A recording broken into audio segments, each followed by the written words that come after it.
Thank you for waiting. I finished checking your adventurer handbook. Here are your commission rewards. We have no other urgent commissions on the books at present. Thank you for all your hard work lately. Perhaps you two could consider taking a vacation. Amazing! Paimon never thought we'd end up having downtime and not cry. Things were pretty hectic when we first got here. Everywhere you looked, it was either the wild hunt causing chaos or the Fatui stirring up trouble.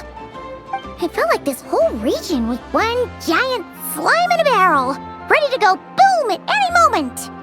Sure have. Things were looking pretty dicey, but in the end, we managed to turn it around. Whoa! Paimon just got deja vu! Oh, that's right. It's because we've done this like a million times now. Ah, yes. Are you two aware that the Moon Prayer Night is soon to take place? Oh, yeah! Lama told us that was coming up soon. Wait, why do you mention it, though? Do people in Nasha Town celebrate it, too? Paimon thought it was just for moon goddess worshippers. You're partially right. Most people in Nasha Town just see the festival as an opportunity to do business. They do not concern themselves with the religious element. The festival was first celebrated by the Frost Moon Scions. On this day, they would wear moon prayer blossoms and celebrate the birth of the moon goddess through song and dance. They would also prepare food and handicrafts and give them as gifts to others. Over time, it became Nodcry's most lively festival. Whew! Sounds like fun! Great! Well, in the meantime, since Catherine doesn't have any commissions for us, let's focus on some personal business instead. When we first got here, you mentioned that this was where your spaceship landed? We didn't get to follow up on it at the time, because we got wrapped up in that whole rare air situation, but now we can finally start investigating it properly. Well, there's a saying Paimon's heard around these parts, which goes, if you lift up a rock, you'll find something you weren't looking for. By that logic, you'll never find what you're looking for while you're searching, but the moment you stop looking, it'll jump right out at you. Could be worth a try though, right? Anyway, Paimon suggests we focus on other stuff we want to do for now, and just keep an ear out for spaceship-related intel as we go.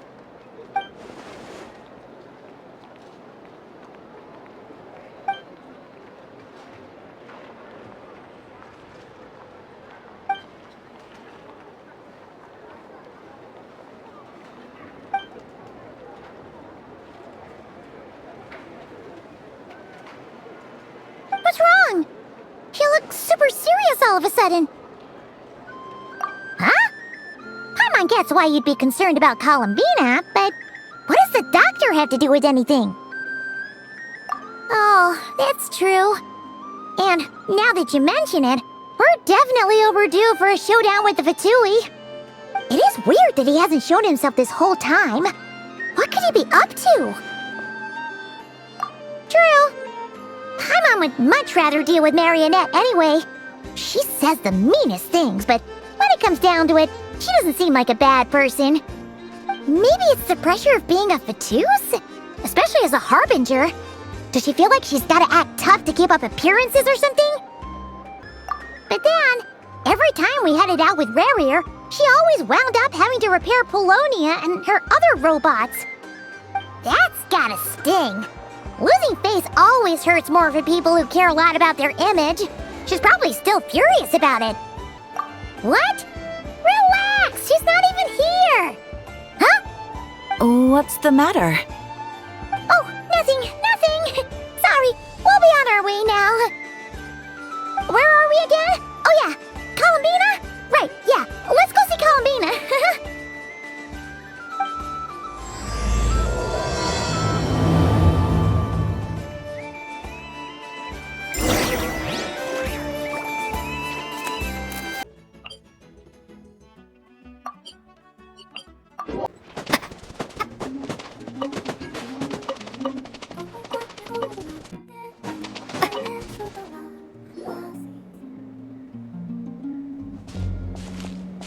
She's sitting up! Is me sitting here a rare sight? No, we just thought you'd be resting. Perhaps I would have been. were it not for the sudden arrival of some unexpected guests. Not that I consider it a disturbance. After all, you are the only ones who are free to enter. Would it not be a little unfriendly of me to lie down while we speak? I didn't realize you put so much thought into little things like that.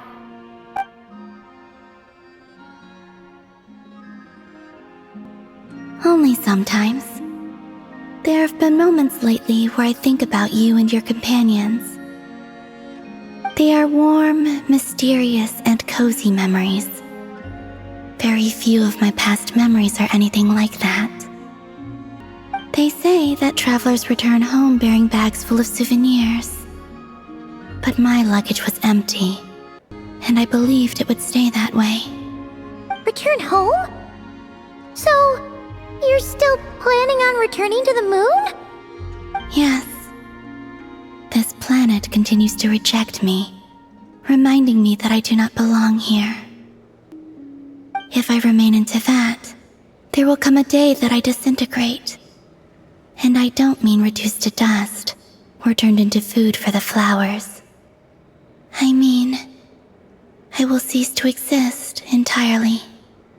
Alright then. Well, we're sure gonna miss you.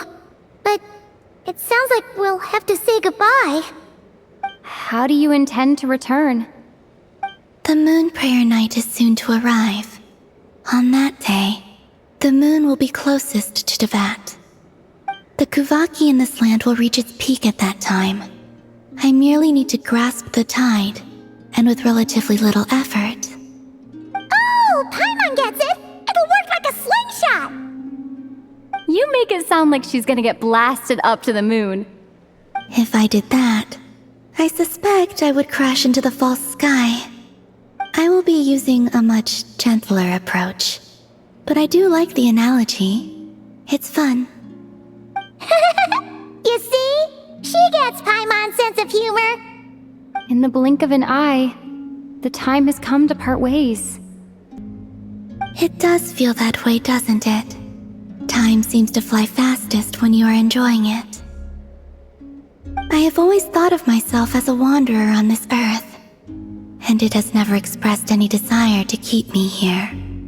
Yet just as I plan to depart, it tugs at my arm. Is this a gesture of affection? Or is the world mocking me? Oh. Were you hoping I can answer that?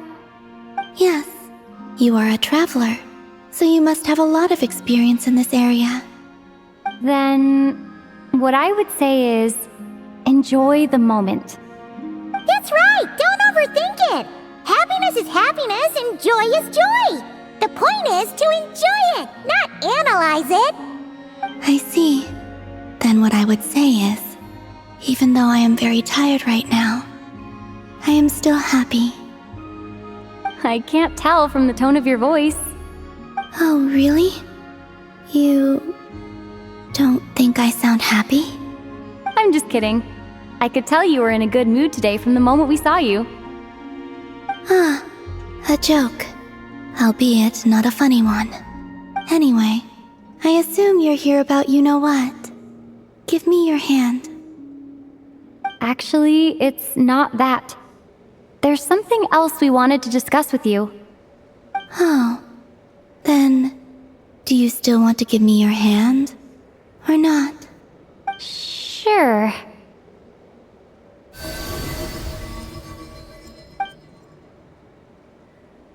Thank you. So, I've heard that in the moon prayer nights of the past, people here would hold celebrations in the moon goddess's honor. Since you helped so much in our fight against the Rehir of Solnari, I think you deserve a farewell party before you return home. I haven't asked everyone else for their opinions on this yet, but I'd like to invite you to join the upcoming moon prayer night. I've never joined a moon prayer night before. I'm not sure what I would even do. Oh, don't worry about that! We take care of everything! All you need to do is show up. Of course, there's no need to force it if you're not feeling strong enough. It's just, this kind of felt like a golden opportunity.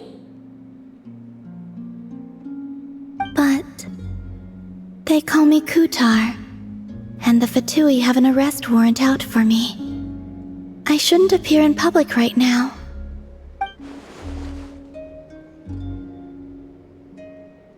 I'll make it work. You have my word. Yeah, we got your back! Well, she does. Paimon's actually not too sure what she's planning. All right, if you're sure. I will not refuse your invitation. I suppose it wouldn't hurt to pack a few more sights from this world into my suitcase before finally learning what my homeland looks like. Oh, if you see Lauma, please tell her that my answer to the question she asked me is neither yes nor no. Rather, it is, there is no need. That was kinda cryptic, but sure. Guess it's between the two of you. We'll pass along the message. Bye for now!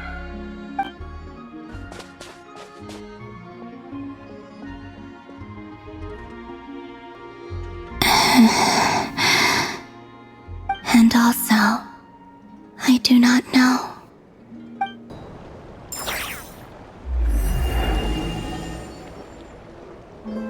Since she's agreed to join the festival, let's go see who else wants to take part. Lauma's gotta be the person most familiar with the Moon Prayer Night. We should start with her. Also, what exactly is your plan to keep her safe? Not sure yet. I'll figure something out. What? Are you serious? And Paimon even gave you her vote of confidence back there! When did you become so sneaky?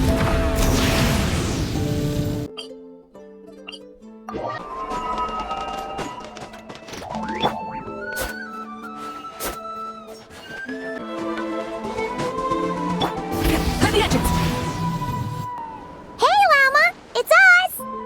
Huh? Varka? What are you doing here? Beats me. I had a bit too much to drink last night, and when I woke up, I was on Hisi Island. Mr. Varka is helping to oversee Nasha Town's preparations for Moon Prayer Night. He is here to go over some details regarding the decorations and custom cloth designs. Right, yeah, that too. What do you mean, that too? Yes, celebrating this festival is a long-held tradition here in Nodcry. On this day, the crescent moon at the top branches of the verdant crest turns into a full moon, and the moon prayer blossoms bloom with a special radiance. Our people take these to be blessed omens. It's an especially welcome event coming off the back of all that nasty business with Rerir.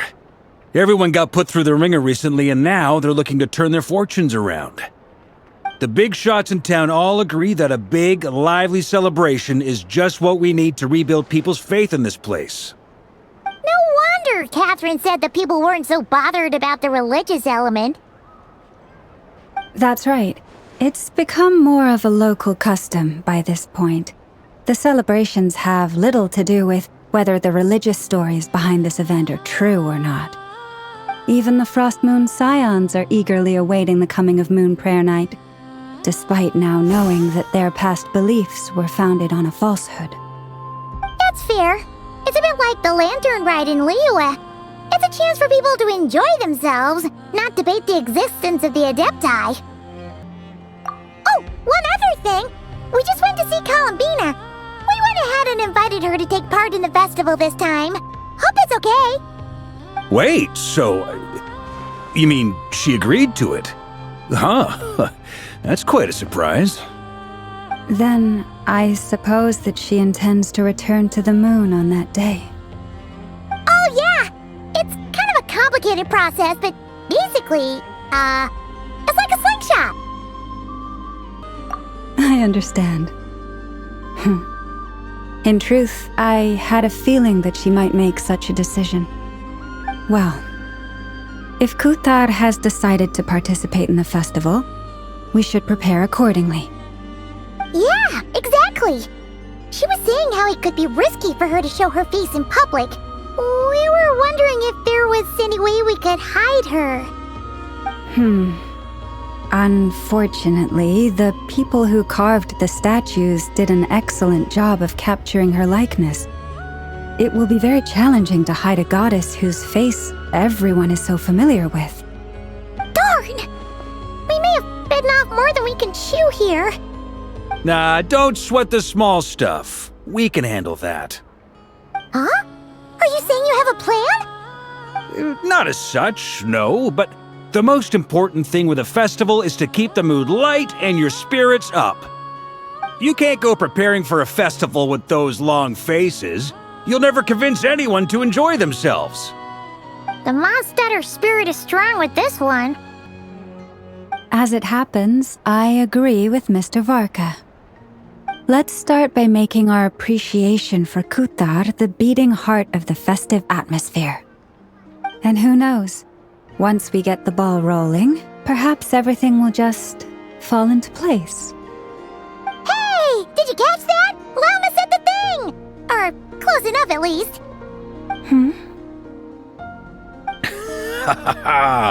I'm looking forward to the Moon Prayer Night already.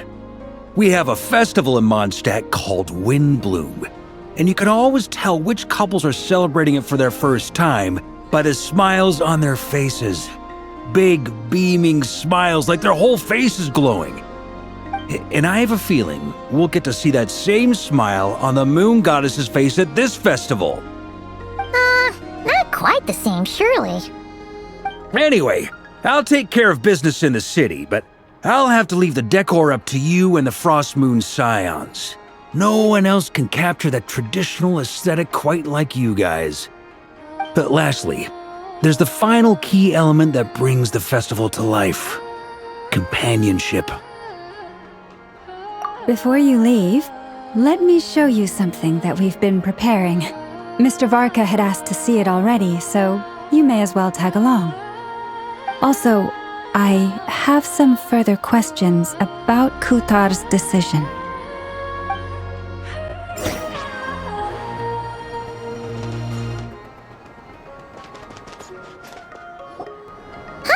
What's this? They sure look like they're having fun. I believe so. Kuhenki seem very skilled at playing drums like these, although I'm not sure where they learned it from. Maybe it's an innate talent? In their eyes, they're probably just playing with toys.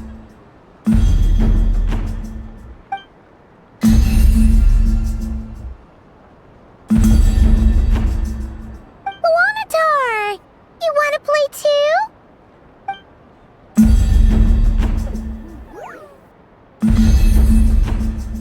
Yeah. She looks more confused than anything. Maybe we can teach her next time if we get the chance.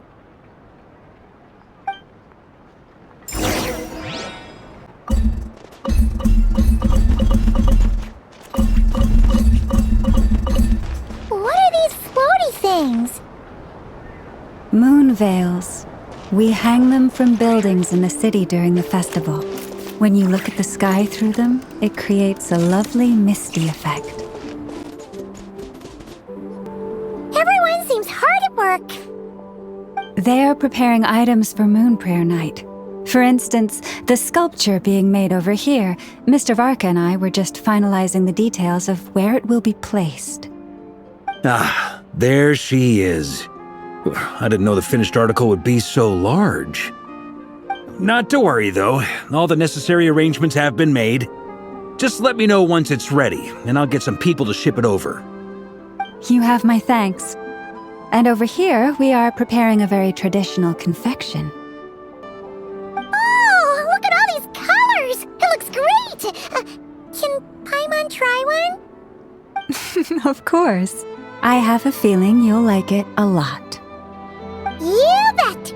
Sweets and treats are Paimon's favorite! If you included those in the Feast of the Moon, I bet Paimon would have joined the Frost Moon Scions by now. There will also be verdant crests like this present in Nasha Town during the festival. The timing of Moon Prayer Night is not completely set in advance.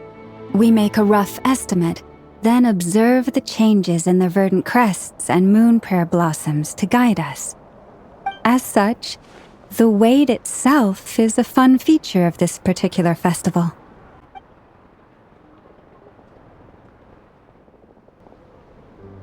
Let's talk here. To tell the truth, I am very surprised to hear that Kutar is willing to participate in the festival. I once asked her if she'd be willing to stay with the Frost Moon Scions. I could introduce her to everyone, and we could be a family to one another. She did not answer, but she has not appeared here since. I took this to mean her answer was no, but if that were the case, she would not have accepted this invitation. I see. Maybe she is right. Maybe the Frost Moon Scions of today no longer need a moon goddess. But my wish was not for her to come here and be worshipped as a deity. I simply wanted to offer her a place to stay. I'm sure she believes that showing herself here might invite Fatui intervention, and as such she does not wish to cause us trouble. But what really pains me about all this is that this is her birthplace. She ought to belong here, yet no one has been able to grant her shelter. I think I'm qualified to weigh in here. When someone's about to depart on a long trip, what they need is blessings, not burdens. We should wish her the best, not make the journey harder than it already is. Anyway, she's agreed to attend, hasn't she? All we need to do is simply respect her decision. I see your point. Yes, she will soon depart after all. Our job is to leave her with some happy memories. Besides, who's to say her journey to the moon is a one-way trip? It's not like she can't come back and visit if she wants, right? Paimon agrees wholeheartedly. Festivals are all about having fun, so let's keep it simple. All right, I'm gonna head back to Nausea Town soon. Want to come with? I'm guessing you have some other folks to visit there. Sure thing, let's go! Bye for now, Wilma! Thank you all. Goodbye.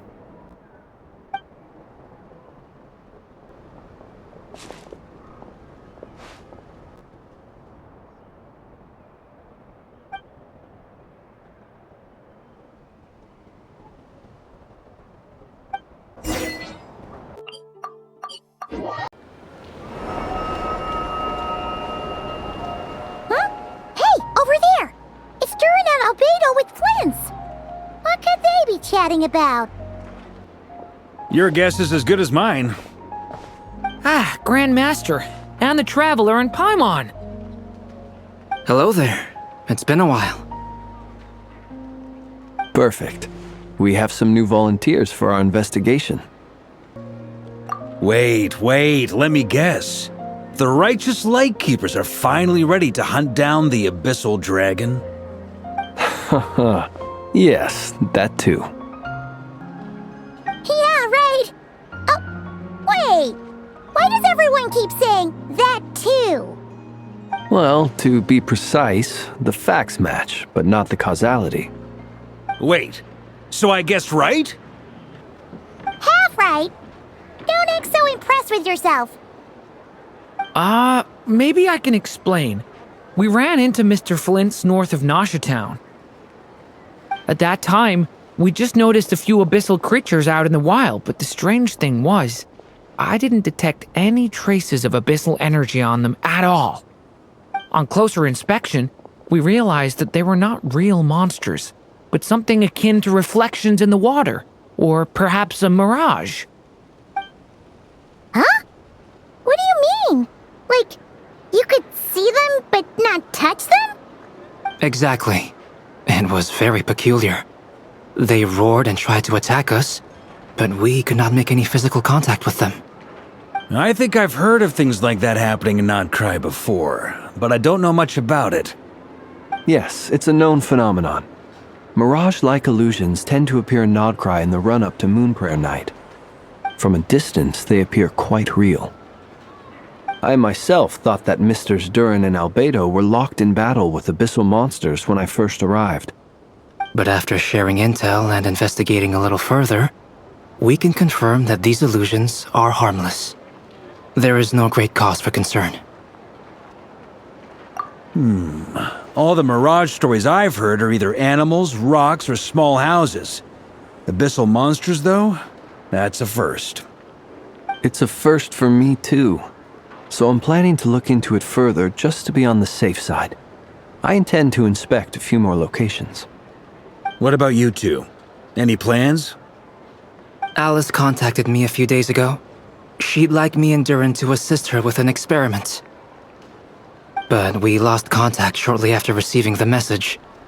I'm sure that comes as no surprise to anyone familiar with her. We don't know when the wind will blow, yet when the wind blows, we will know. That, in a nutshell, describes how Alice operates. Yeah, that tracks. Okay. Well, I suggest we investigate this Mirage business in the meantime. It's piqued my curiosity, and I'm pretty sure I know someone who will already be 10 steps ahead of us. Well said. Right? Whatever's happening in Nocturne, she always seems to be the first one to know. Let's go see what she knows. We can invite her and her staff to the festival while we're at it.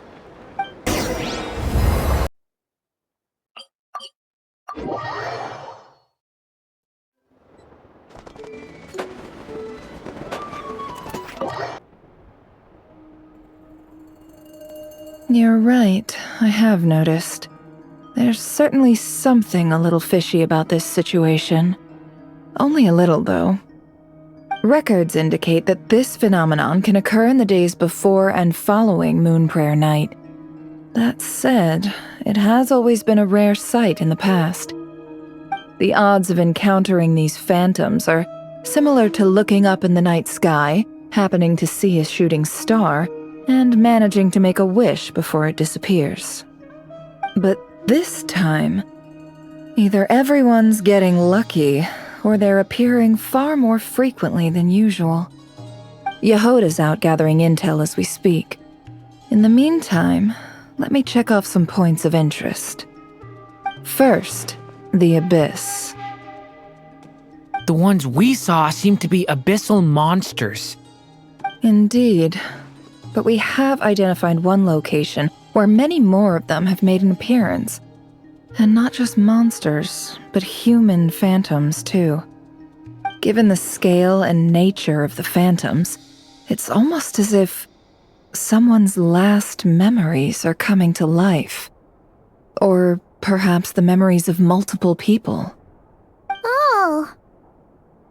So you mean the phantom monsters are hunting down the phantom humans? Exactly.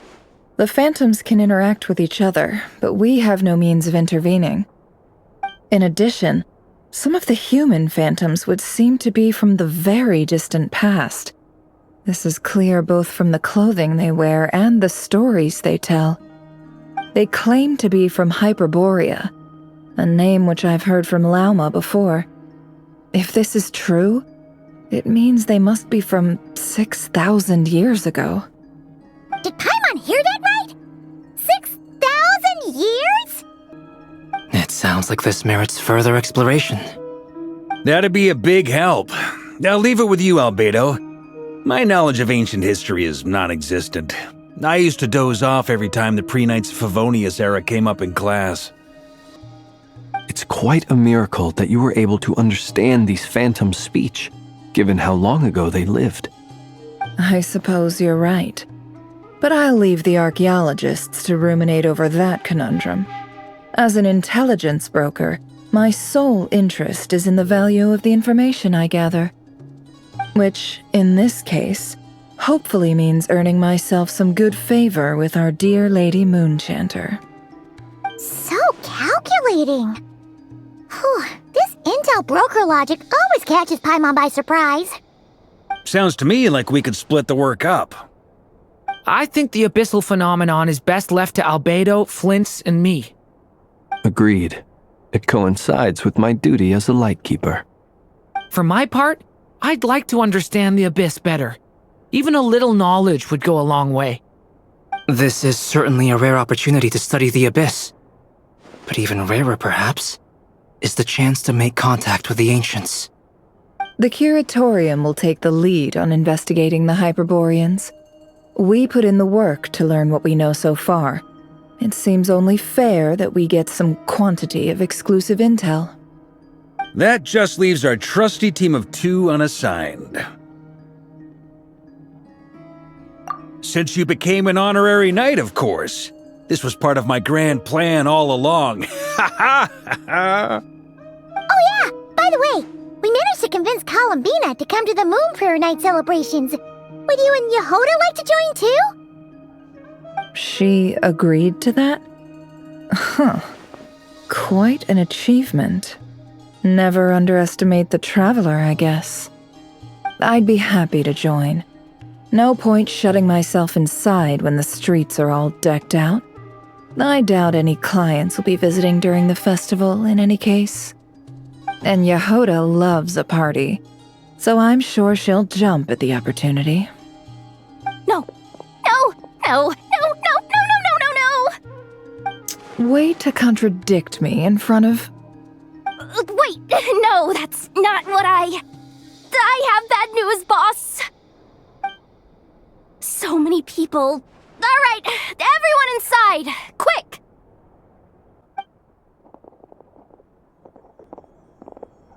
This is gonna sound crazy, but hear me out. I saw one of those phantoms at Star Sand Shoal, and it was some sort of flying ship. Like a spaceship? That's gotta be the one you came to Tibet in. You said you saw the same thing through the moon marrow, right? Huh? You already know about it? Ugh, I thought I was gonna blow people's minds. Turns out I'm the last to find out. Wait. Back up. You came here in a spaceship? Now my mind is blown! What's it like on the inside? Was it like flying through space? I want to know everything! Yep, exactly. Huge discovery. You're the best, second best intel broker in the world. After your boss, of course. Wow. Really? Well, I don't know if I'm all that, but... I guess that decides where we're heading next. Come on, don't look at me like that. I know the spaceship doesn't have anything to do with me, but you don't want to leave me as the only one twiddling my thumbs, do you? Please? Fair enough. You can tag along. In that case, let's meet back here to discuss our findings once we're done. I wish everyone a productive investigation. You too.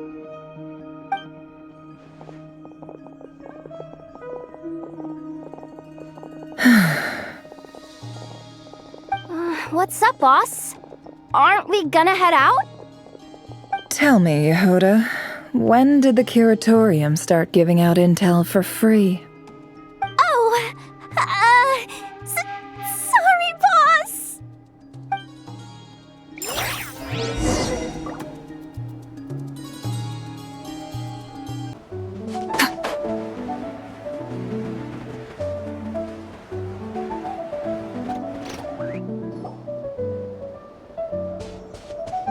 Wow, what do you know? Yehoda was right on the money. This phantom really is your spaceship. But that's so weird. Why would it show up here? Is it some kind of projection? Or a ghost? Like, maybe it no longer exists, but somehow it left an afterimage? Ah, you're already here. Miss Lauma, what a surprise. I thought you were busy with festival preparations. I was, until one of our people informed me that a strange sight had appeared at Star Sand Shoal. No one's ever seen something quite like this before. I thought I should see it for myself. Same here. Oh, so we heard that these things appear around the festival period. Any idea why that is? Unfortunately not. We have very limited information about them, since they can't be interacted with. and no human phantoms have ever made an appearance before now. The most we've been able to deduce is that these sightings appear to be connected to the increase in Kuvaki energy around this time. Yeah, seems like that's all we can do. This is all so confusing. Allow me to lend you a hand.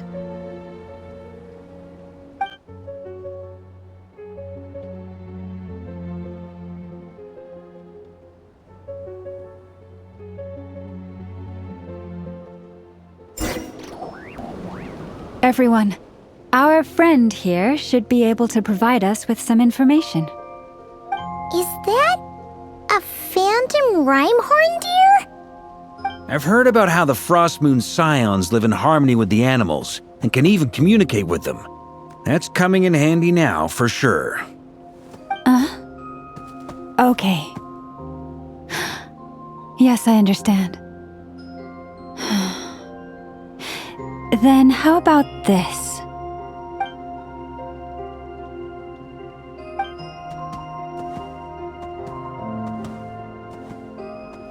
Oh, it's leaving. It appears to share our curiosity about this giant spaceship, so I asked it if it wouldn't mind investigating along with some friends. In return, I told it about some nearby spots where the wild fruit grows abundantly. We may live in a different era from these phantoms, but I trust that the terrain, climate, and ecology here are more resistant to the effects of time than some things are. Let's give them a moment and hope for the best.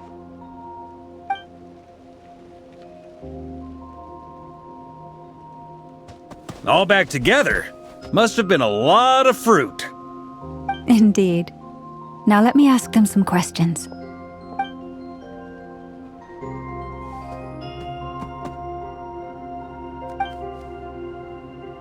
It did find a lot of wild fruit, enough for them to feast for a long while.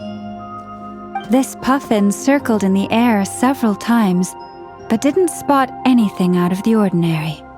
Certainly nothing to do with the spaceship. Huh. Well, it definitely makes sense to get a bird's eye view. Indeed.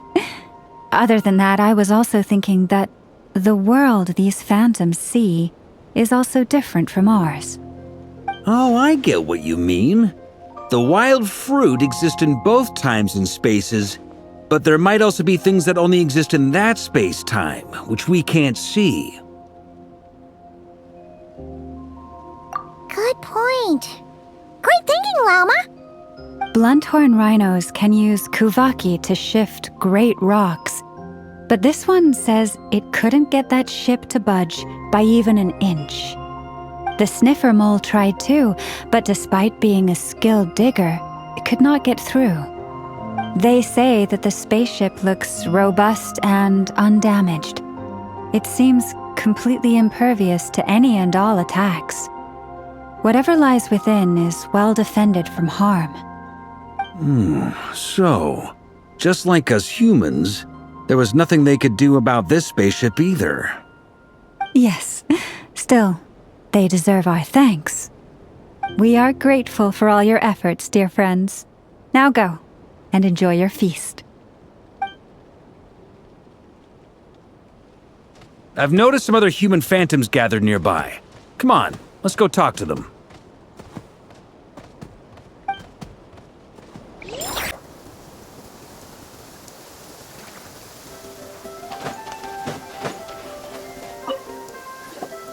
What is this thing? I've never seen it move, and there's no way to get inside. Goodness knows. My grandpa says it's been sitting here at least since his grandpa was still alive. What about his grandpa? Did he say anything to your grandpa's grandpa about it?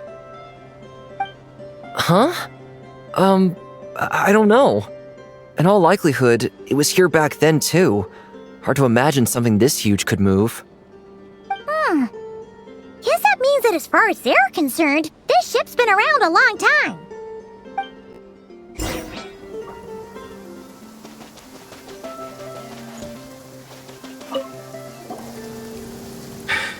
Come on, brothers!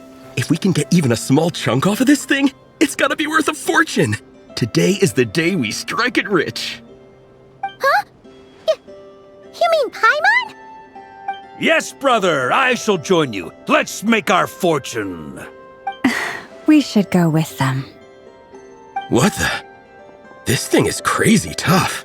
I can't even scratch it. What's it made of? Sorry, brother. Looks like we'll have to seek our fortunes elsewhere. Enjoying yourself? I was just seeing if I could influence this phantom's perception by playing. But nope, no dice.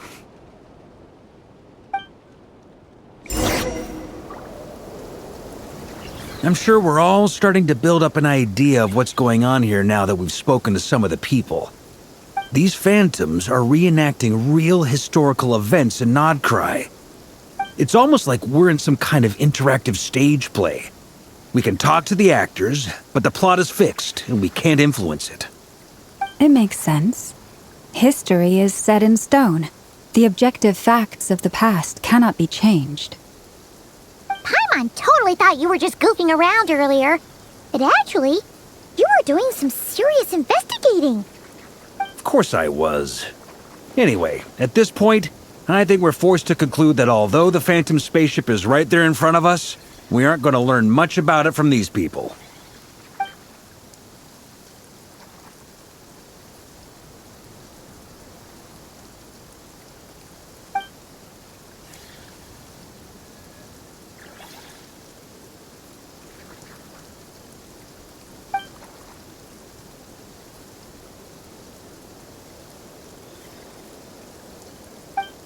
Don't be discouraged. If nothing else, this is proof of the ship's existence. And think about it. So many people tried to hack their way inside, but no one could get the door open. It's made of very tough material. To me, that says that we'll either find the ship itself or the story behind it. It's just a matter of time. Huh. Every now and then, when Varka gets serious, he actually does seem like Grandmaster material for once. I wonder how the others are doing. Let's head back for now. Sounds good. Also, drinks are on me if Team Knights of Favonius is the first to finish. Wait, we have a team name now? Am I in Team Knights of Favonius as well? You're very welcome to join. We've even got a cathedral ready for you. Isn't that technically blasphemy? You wouldn't dare make a joke like that if Barbados was in earshot. Nah, I'm sure Barbados doesn't mind a little harmless blasphemy once in a while.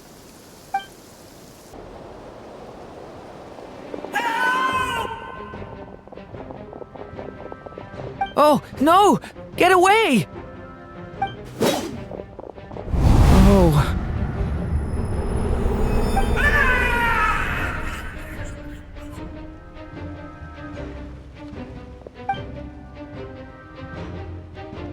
I know it's hard to stomach, Mr. Duran. But as I'm sure you've noticed, there is nothing we can do to intervene in that which unfolds before us. But we have to at least try. And try you have. But are you aware of how many unsuccessful attempts you've made now? I wasn't keeping count. I'm afraid this is the 39th failure so far. Or the 5th if we're only counting this particular victim. There are no indications that these phantoms may be altered in any way. You seem to have calmed down a little. I'll make us a fire. You should rest and have some water. Feeling any better now, Mr. Duran? May I ask a few questions? Be my guest. What exactly are we witnessing here? What happened to those people? My guess would be that we are seeing Nodcry during the Conrian Cataclysm. Would that be accurate? Conria. That is correct. As you know, once the Abyss senses even the tiniest crack, it floods in and spreads like wildfire. There was a time in the distant past when it permeated all of Nodcry, causing immeasurable harm. The people paid a terrible price to heal this land. Then, 500 years ago, the whole of Teyvat suffered an abyssal disaster. Once more, Nocturne was dealt a devastating blow. I see. In the face of the abyssal onslaught, all were like grains of sand tossed around by a tidal wave, be they human, fae, or god. The moment you witnessed is but one drop in a whole ocean of catastrophe. All right. I guess that answers my second question, too. I wanted to know why there's nothing I could do to help them, and that's because what we are seeing is history. That would be my guess as well. As I understand it, history and fate are not all that dissimilar. The latter may be unseen to us, but both are immutable. Yes. Fate was determined long, long ago. I still have a couple of other questions for you, Mr. Flint's. You mentioned more than one abyssal disaster that has struck this land in the past. How can you be sure that what we're seeing is from the Conrian incident? And also, how are you able to stay so calm when you're talking about these events? From everything I know about you, you're not cold or ruthless, and you're not indifferent to the suffering of others. Alas, I am forced to show my age. I must be 600 or 700 years old by human measure. Wait, so you... One is not easily moved by history when one has witnessed the truth firsthand. I'm sorry. You needn't apologize. Your passion is a good thing to have. Treasure it, because someday you may find it in terribly short supply. Now, at the risk of offending you, I have a question in return. Your curiosity toward the abyss, is it born from hatred or because you sense its call? I only ask because I kept a fragment of Rerear's body in my lantern for a short time, specifically his heart. So I know what a burden it can be to carry the abyss with you. And I hear its power growling from somewhere within you. In my eyes, your mere existence is a miracle. My honest answer is... I don't know. I don't think I have the confidence to say for certain. What I will say is the abyss is not the only issue that haunts me. Even before I became who I am today, the question dogged me constantly. Should I even exist at all? My doubts remain unresolved. But when we fought Rerear, something became a little clearer to me. Sometimes it is the darkness within us that allows us to achieve the impossible. I certainly got the sense from your 39 attempts that you were trying to achieve the impossible. It sounds like you've resolved to see the truth for yourself. Absolutely. In that sense, he and I are quite similar. Then I wish you every success. I look forward to the day of your transcension. Well, if everyone's caught their breath, I suppose we should head back. Oh, and one last thing. I'd appreciate if you kept our discussion about history a secret. Incredibly, our separate investigations led us all to the same conclusion. Hooray for consensus! Yeah, but we barely learned anything, though. I totally thought this would be the motherlode. Talking with the ancients? I mean, come on! But nope. All we got was useless snippets of conversation. And all this stuff about moons and hyperopia. What a load of baloney. Seems like people back then had a few screws loose. I understand your frustration. We found the same issue. Each phantom only showed a very brief moment in time. There isn't much value to be found in these miscellaneous fragments of a civilization's history, no matter how glorious it may have been.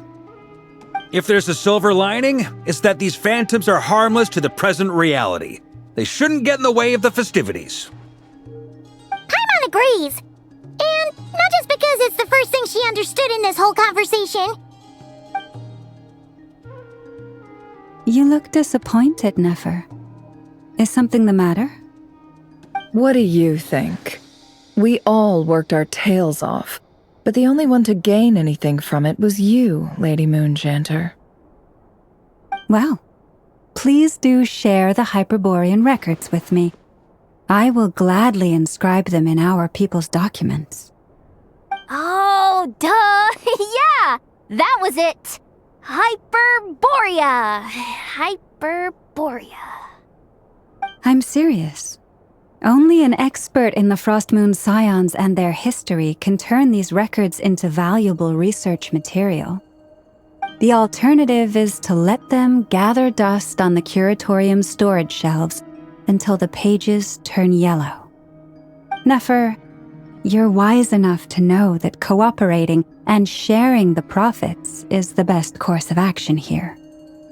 Well, that goes without saying. Sure, let's do that. Huh? But didn't you say we aren't supposed to give out intel for free? Sorry. Shutting up. Now is not a good time to push Nefer's buttons. Anyway, back to Moon Prayer Night. I'm thinking that we should prepare something a little special, aside from the usual decorations and so on. You mean a parting gift? Can't go wrong with food. Although, does food go bad on the moon? Perhaps a lantern would be a better choice. It might be dark up there. It could prove difficult to light a lantern on the moon. Magical stones might serve that purpose better. What about a clockwork mecha model from Fontaine? I've got a whole bunch at home. I use them for fighting practice in my free time. None of these sound like things she would be even remotely interested in. But we don't interact with her enough to know what she likes. Yeah. It would really save us the guesswork if someone could find out what she's into. Wait, what the? Traveler? They're all looking at you. Great! Haha, problem solved. Now, I need to stop by Dory's. Gonna need her help sourcing a bunch of stuff for the festival. Then let's leave it there for now. We all have our own business to attend to. Traveler, if you find out what Kutar likes, let us know right away.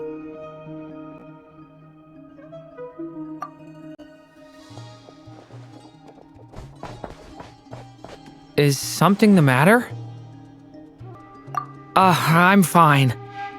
It's just... I'm still feeling a little rattled after witnessing the horrors of the Abyss. But it's okay. This is something I have to work through. I'll be alright. Thanks for your concern. Well, don't put too much pressure on yourself.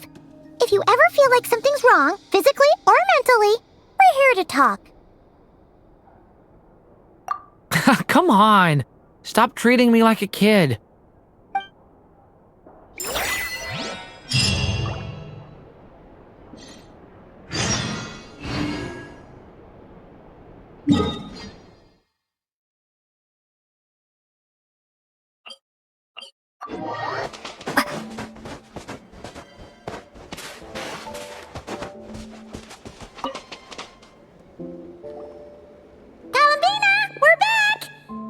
Huh?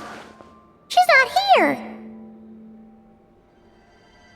Weren't there a few Kuhenki here last time too? Where did they all go?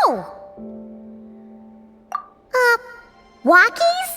For Kuhenki? You're not pets, you know.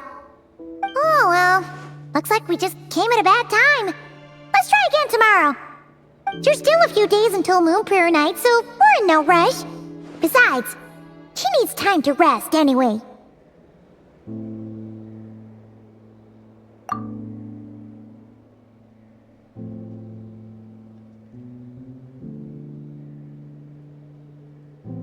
Kalamina! Are you back yet? Oh, isn't here. Right? It's not like her to spend so much time outside. Especially since she's worried about attracting unwanted attention. What about Luonatar? Luonatar, you there? Hey! Do you know where Columbina went? Sorry, didn't understand. But if you know where she is, could you take us to her? Yeah, that's even stranger. What about him? Oh, that's not good news. They change color when Columbina gets weaker, right? And they look super pale right now. Good idea. She might know what's happening.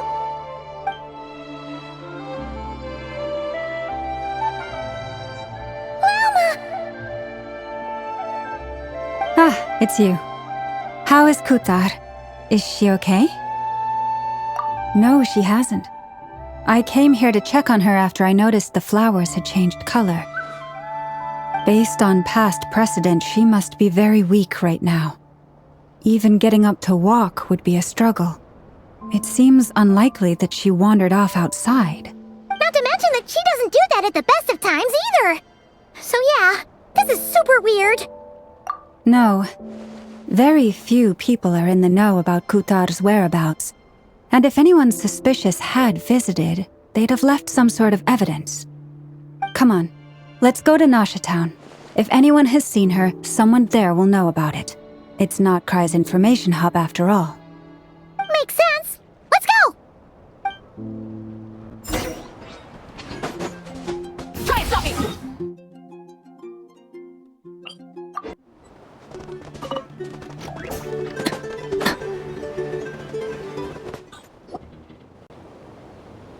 Wait a moment.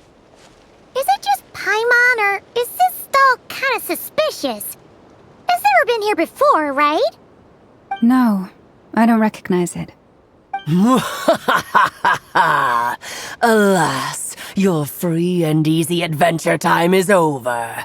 Now, prepare to face the final boss of Nod Cry. Whoa! Where'd that voice come from? Not sure, but it's definitely hostile. No, not that way. The final boss is right here. The sniffer mole? That's the final boss? Surely not. Also... Okay, the jig is up. I'll stop teasing you. Turn around. I'm right behind you.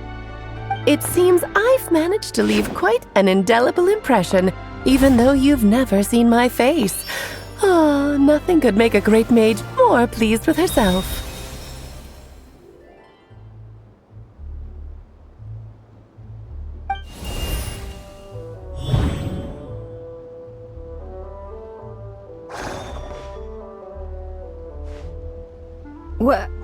What is going on? I've heard that all the big shots in Tevat have long, wordy titles that stun people speechless when they make their entrance. Unfortunately, none of them are affiliated with the Hexen Circle, and we ourselves keep a very low profile. The notorious name-dropping doesn't quite work for us. Still, I, for one, think I'm really quite amazing. So that didn't stop me from coming up with a title anyway. Alice! It's really you this time? Not a lantern or a Dodoko, but Alice in the flesh? Oh, that's right. So, what do you think? How does it feel to finally meet me? You look like... Oh, that's the first thing you thought. A little surprising, but that actually makes me very happy. Because that means that when Klee grows up, she'll be just as stunningly beautiful as her mother. So she's a friend of yours? Kind of. This is actually the first time we've seen her in person. I see. Madam Mage, that was, quite a powerful entrance. I certainly won't be forgetting it anytime soon. It's okay, Lauma, don't force it.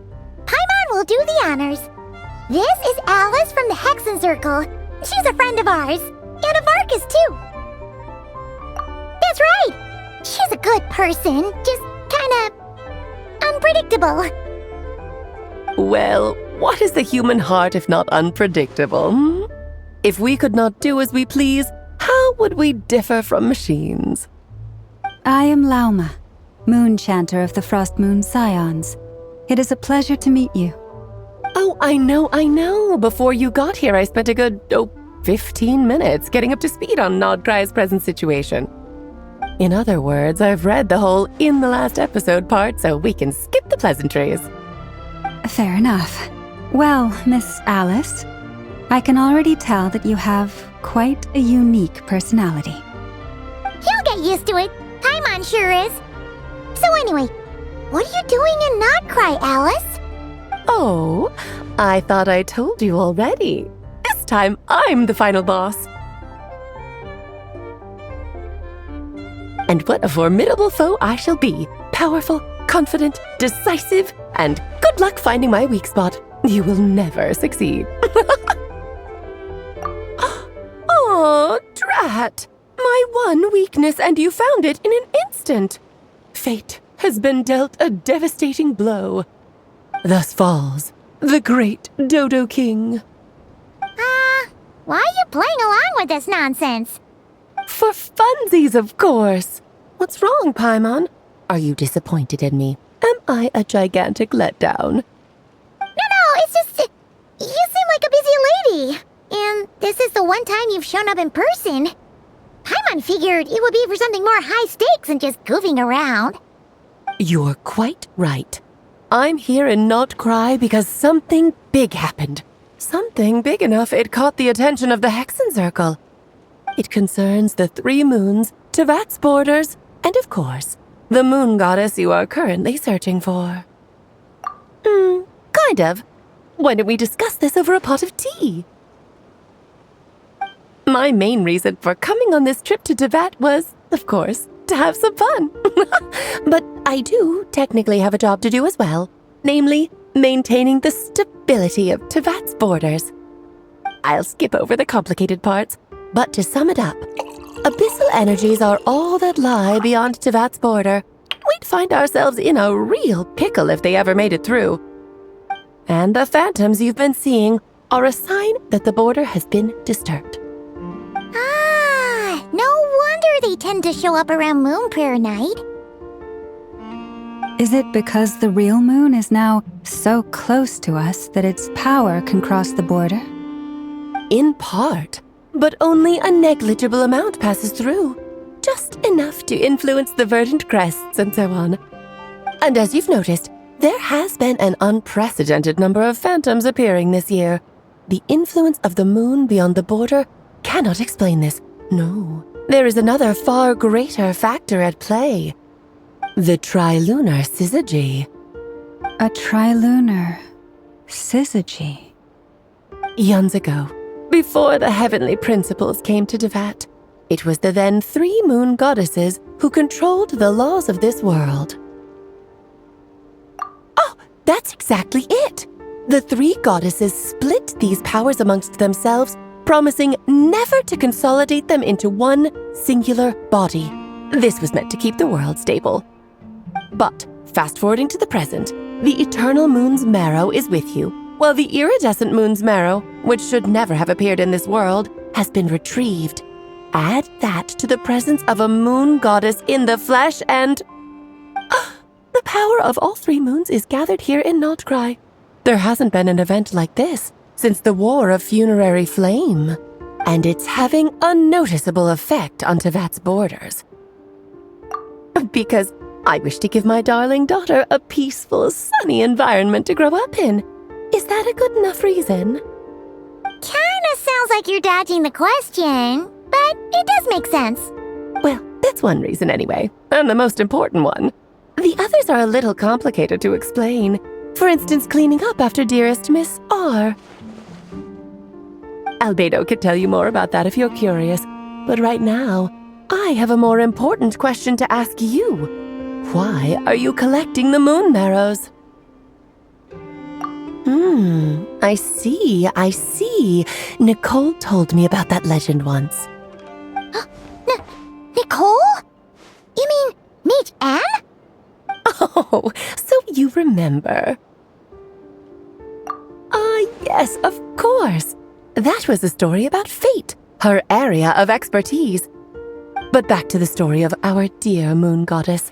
I'm afraid her intended method of returning to the moon is unlikely to work anymore. What does that mean? She may be missing, but she hasn't gone anywhere. She has disappeared.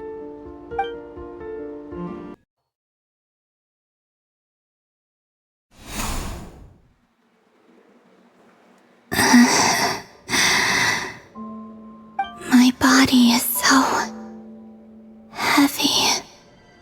Wait, no. It's my mind that's heavy. My arms and legs are as light as a feather. What's happening to me? I feel drowsy, like I've been asleep for too long. Is it daytime or nighttime? Is the moon out? I think I'll go for a walk.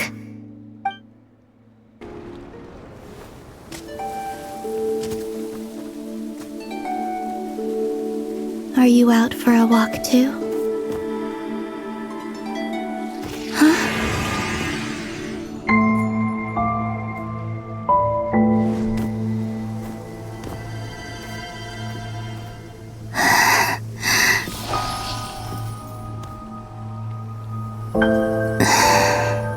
The day has come at last.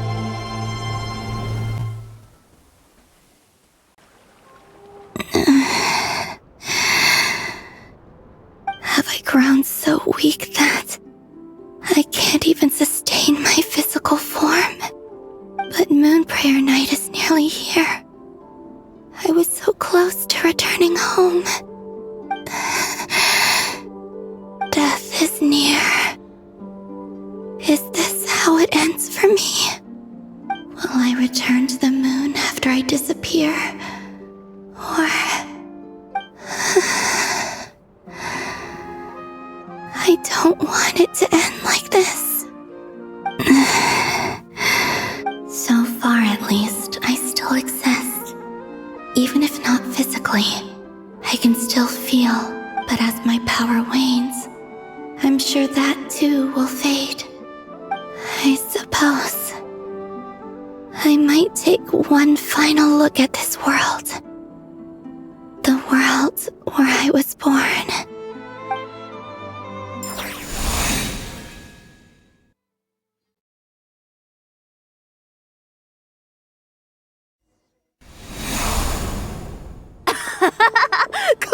Come on! Wait for me! The Frost Moon Enclave. How much it has changed since I was born.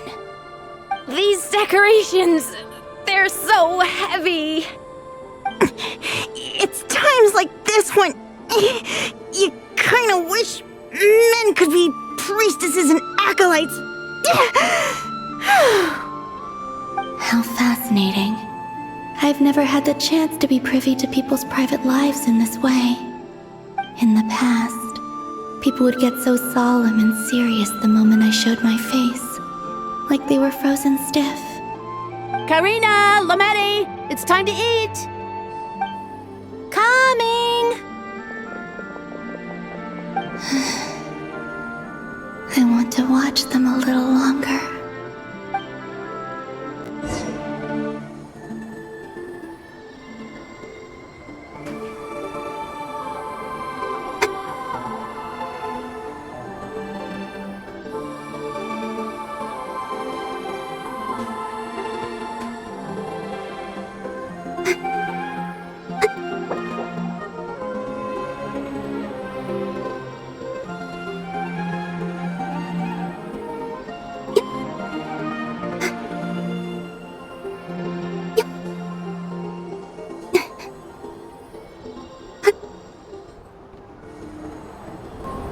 So just fill these balloons with air, right? Yep. Try a couple now to test things out.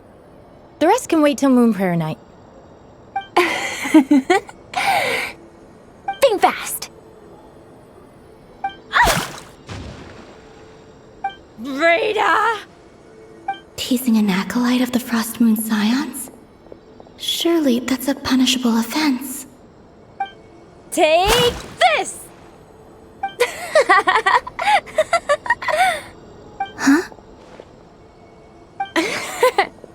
Alright, enough horsing around. Lady Lauma gave us a task. We should get back to it.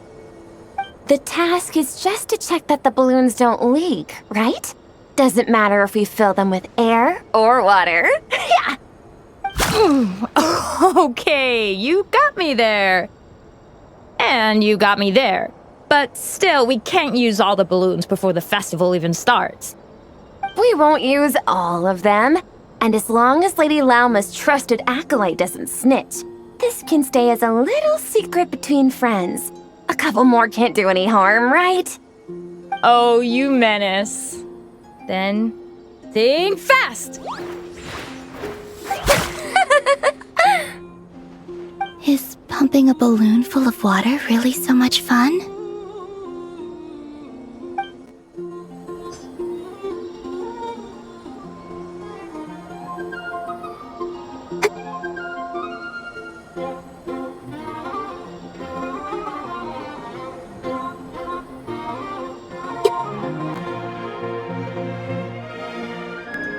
I'm sure you're both tired from playing all day. Come on, eat up.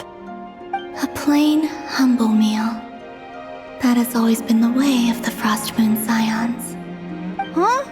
How come Lametti got a midsummer berry dessert? Oh, I always get Lockaberry. I don't mind sharing. You can have a bite of mine if I get to have a bite of yours. They're sharing food? I've never shared food with anyone before.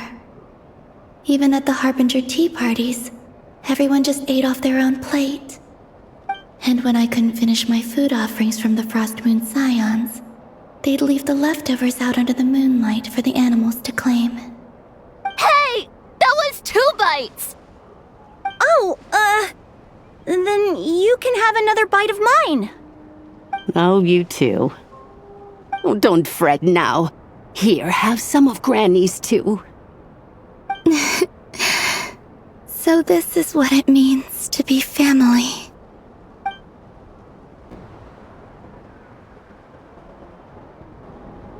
I'm seeing so much that I'd never usually get to see.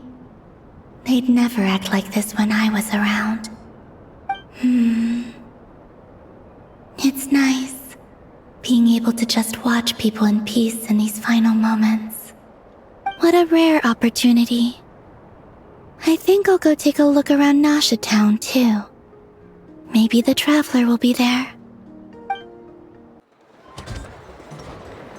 After the War of Funerary Flame, the Moon Goddesses were no longer recognized by Tevat. They lost the whole foundation for their existence. That's why the Moon Goddess's strength is fading. She cannot withstand the world's rejection of her. To be more pedantic about it, the Moon Goddesses did something to offend the heavenly principles, and that's why they were ousted. Something of a recurring theme in Tevat's history. Theoretically, speaking so candidly should put me in their crosshairs too, but they can't tell me what to do. I'll say whatever I want. Anywho, the Moon Marrow energies were but a drop in the bucket for her, and that battle against the Ray Hair of Solnari only weakened her further. Fortunately, it happened close enough to Moon Prayer Night when the Kuvaki concentration here is high. That's the only reason she managed to survive this long. What do you mean, fortunately? You said she disappeared. We're too late. Oh, what a headache. I thought this was all common knowledge. I guess I have some more explaining to do. Okay, buckle up. It's time for another lecture. Now, I said earlier that the Moon Goddesses lost the foundation for their existence. The reason for that has to do with the natural order, Basically, the rationale for their existence in Tevat was lost. The same logic applies to the present moon goddess, too. Consider her existence so far. Her comrades in the Fatui called her Damselette. And she was worshipped as Kutar by the Frost Moon Scions. But these connections have now been severed, whether by her hand or yours.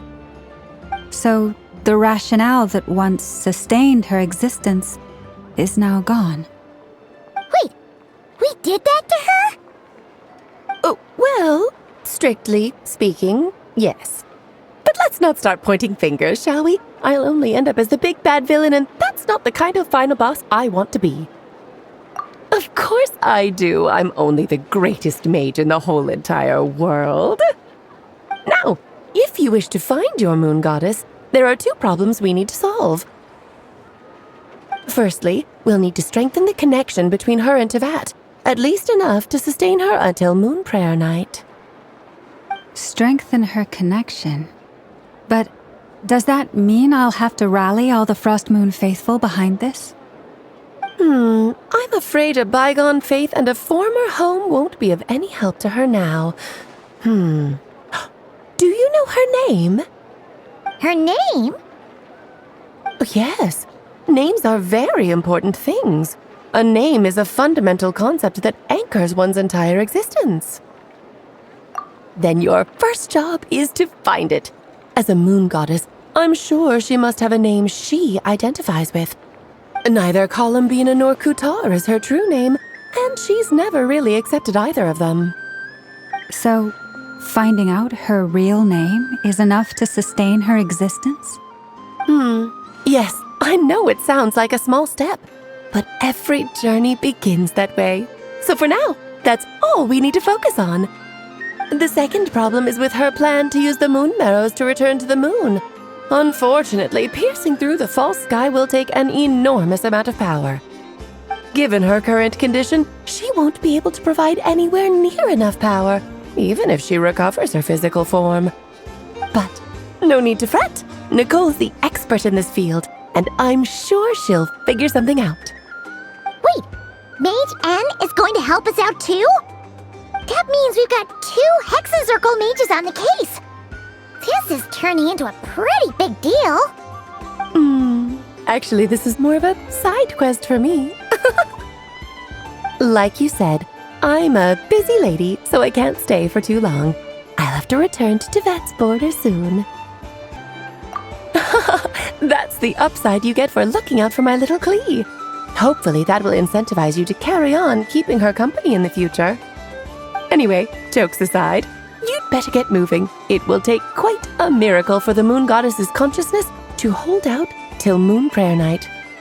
Oh, I suppose I might as well tell you where Nicole is before I leave. Off you go now. Time to meet your new friend. Oh, yes, and a little suggestion. Don't forget to mind your heads. What? I wonder how Durin's doing. I should really go see him before I head back. You really are super busy. I most certainly am.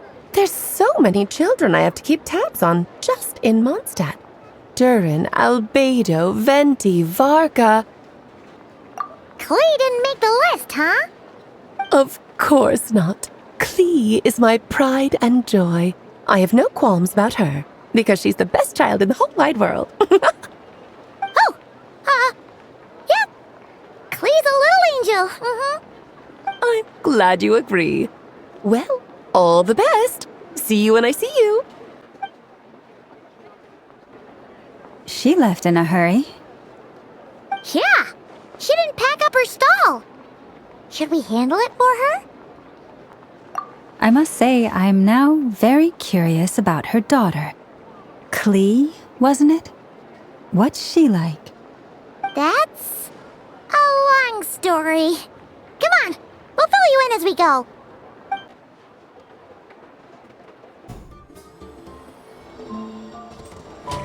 What a lively place.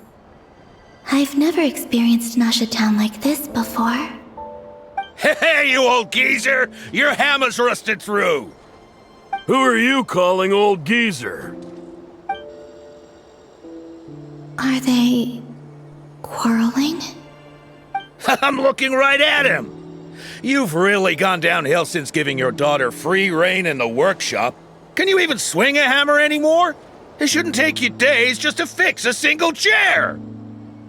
You might as well use that hammer to massage my back for all the good it's doing. Don't run your mouth, or you'll get a back massage that'll put you in bed for the rest of your life. Look, the materials haven't arrived yet, all right? You know how busy it gets in the days before Moon Prayer Night. I'll bet you send all the materials to your little princess. Blood's always thicker than water, huh?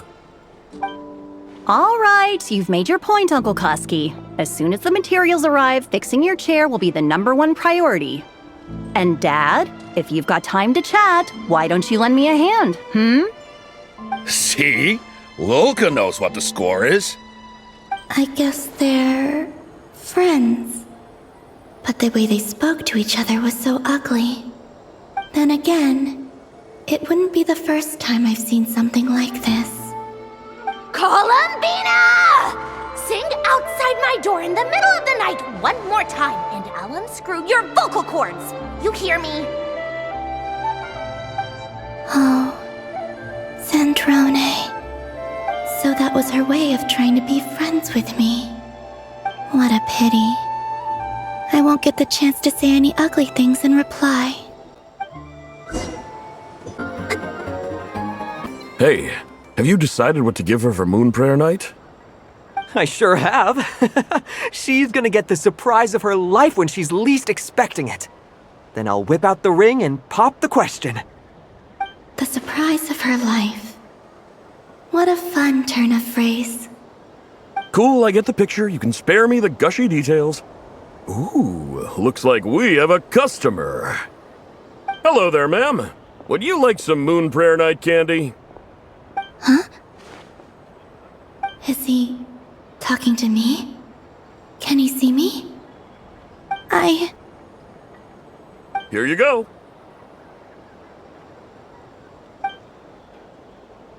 Oh.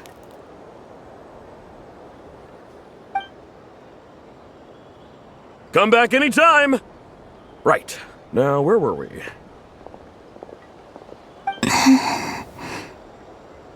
I don't know why, but I still held out hope.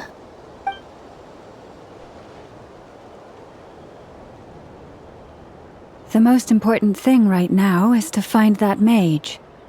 This name thing seems super important too, but where do we even start looking? I'd better go pay the Fatui a visit.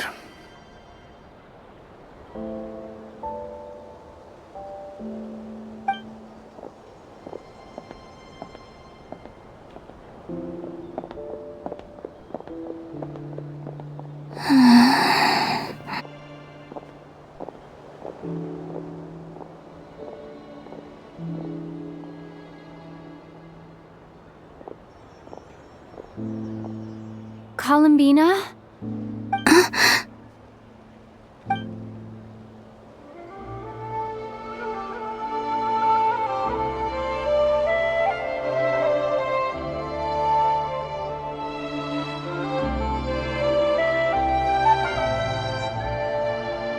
Traveler?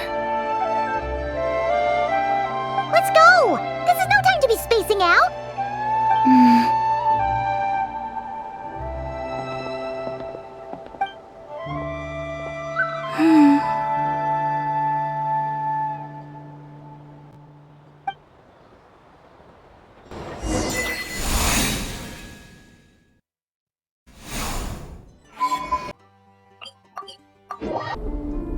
Where are they going? They mentioned a mage and a name?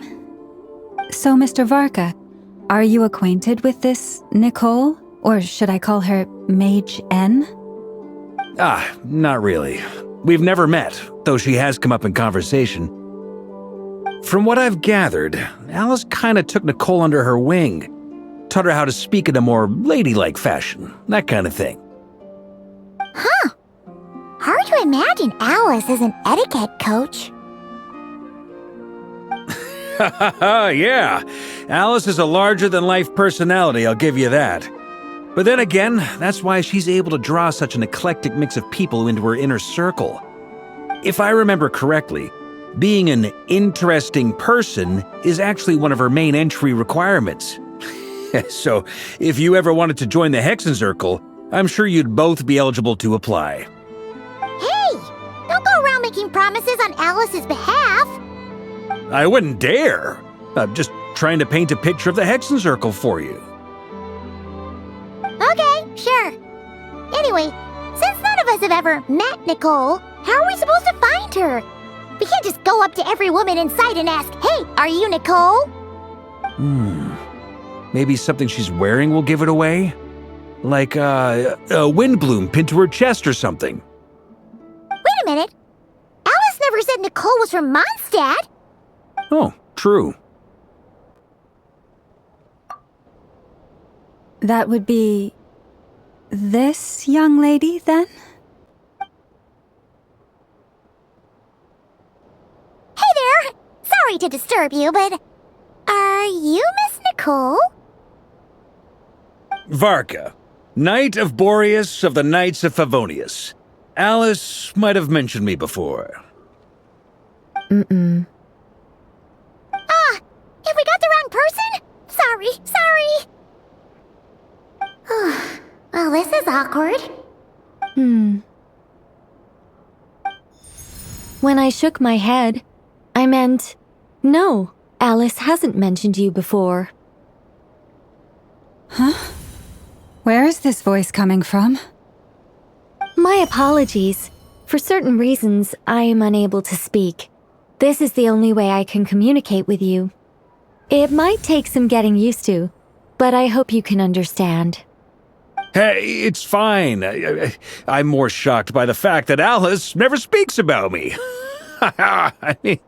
As for you two, we have crossed paths twice before, but it is nonetheless a pleasure to finally meet you.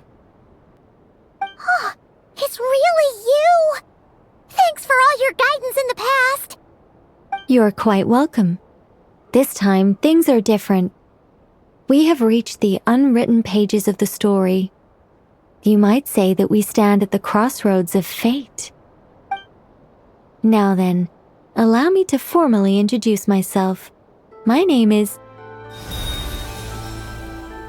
No, stop! Alice! I can't believe it! I had a whole speech prepared. I'd agonized over every single word. She always picks the worst moments to ruin other people's plans. I'm so sorry about that. Alice took the liberty of devising some bespoke self-introduction magic for each member of the Hexenzirkel. But I could have sworn I deleted all of the triggering conditions for it. How did it bypass everything? Oh gosh, this is so embarrassing. This is a very different side of Nicole than what we're used to.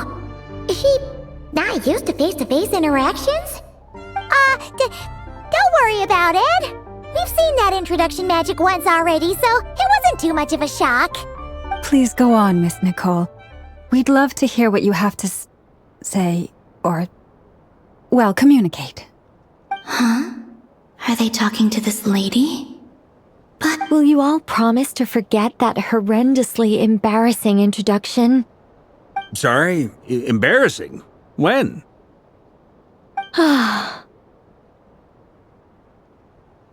Yes, my name is Nicole, and I am one of a very few angels who have retained both their preferred form and their power.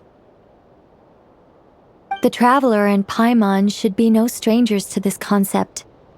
There is another of our kind in Natlan. They call her the Lord of the Night. Right! Paimon remembers her. Yes. Well, I have retained more of my power than she. It's because I don't have a long-term duty to fulfill. To be more specific, no. We'll be here all day if I get into the specifics. Moving on. If I'm not mistaken, You are here because you wish to learn how one might reach the moon beyond the sky. That's right. Is that something you can give us any guidance on? Yes, I do know a way. It began with the Hyperboreans, who lived after the War of Funerary Flame. Blank looks. Maybe I should start with the background of the war. Or maybe not. It shouldn't be an issue. I'll fill in the gaps for you when we have more time. Anyway, after that war ended, the three moons retreated to beyond the false sky. The Hyperboreans were humans I once aided. They accepted the civilization and creations bestowed upon them by the angels. But despite accepting many blessings of the angels, many among them still held on to their faith in the moons. They were reluctant to accept the new order. Even after the War of Funerary Flame, they sought to contact the moon goddesses beyond the sky and receive their guidance. But all three had passed away by that point. This mage has a unique method of communicating. Is she talking about the moons? Yes, but they did not know. And so, still they prayed for the moon goddess's mercy. After building titanic structures that consumed vast amounts of Kuvaki, at last they glimpsed the moons and heard their voices. But of course, they were gravely disappointed, for it was then that they realized the three moon goddesses were dead. Oh, that's such a sad story. It is. Humanity was in a very sorry state at that time.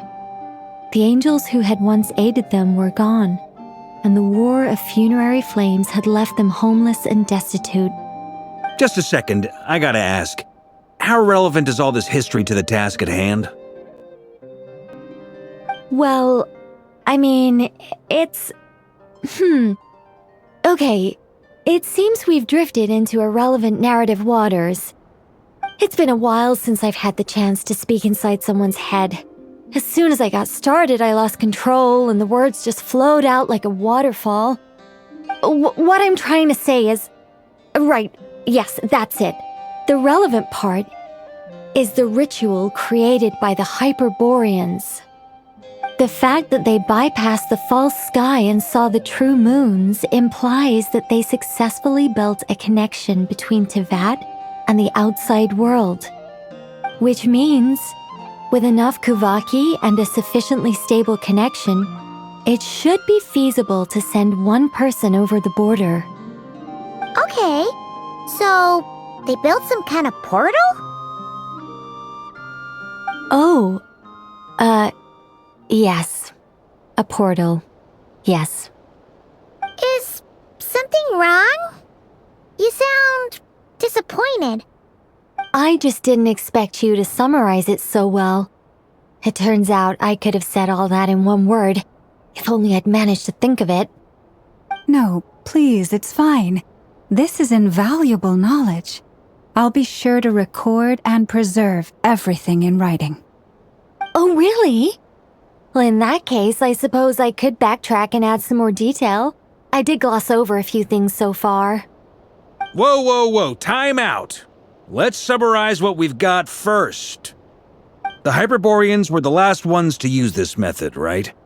So we somehow need to find whatever structure they built and make sure there's enough Kuvaki to power it up. Luckily, we have the moon marrow of both the eternal and iridescent moons, so we're all good for Kuvaki. Which means the key issue we need to focus on is finding the place. Am I right so far? Yes. Although I expect the structure is long gone by now. That said, what if we could take advantage of the phantoms to travel back to a time when it still existed? Well, travel back isn't quite accurate.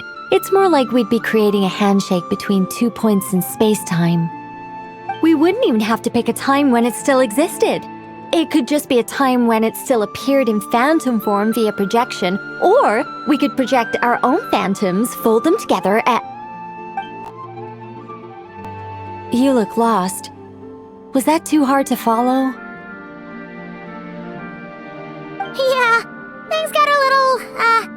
technical there. Paimon's brain is reaching capacity. All right. Let me think about how to put this more simply. Okay, got it. Over the next few days, I'll search for phantoms that we can use. Once I find one that meets the criteria, I'll let you know and we'll regroup. By completing certain rituals, specific individuals will be able to enter the phantom and make it to the Hyperborean structure. If everything checks out and it looks feasible, we'll just need to wait for Moon Prayer Night, and we can send the Moon Goddess back home. I'm really skimping on the detail here. Is this making any sense at all? I think so. For now, we'll just wait to hear from you. Yes. Basically, yes. Great. Counting on you. In the meantime, we'll focus on finding the Moon Goddess's name. My name? Are they looking for a way to stop me from disappearing? Excuse me, Miss... Go on, Miss Nicole. This conversation was a little all over the place. I didn't catch your name. I am Lauma, of the Frost Moon Scions. Ah, I did wonder. I noticed that you listened very intently when I spoke about Hyperborea and the moon's history. If you'd be interested, I'd love to visit you this evening and go through it again in greater detail. Also, if you were serious about making a record, it would be too risky to simply write down the raw details as is. I would suggest some tweaks. Maybe rewrite the stories as fairy tales or fables, perhaps even prayers. Anyway, we can cross that bridge when we come to it. So, see you later then? Oh, and no need to prepare anything. Just a cup of tea will do. See ya! She seems friendly. It's just... It's so nice to find someone who's actually willing to listen. I've been dying for a chance to finally go through all this systematically from start to finish. Any longer and I'd probably start forgetting it. Now Paimon gets why Alice told us to mind our heads. Ha ha ha ha! What did I tell you? A lot of quirky people in Alice's orbit. Now then, the next order of business is, where do we start looking for the Moon Goddess's name? Maybe the rest of what Nicole has to say might give us some clues. Once I've heard her out, I'll summarize the salient points and share them with you all. I'm also inclined to review our other documents. Yes, our faith was first established by our Hyperborean ancestors, but many of the more factually accurate records are from after Kuthar's birth. Sounds like we're gonna follow Columbina's journey through Tevat, huh? In that case, we'll start by heading to the Frostmoon Enclave. Sounds like a plan. Take this with you. I'll see about getting in touch with the Fatui. It'll probably just be Arlecchino and Sandroni again. They're the only ones who would want to help. Thank you, Mr. Varka. Ha ha ha ha! Don't mention it. Honestly, I'm more comfortable dealing with the Fatui than prying into the details of a young lady's childhood. Catch you later. I should follow them, just in case there's some way that I can help.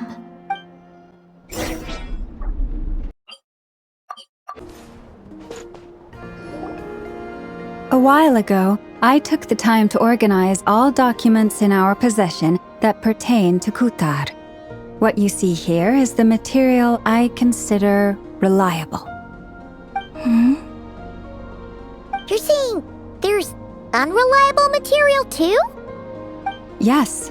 Most of the information we have was transmitted through an oral tradition.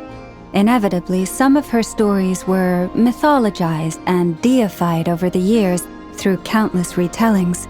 That's why I organized them into reliable and unreliable. There's no sense seeking answers in history unless we can ensure the veracity of the historical record. Makes sense. All right, let's take a look through.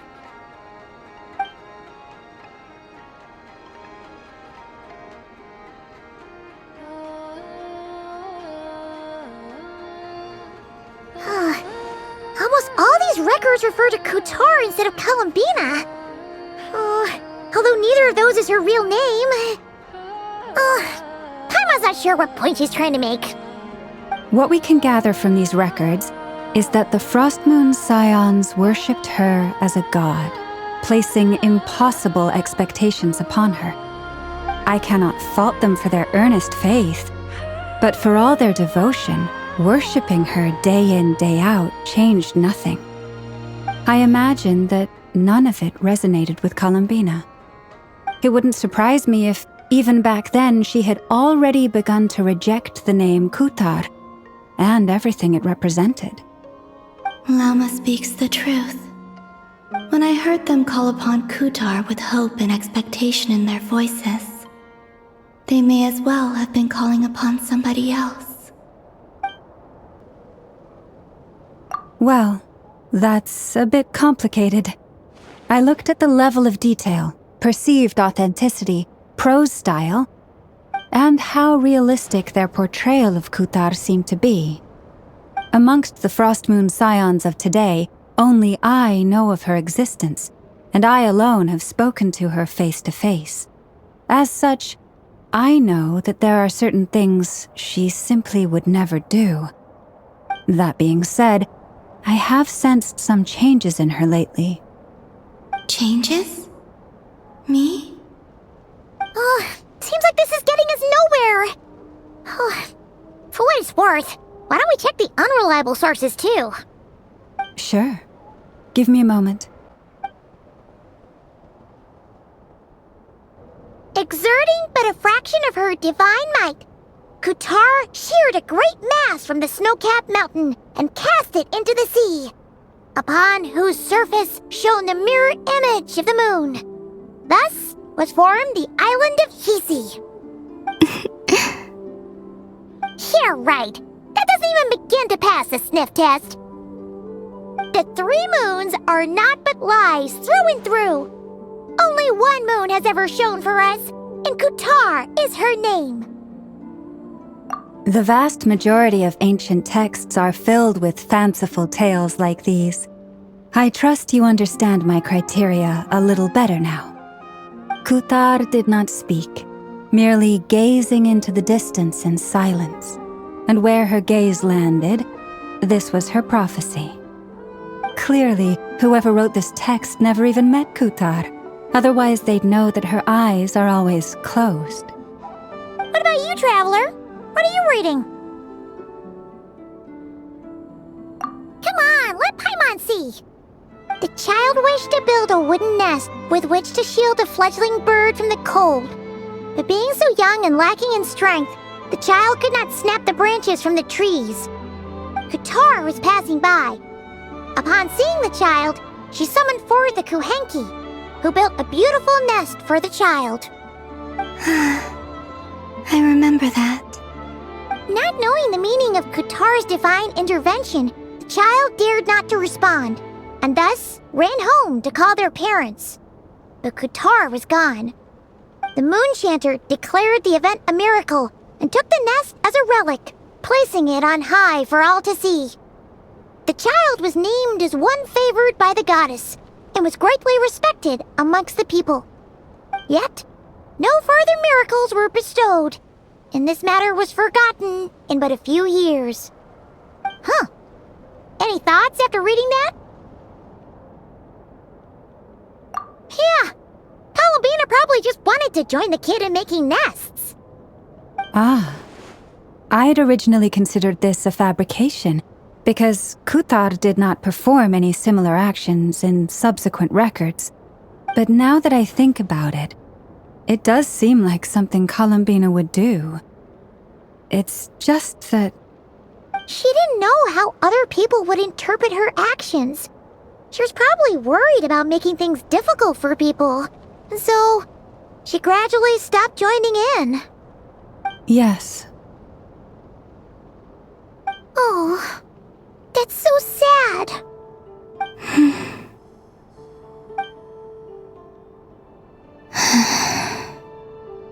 And now, I can make no such gestures of warmth, even if I want to.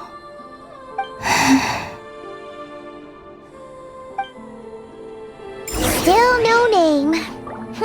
That's a bit of a shame. But we did learn some... Varka said he was gonna set up a meeting with Arlecchino and Sandrone, right? Let's go back to Nasha Town and see how he's doing.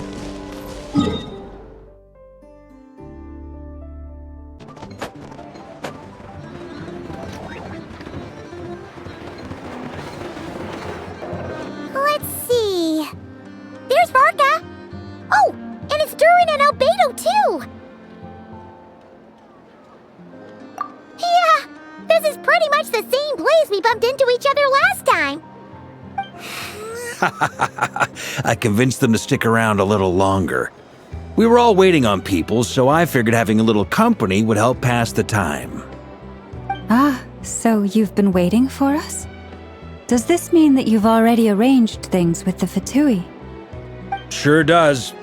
Now you're back, we can go meet up with them together. How'd your investigation at the Frost Moon Enclave go? Well, we didn't find out Columbina's true name.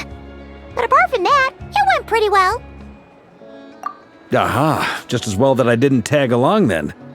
I'm sure our moon goddess wouldn't want every man and his dog knowing all about her private life.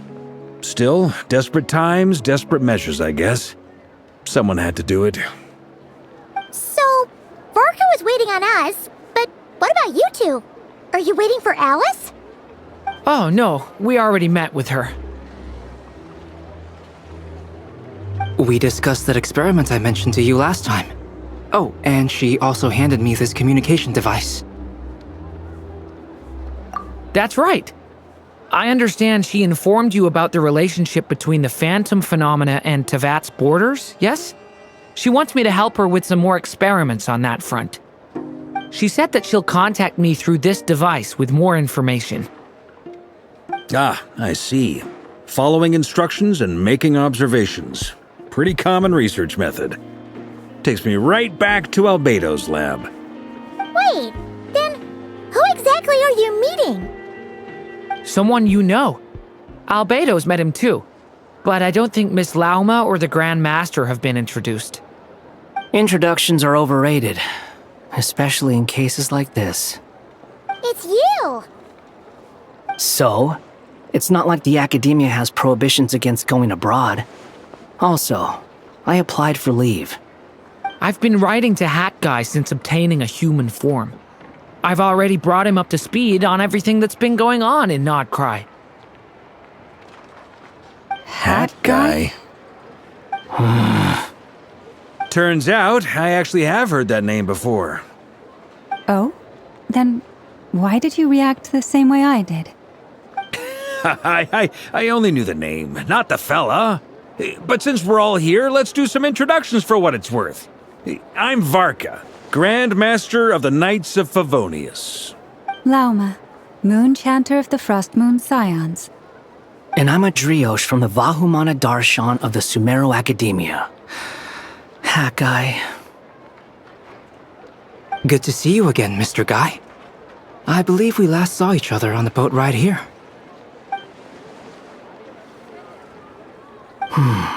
Mind you, the only reason I came here is because there's someone I want to look into. Who's that? The Doctor, also known as Dottore, second of the Fatui Harbingers. From the tone of your voice, it sounds like there's bad blood between you. I was reviewing our archives and noticed that a lot of information about him was missing. Left a bad taste in my mouth. That's all there is to it. Dottore, or Zondique, as he was then known, once studied at the Academia, but he got kicked out before he could graduate.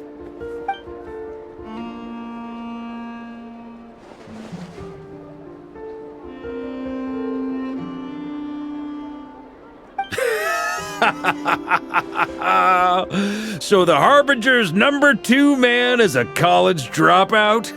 How embarrassing for them. Last we heard, he was planning something. We actually heard that a few times before, even coming to Nocturne, but we haven't seen a trace of him since we got here. He only appears when something interests him.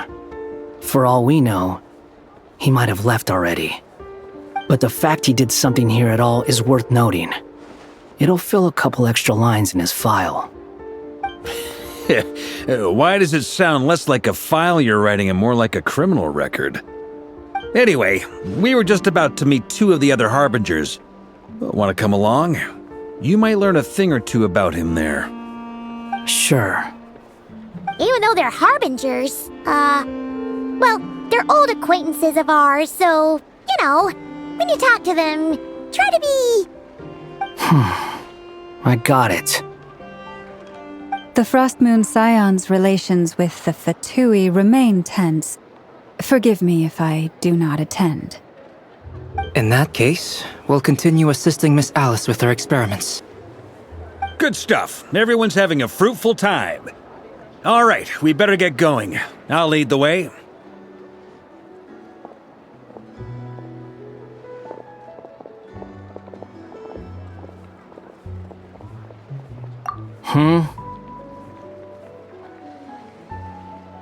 Well, yeah, that's obviously part of it. But I'm not the only one who has a score to settle with him. Neither you, nor Lesser Lord Kusanali, nor I want to see him meddling with things again. What's the hurry? Don't worry. Pigeons always know which way home is.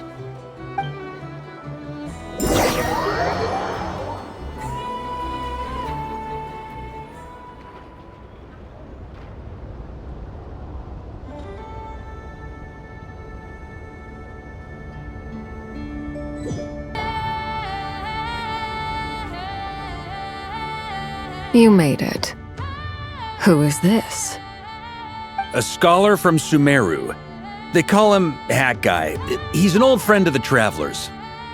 Wait, this is the academia representative you wrote about? He doesn't exactly look the part. I believe this will prove my identity. You'll notice it bears the seal of the Sanctuary of Surasthana. Well, what do you know? So it does. All right then. My mistake. It's fine. I expected as much. What? So as I mentioned in my letter, the Academia's got its eyes on Dottore. But this matter remains top secret. Apart from those assisting in the investigation, the fewer people who know, the better. If anyone asks, I'm here in Nodcry to pursue my personal academic interests. Gotta say, Marka, you did pretty well to keep all this under wraps for so long. Sounds like you got in touch with the Academia about this way back. You flatter me. Where do I even start? Remember that time we fought Rerir at Star Sand Shoal? He sure let me have it then, didn't he? I'll bet Dottore had that all sketched out, with me as his convenient little pawn. He could not care less about us if he tried, but hey! The feeling's mutual. Does Dottore really strike you as the sort who values his relationships with his colleagues? Fair point. Definitely not. Which is why I always keep my guard up whenever he starts making suspicious moves. To that extent, our motivations align. On top of which, I consider you trustworthy people. Now, back on topic. In the wake of the Reikir of Solnari episode, Sandrone and I grew suspicious about Dottore's complete inaction during the entire affair. So we tried to find out what he'd been up to, but unfortunately to no avail. He never lets anyone in on his plans. The more he cares about something, the more secretive he gets. Indeed. Perhaps he believes that by keeping a low profile, he can avoid trouble. But that trick isn't going to work on his colleagues. Yeah, I mean, he's been researching the ancient moon's remnants. And he's been trying to get his paws on the moon marrows. Only an idiot would believe he doesn't have something more planned. With this in mind, I returned to Snezhnaya and relayed my thoughts to Her Majesty the Tsaritsa, entreating her to have him recalled. That's pretty direct. Did the Tsaritsa agree? Yes. I made it abundantly clear that the Fatui's business in Nodcry is almost concluded, and we do not need 3 harbingers in this territory. Her Majesty concurred. Accordingly, Dottore has returned at her orders. I imagine he is continuing with experiments, which no one besides he would ever have any interest in.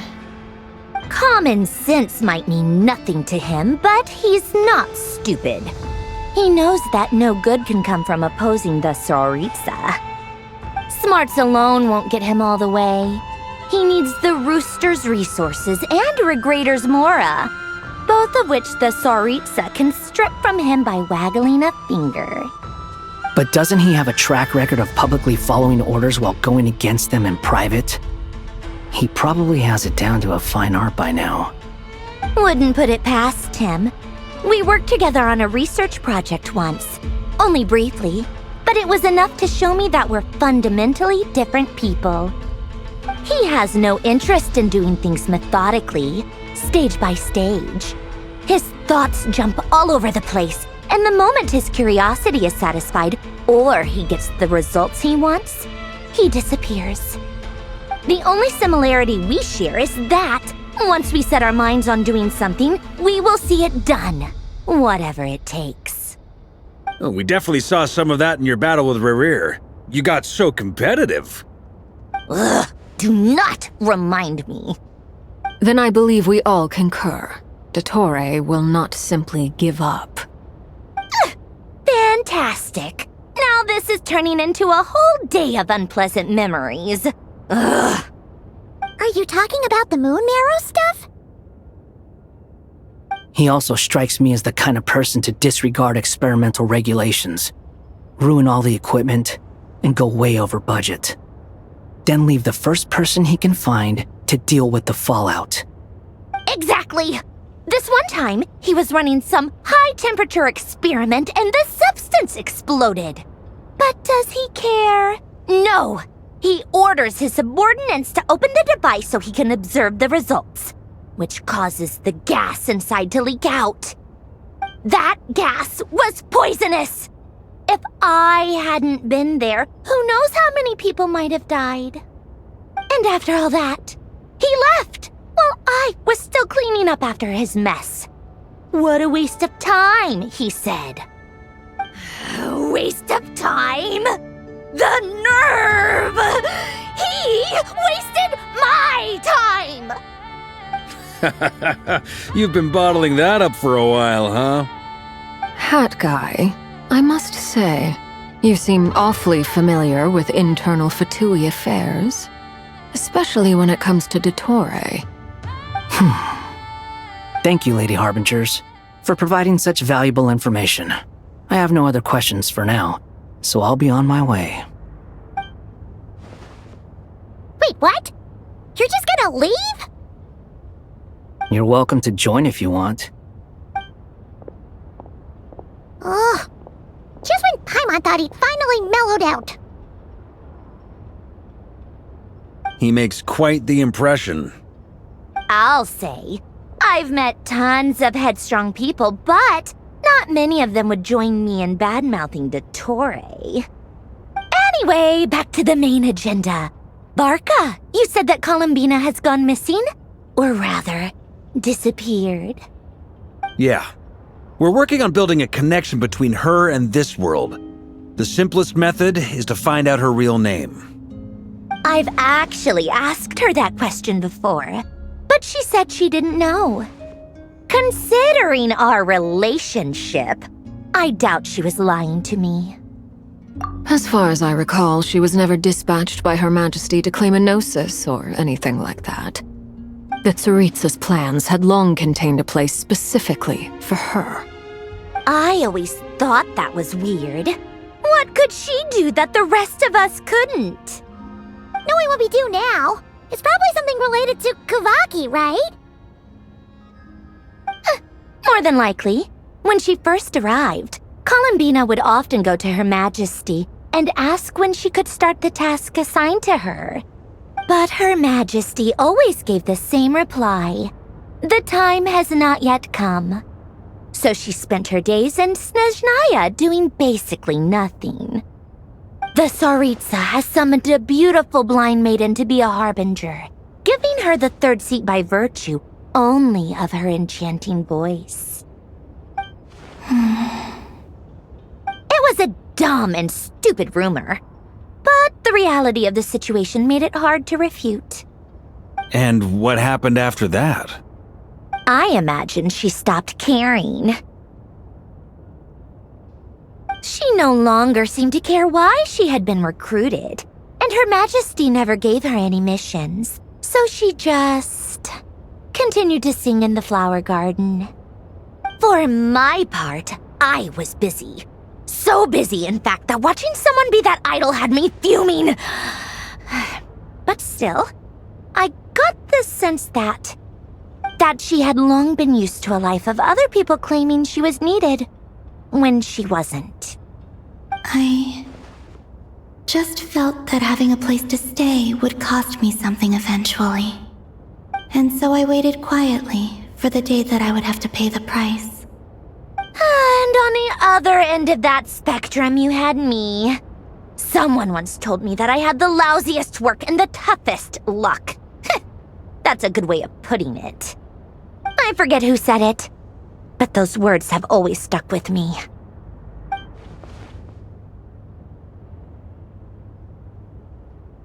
But you've done your job exceptionally well all this time. Because at heart, you are a conscientious person.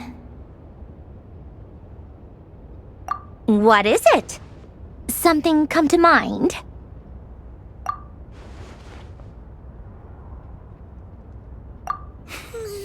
That makes sense. Nothing screams you are needed like your name shouted from across the town. Well, good luck with it.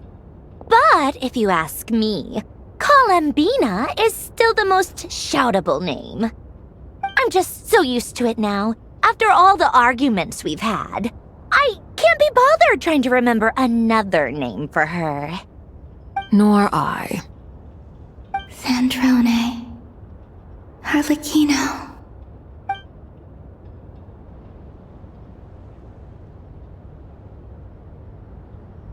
Huh! It's a Sealy! Does that mean Nicole has news for us? Ladies, I thank you for your hospitality. If the chance ever comes up, I definitely owe you both a drink sometime. I'm sure it will. You can make your own way out.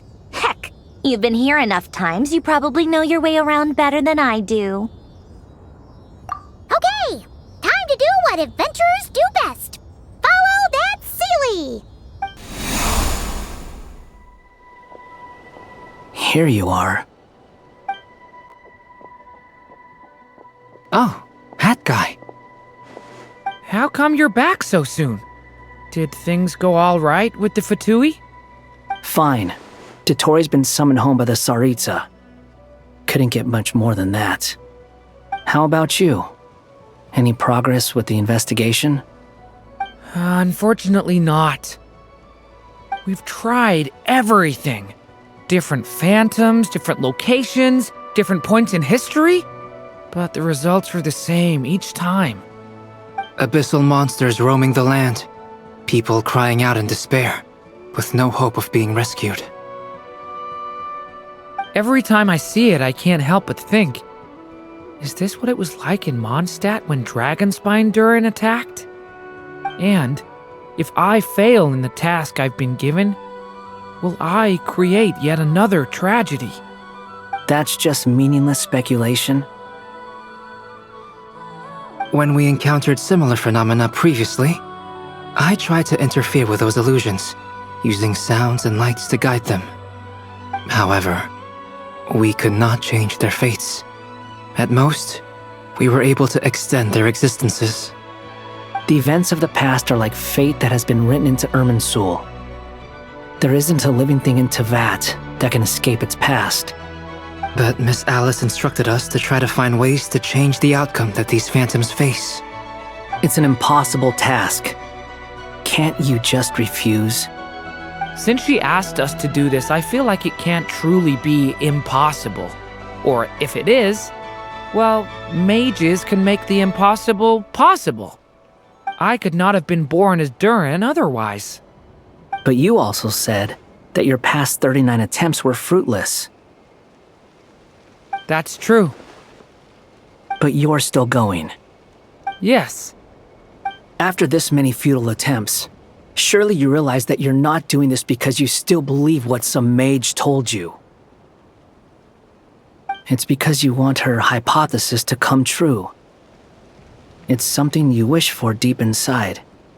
So, think for yourself about what you want to do. As long as you don't believe it's futile, it isn't. Yeah. Previous experience indicates that we cannot touch the phantoms, which limits the effectiveness of our interventions. If we want to clear this hurdle, we need to break this rule somehow. Same thought here. Following the same rules means repeating the same failures. Reducing ourselves to mere playthings of fate. So you mean we need to figure out a way to make contact with them despite knowing that we can't? Yes, and I suspect that's something only you are capable of. Everything in Tevat is logged in Irminsul, but the withering that once occurred in Sumeru was a sign that the Great World Tree was being corrupted. This corruption allowed things that should not have existed in Tevat to appear. This is tantamount to rewriting reality to an extent. You're saying abyssal power might be able to affect those phantoms? No one's ever tried it before. If you're gonna try it, it'll take courage. And you have to be confident that you can control it. Is anyone there? Has anyone seen my daughter? She's missing. I have to find her. I hear someone inside. Spargana? Are you in there? Ah! If I can use my abyssal powers to warn him that there is danger here, maybe it'll change his decision. Maybe he'll stay away. Yes. The important thing is not the nature of the power, but rather how you use it. To intimidate and obstruct. Sounds about right for the Abyss. Let me try. I should be able to influence that thing. Have you seen a little girl? What? This isn't the time for that! Just run!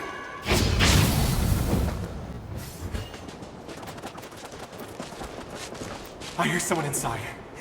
Spargana? Are you in there?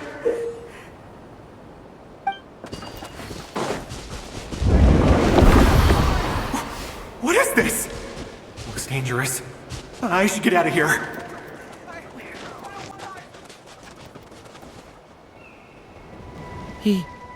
He really left. Ha! We did it!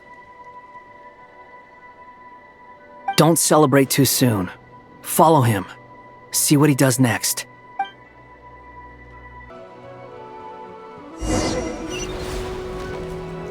Monsters approaching from the front. You need to stop them and create an opportunity for him to hide.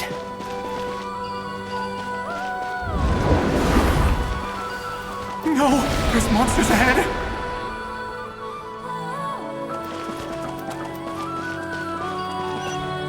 Wait, is that the barrier I saw earlier? Why is it appearing now? It's as if someone's controlling it.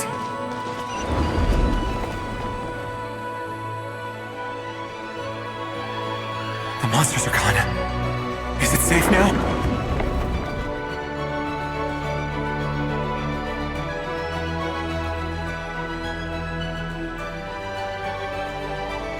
The barrier's gone too. How odd. Anyway, I guess I'll keep going.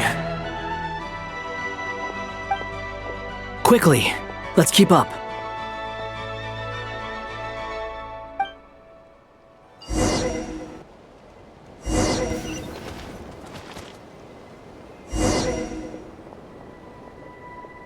Wait, there was someone else here? Don't go any further. We've got anti-monster traps laid out everywhere.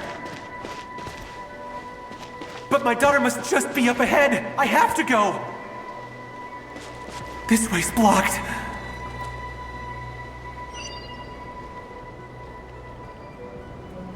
We might be able to use the explosives over there, but we need to take care not to hurt him.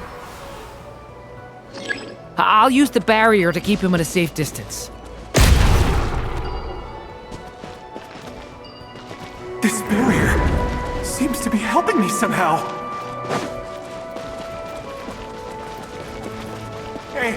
Hey, wake up! Oh, no good. Gotta keep moving ahead.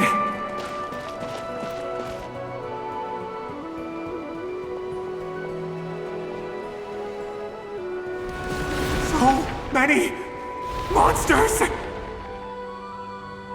There's still a chance, Durin. Use the traps.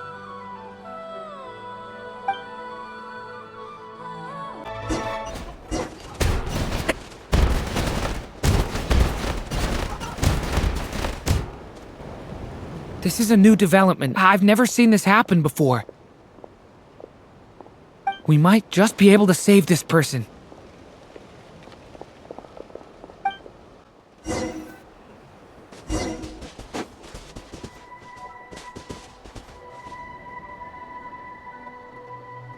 Hello there. Have you seen my daughter? Spargana's her name. She's carrying a large backpack. Get out while you still can, you fool. You won't find any survivors here. But I can't just leave her here. She must be so scared right now. Sorry. Wish I could help, but I haven't seen her. You'll just have to keep looking. Okay, thank you. If I do find her, I'll get her to shelter and come back for you. Don't bother. I've got nowhere left to go.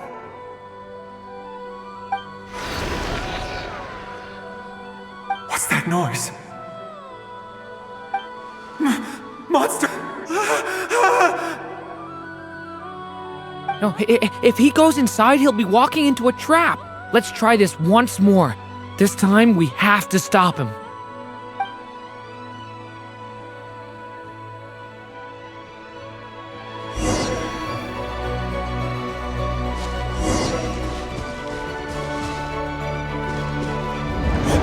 Why?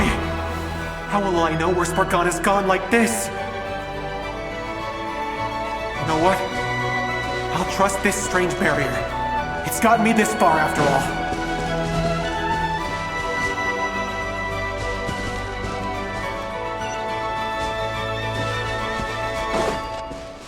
Spargana, are you there? What? What's this? Hey! Let us out!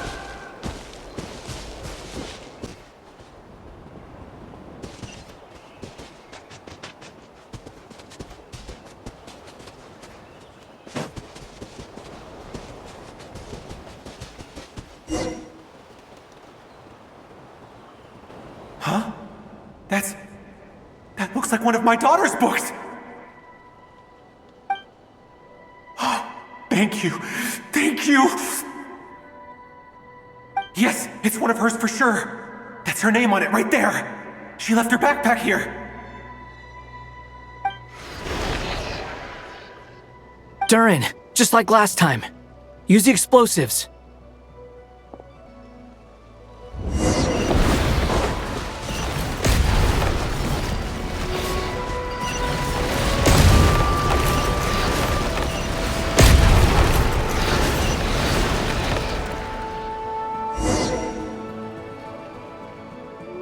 It won't work. There's not enough left. If he makes it in, he'll die. But then, this clue could be the key to him finding his daughter. It might not be the only one. Better he misses that clue than loses his life. I guess so.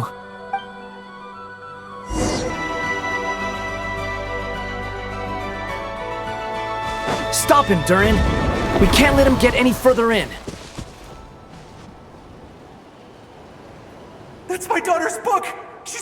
this way? Why? Why won't you let me go in? I've searched and searched and searched just for this. But how will I find her without any clues? I no longer have anywhere else to go.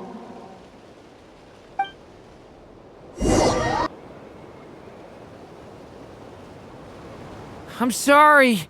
I'm so sorry. He refuses to go anywhere else. Whether he opens this door or not, all that awaits him now is death. We couldn't change his fate. Albedo? Hat Guy? Let's try one more time. I don't know how we're gonna do this, but I don't want to give up either.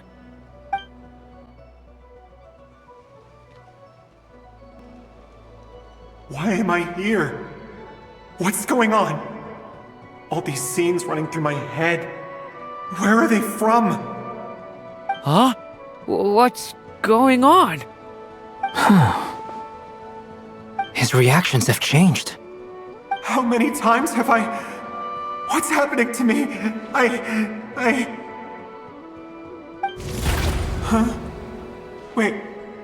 Who are you? You can see us now? I feel like I always could, but that I only just realized you were there. I'm sorry, I don't know how to describe what I'm feeling. But you were the ones guiding me using that marked barrier, right? I haven't done anything yet, but those monsters, those deaths, they feel like memories. Like things I really did experience. I won't find my daughter. In fact, I'll ultimately die trying to find her. Isn't that right? No, it isn't. Yes, it is. Even so, we're trying to find a way out of this. You've not seen my daughter either, have you? It seems she really isn't here.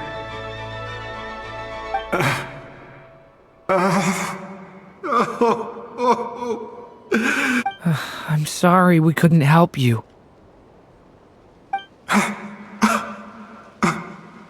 I'm just tired. Maybe this is destiny. Maybe it doesn't matter how hard I search. How long do I have left? Experience says 15 to 20 minutes. 15 to 20. Thank you for all your help. Let's rest a while. You look exhausted too. Now's not the time for you to start pitying us. It's not pity. I'm just realizing that I've only got 10 or so minutes left. You know? You say you're from Mondstadt, yes? A place with windmills, where people enjoy limitless freedom? And you're from Sumeru, where they've built an academy into a giant tree? Yes. It seems you've never heard of either place. Those names are unknown to me, I'm afraid, yes. Have you heard of Hyperborea? I have, but I heard that it was destroyed in the distant past. I see. That was where my ancestors once lived. What about Delphi Pytho? Was it later rebuilt? I've never heard that name. Then what about Salvindagnir? I have seen that name on stone tablets on Dragonspine. But I'm afraid the only things left of that place are its ruins. I see. Sure enough, there was no way to turn this around, huh? I'm sorry. I was the one who asked to chat, but it seems like we're too many ages apart. There's barely any common ground to start from. It's alright. We did hear something new, at least. From how you speak of your lives, things must be going alright for you, I guess.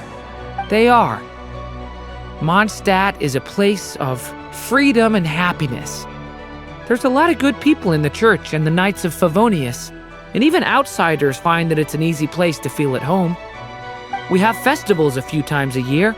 Everyone gets together to drink, sing, and be merry. Sumeru is a lot more uptight. Not really the kind of place where you can relax. It's a nation fraught with problems wherever you look. But if all you want in life is to seek knowledge, I guess it's pretty much paradise. That's wonderful.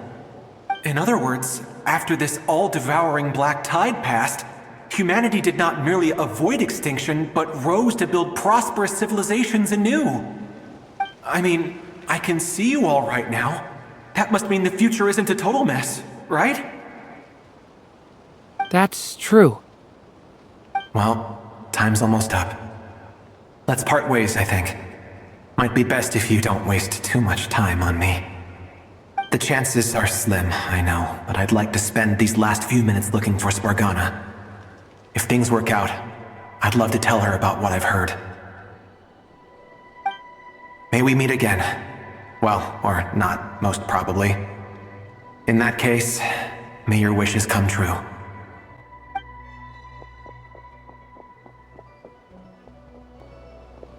He's gone. In a few minutes, he will meet the end that was his to begin with. The ending of this tale did not change, but I believe that we've just made the most progress we have yet. May your wishes come true.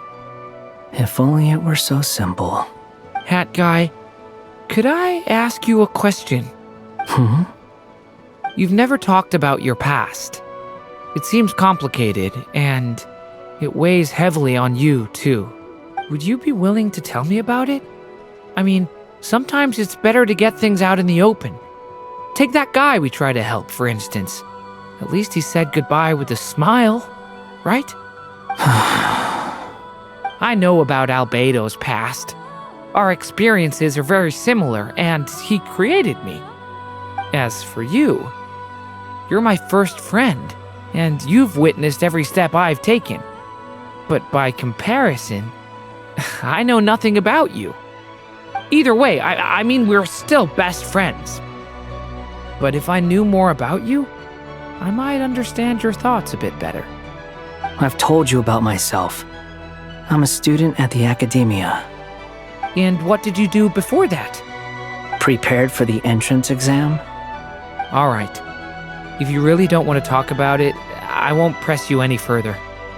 I was a puppet built from the branches of a white tree, using technology left behind by the Conrian schools of mechanical engineering. A white tree? You mean an Irminsul tree? Yes. A branch of Irminsul that was once connected to the main tree. So you had a human creator too? Yeah. But my creator abandoned me after deciding that I was a failure. After that,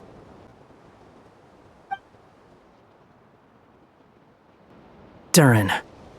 Resisting the influence of the abyss, suppressing the urge to destroy, trying to do the right thing. None of these things are easy. But no matter how hard they are, trying to rewrite past wrongs is far harder. You asked me if you would create a new tragedy if you failed. I told you there was no point speculating about that. But the real answer is, yes, you absolutely will. That guy. But at least you've got people here to help steer you away from the wrong path. So, just keep aiming towards the light. I will. I promise. All right, break time's over. Hello? Durin speaking. Hello, friends, it's me! What have you been up to, I'm detecting some unmistakable fluctuations here at the border. The amplitude isn't particularly high, but they're completely different signals from the ones before, and the scale is comparable to those I've detected previously.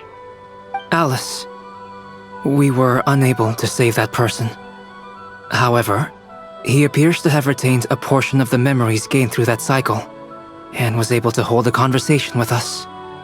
I see. Well, that is rather odd indeed. It definitely merits further attention. Could I trouble you to keep trying the same approach? I need to gather some more data. Counting on you. I should probably have Nicole come and check this out as well.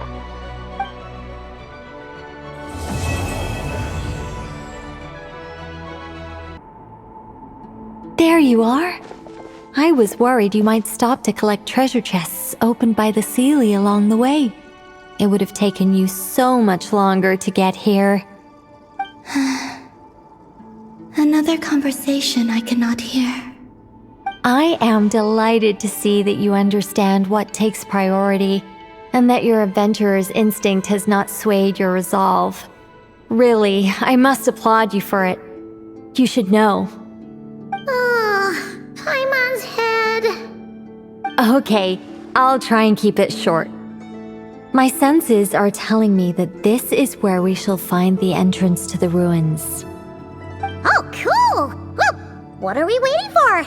Let's open it up and see! Patience.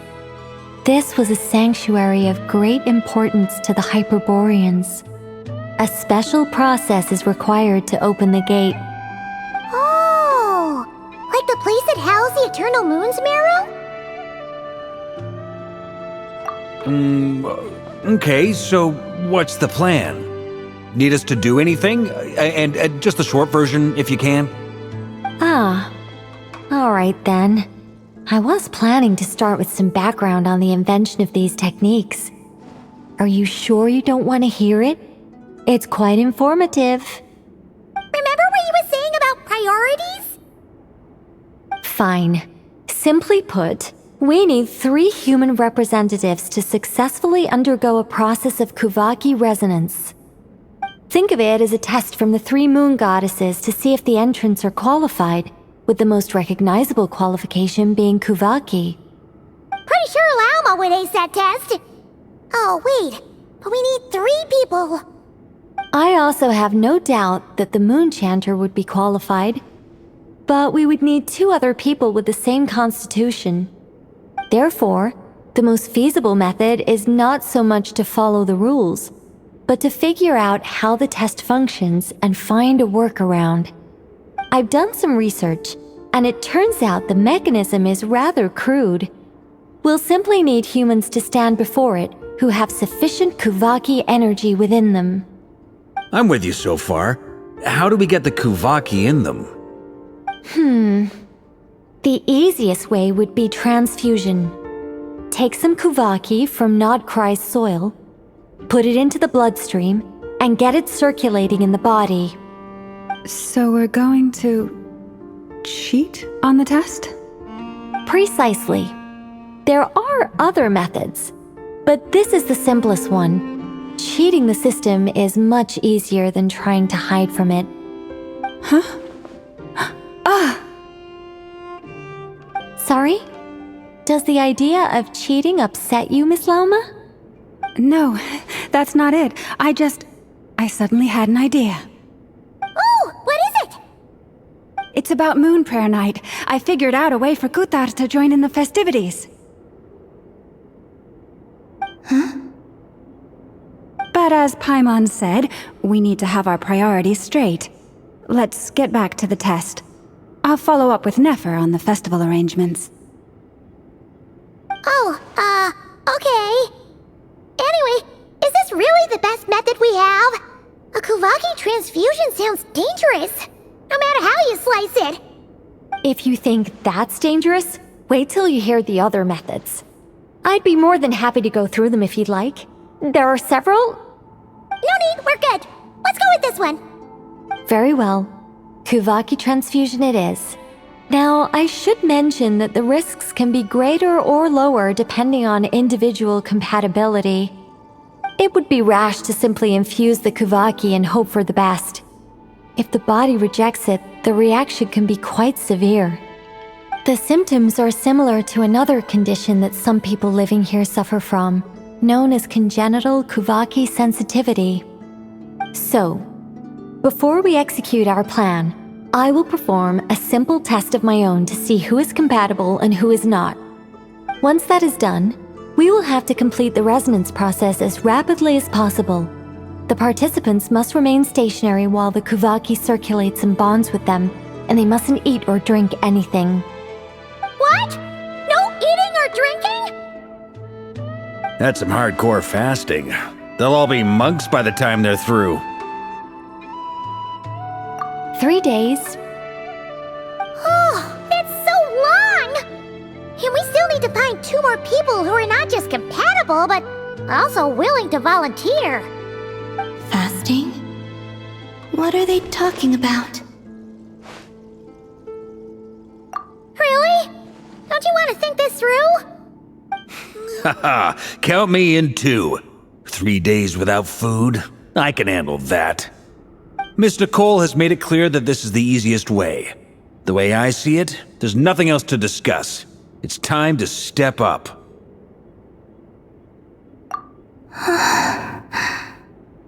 Yeah, you're right.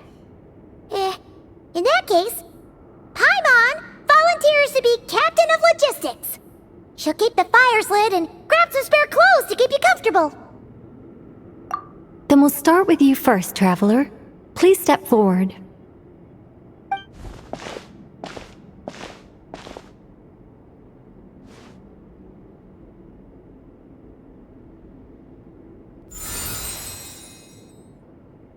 How's it going?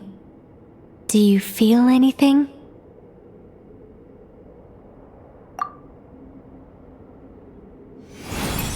How about now?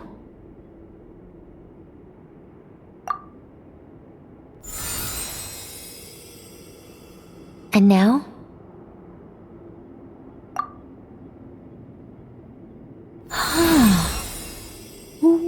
What about now? You guys, it's not a competition, you know. All right, I'm officially impressed. Even as a descender, you can withstand far more than I imagined.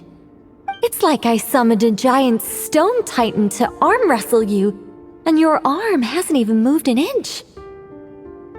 In my last attempt, I infused 5 times the amount of Kuvaki required. Yes, safe to say, compatibility won't be an issue for you. You're eligible to join. You're next, Mr. Varka. Sure, here goes nothing. All right, I'll start where we left off. 5 times the required Kuvaki dose. Whoa, whoa, whoa, hey, wait a minute. How's it going? No, not great.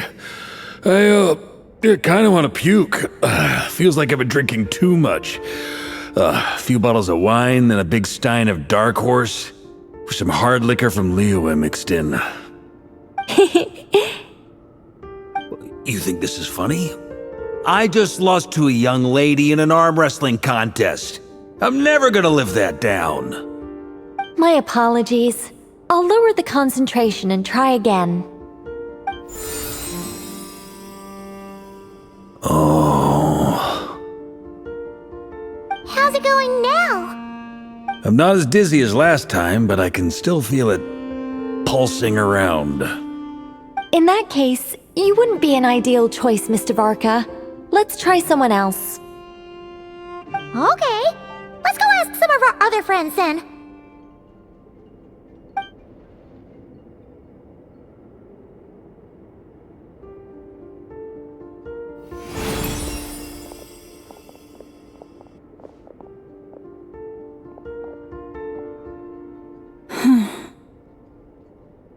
No surprises here, Miss Moonchanter.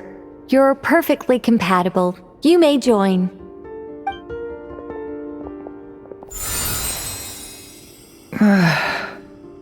I'm getting a slight headache. Shame. You were so close. Whoa! I'm itching all over! Allergic reaction. We can't have that. Huh? Well, are you gonna start or what? The Hexenzirkel is an organization that cares for and protects children. We will not have them do dangerous things. Not even tests.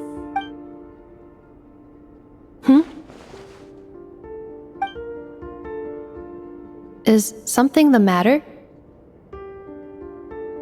The candidates have to be human. I guess that rules me out too. Huh. Everyone except the Moonchanter got beaten. Guess I don't need to feel so bad after all. I mean, looks like this isn't gonna be as easy as we thought.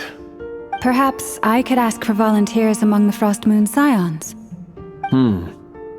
I'll see about talking to some trusted Lightkeeper colleagues. Itlua springs to mind. In fact, I think we had some former Frost Moon Scions join our ranks recently. Can you give me the scientific explanation for how the test works? I can probably make some kind of test bot. Then we can just zip through Nashitown, going up to people and pressing a button to check their status. Wouldn't that be way easier? No. Wow! No elaboration for once.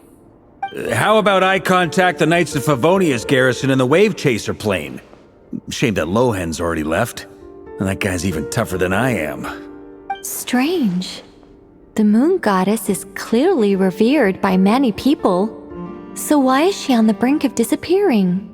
She mentioned that the world has rejected her from the very beginning. And when we fought the Raikir of Solnari, it seemed like she exhausted her power for our sake. Also, I'm not sure revered is the right word for how people feel about her. Gratitude, certainly. For my part, anyway. It's basic reciprocity. She helped us, so she deserves our help in return. Yeah. Even though she looked like she didn't care, she still saved a ton of people, including me. A review of the relevant data leads me to conclude that Miss Columbina is a good person. Yep, you bet! They really think so? I'm super surprised that Columbina isn't her actual name, though. I think it really suits her. It's light and graceful and... yeah, just a really pretty name. I know, right? Unfortunately, that's not our decision to make. Columbina. That was the code name the Fatui gave me. But it also came up in the song I heard when I was born. But... is that really all there is to it? What do I truly think of my own name? Is there anyone left who will still call me by that name?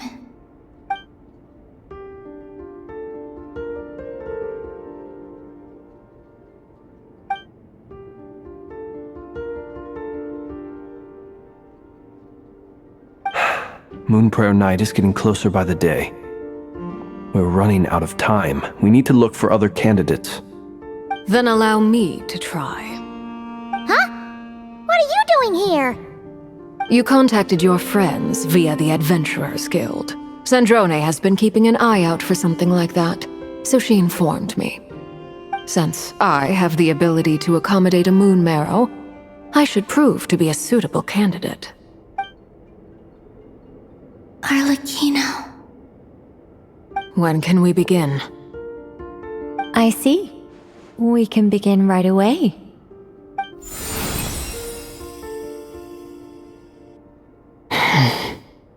How was it? Did you feel any discomfort? Not at all. Then it seems we shan't need to look for additional candidates after all. Great! Cool. Alright, like Paimon said, the rest of us can take turns making sure the three of them stay warm and comfy. Then, my job is to take care of the caretakers. I will ensure everyone receives food and accommodation. I'm ready as well.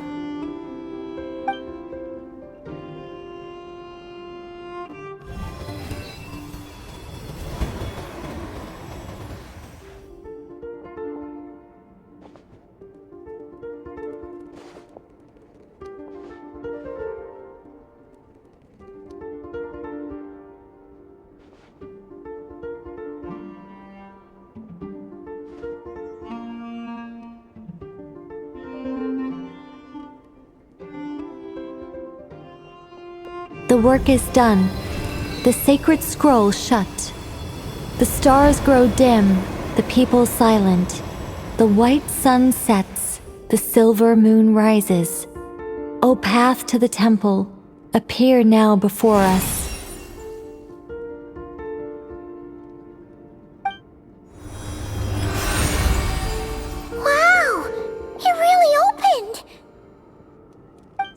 that's what all this is about. They've been trying to open this gate. Come, let us enter. It might be best to eat something first. Take care to chew properly and swallow slowly. It will give your body time to readjust to the digestion process. They will head in soon. They will need to enter this gate.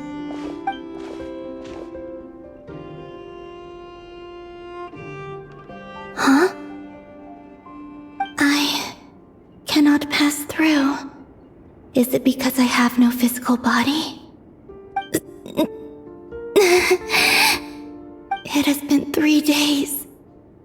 My strength has all but completely faded. Can I really hold on until Moon Prayer Night?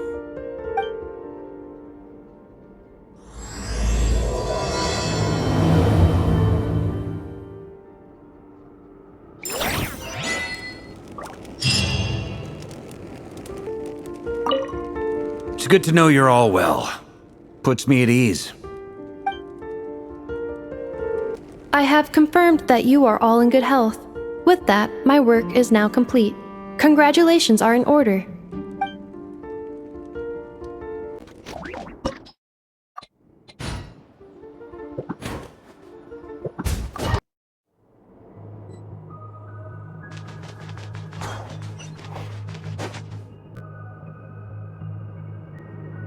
Are these people... Judging by their clothes, they appear to be phantom Hyperboreans from the distant past. That could mean they have some clues about the moon goddess's name, right?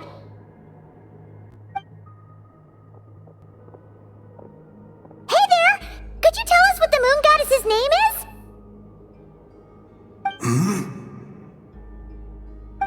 Sorry. That's probably a weird question, huh? How do we explain this? The moons are long gone, and their goddesses are dead. Their names no longer mean anything. When a new moon goddess is born, we will surely know her name. We have used every last resource at our disposal. All that remains is to wait, patiently and quietly.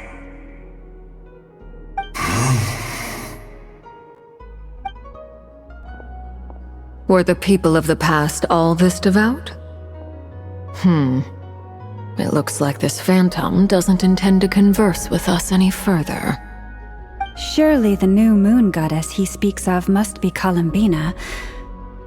Alas, Kuthar's birth came long after the age in which he lived.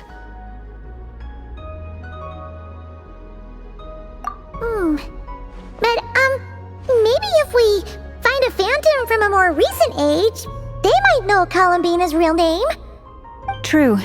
Keep an eye out. We should be able to tell which era they're from by the clothes they wear.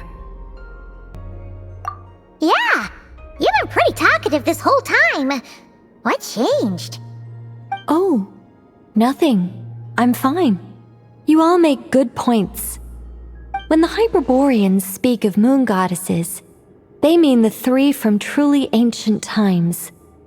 I can't imagine they would know anything about our current moon goddess. There once was a time when the moon goddesses blessed them greatly and protected them from harm.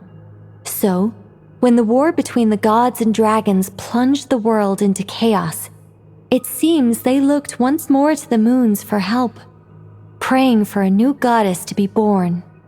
Yeah, that checks out. Let's continue on. Who knows what else we may discover?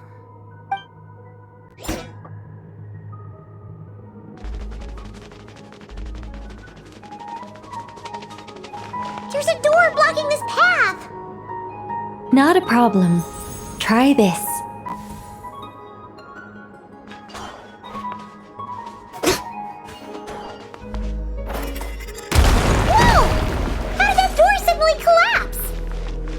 This device was maintaining the door's integrity. Remove the core, and the device stops working. Is this our destination? Impressive. More precisely, this is a device that will help us reach our destination. Let's go. We still have a long distance to cover.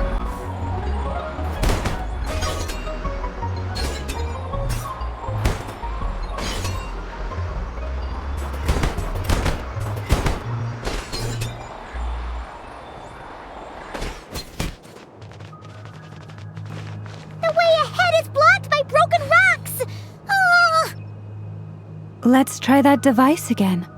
Remember the door from earlier?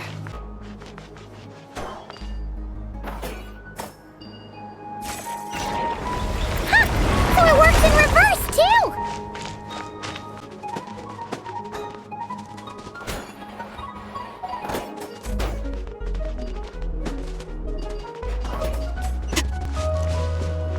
The humans we see are all phantoms, but the monsters are real. What a fascinating place. There'll be plenty of time to admire it later!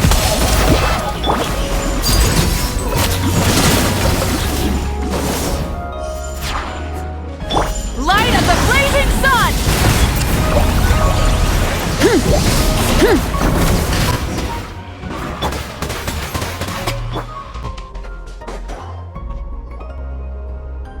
Ooh, there's a whole bunch of artwork in here. Seems pretty old. Nicole, this is probably your area of expertise. What do all these paintings mean? Let me see. To understand these murals requires some knowledge of the history surrounding the War of Funerary Flame. I shared a little of this with Lauma before. Yes, I think I follow. The dispute between the Moon Sisters, the transformation by Nibelung. Oh no, it's no trouble. I'd be delighted to share the tale again. Alright then. Tevat's 3 moons and their goddesses were brought into being by the will of Nibelung, the then ruler of Tevat. But when the heavenly principles came, they changed the world completely, down to its very foundations. The moon goddesses were nowhere near strong enough to challenge this entity. But the heavenly principles did not view them as heretical entities that had to be removed.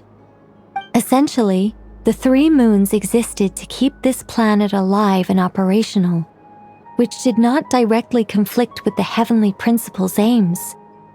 Nevertheless, the inherent precariousness of this arrangement would soon be revealed. Nibelung returned, yes.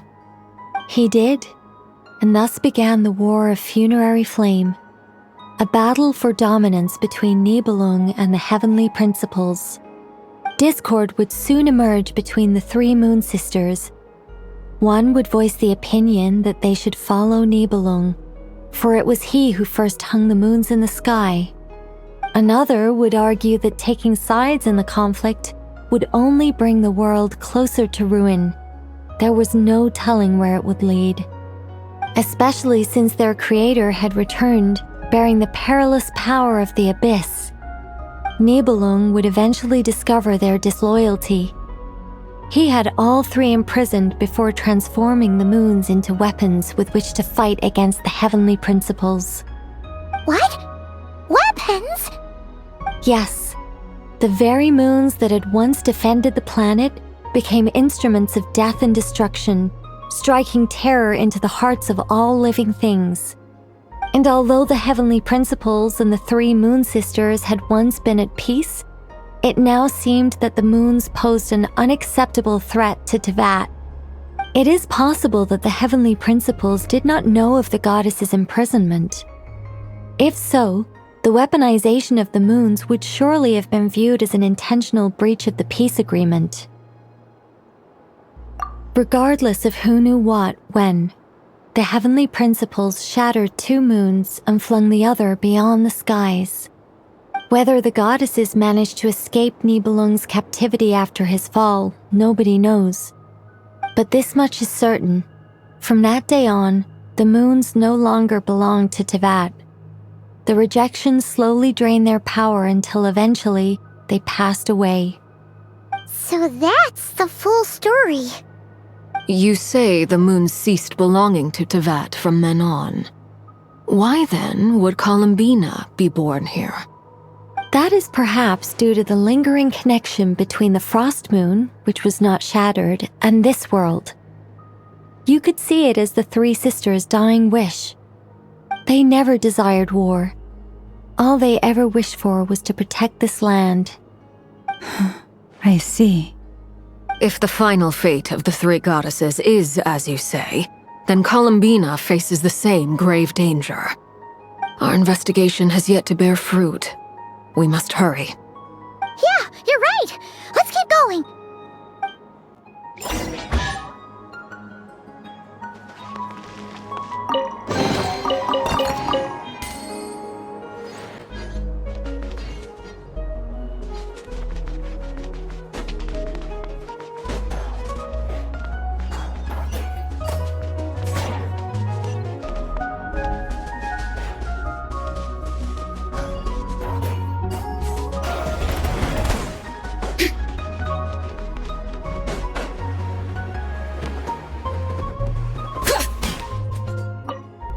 Should we trust him to keep his promise?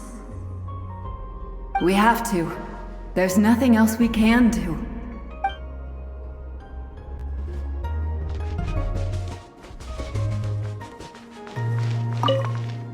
Why? Why do the creators of this world no longer show mercy upon their people? Remember his words. We must change our fate with our own hands.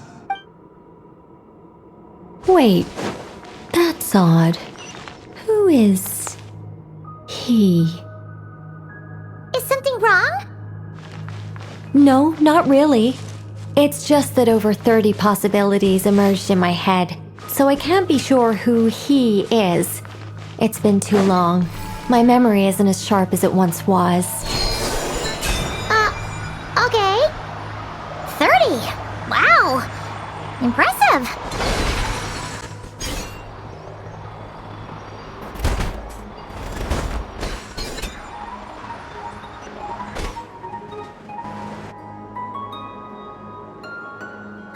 We're finally here. Guessing we'll need to activate this thing? Indeed. I was a little worried about that at first, but as we got closer, I sensed that the Kuvaki within it flows unimpeded. It should be functioning normally. The only issue is how to activate it.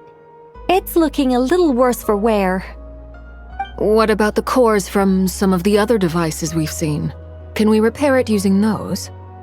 In all likelihood, yes. I imagine that would have been the Hyperborean's backup plan. Let's look for some cores.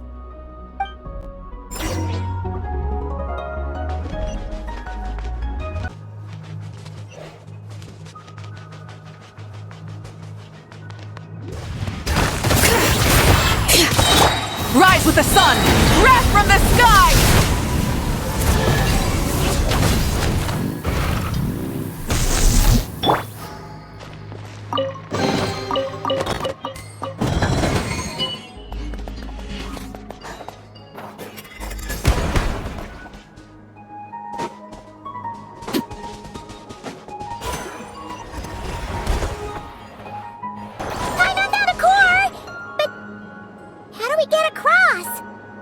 Walk up, then jump down.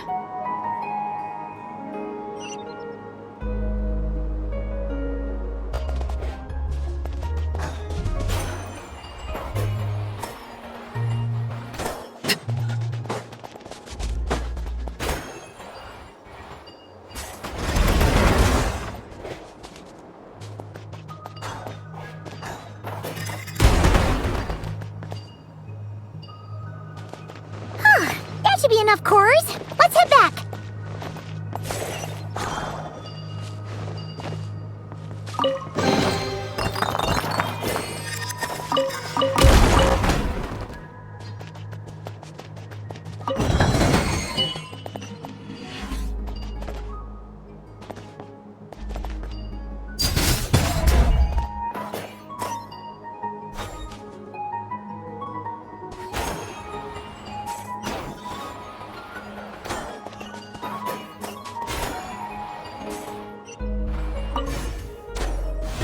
The device is up and running.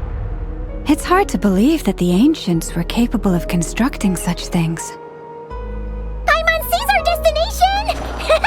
It's right up ahead! Yes, let's go.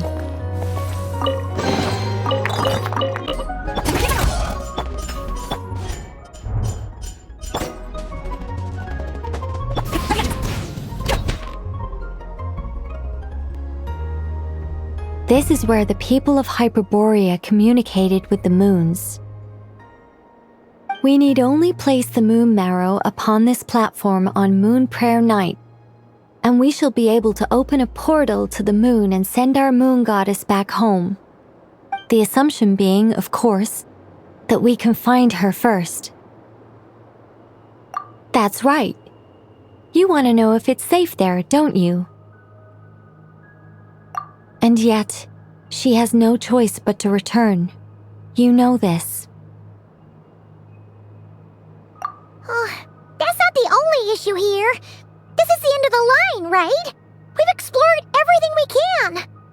And despite looking at historical artwork and talking to people from Hyperborean times, we're still no closer to learning Columbina's name. If it's not too much trouble, could you tell me exactly what Alice said to you about finding her name? Oh, sure. What she said was... Then your first job is to find it. As a moon goddess, I'm sure she must have a name she identifies with. Neither Columbina nor Kutar is her true name, and she's never really accepted either of them.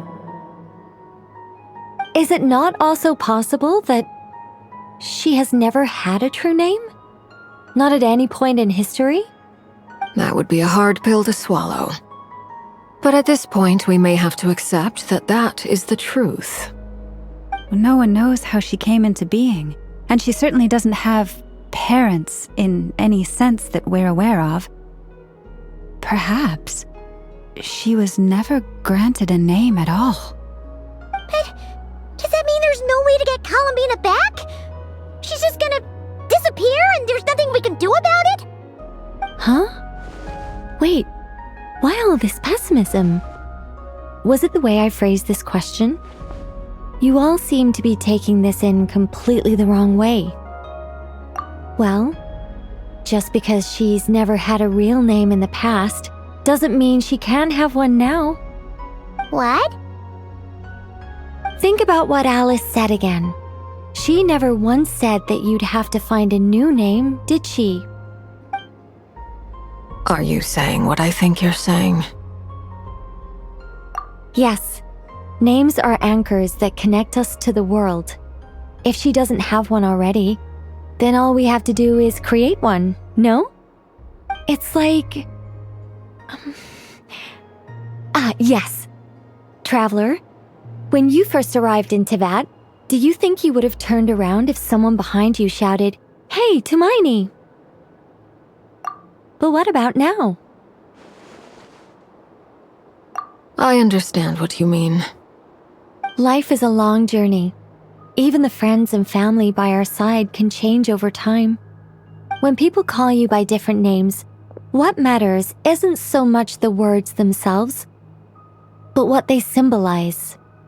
And of course, whether that resonates with you. Ether.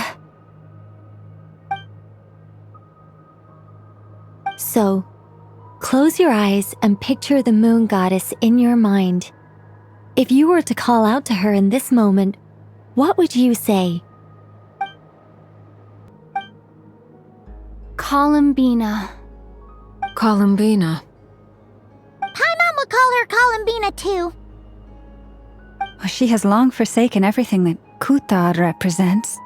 I think from now on I should call her Columbina too. Well, it sounds to me like you found your answer. Are you sure? Is it really that simple? We haven't found her this whole time, and not for lack of trying. For a journey like this, the process is every bit as important as the outcome. Had you not searched far and wide, rejecting every other answer you were offered? How could you have come to an answer you felt was finally correct? Oh, it all makes sense now. This has Alice's fingerprints all over it. Are you suggesting that mage knew from the start that Columbina never had a real name to begin with? I can't say for sure. But I can definitely imagine her chuckling in satisfaction somewhere right now, saying, "Ah, what fun." Llama! Your antlers! You should hurry. The festive moon has begun to rise. Do not worry, for when you called the name Columbina just now, I could sense that the power within was enough to summon back the moon goddess. The power within what? The name? Yes. So, the thing is... What's wrong now? This is so annoying. I really want to explain how that whole thing works. Starting from the founding principles of Teyvat and... Oh, I could talk about this for hours. But... Deep breaths, Nicole. Deep breaths. You're an angel. A sober, sensible, solemn angel who has her priorities straight. Okay then. Sorry for asking. Clearly a bad call on Paimon's part. Anyway, you all need to hurry. Last thing, remember how it felt when you called out that name. Then it is agreed.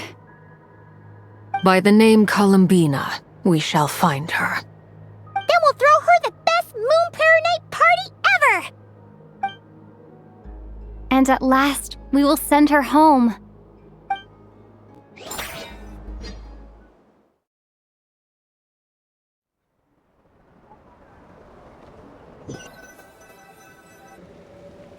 I can barely move anymore. My consciousness is fading away. Have they come back out? I'd love to see them one more time.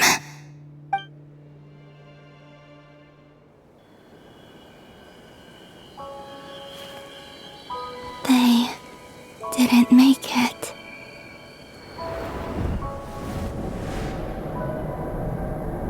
Could you tell me your name? My name is... Columbina!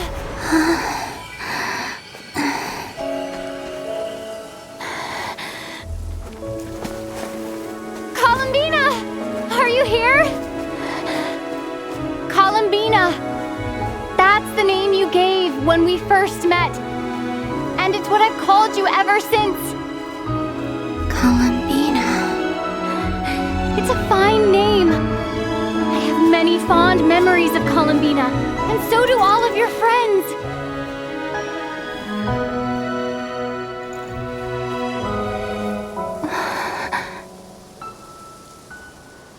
If you like this name,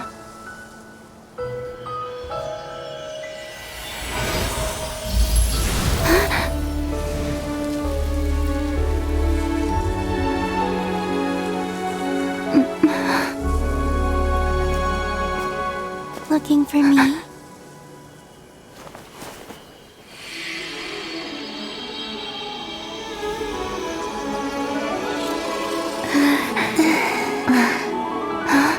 I like it. You can carry on using it. My name is Columbina Hyposelenia. Columbina Hyposelenia. That's a wonderful name. I never thought that Columbina would become my real name. But after I met you and my other friends, the things that this name stood for slowly began to change. It went from being a Fatui code name to something my friends call me.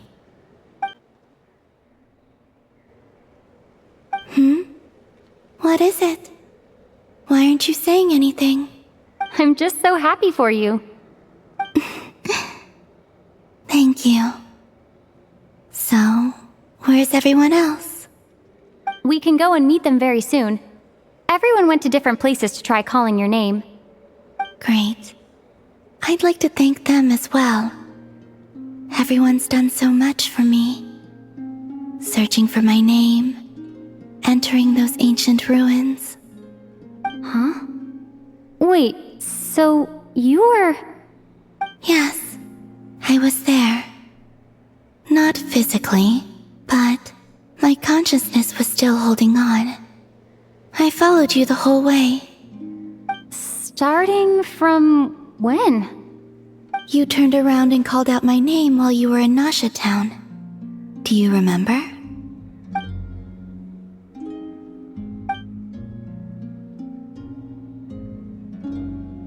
Let's go. We don't want to keep them waiting. Sure. In that case, come with me. But... Before that, could you call my name one more time? Sure. Come with me, Columbina Hyposelenia.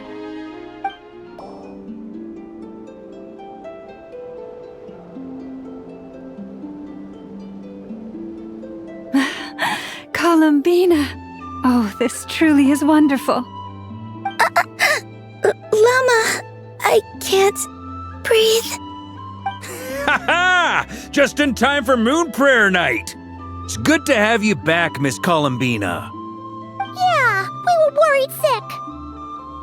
Thank you, my friends.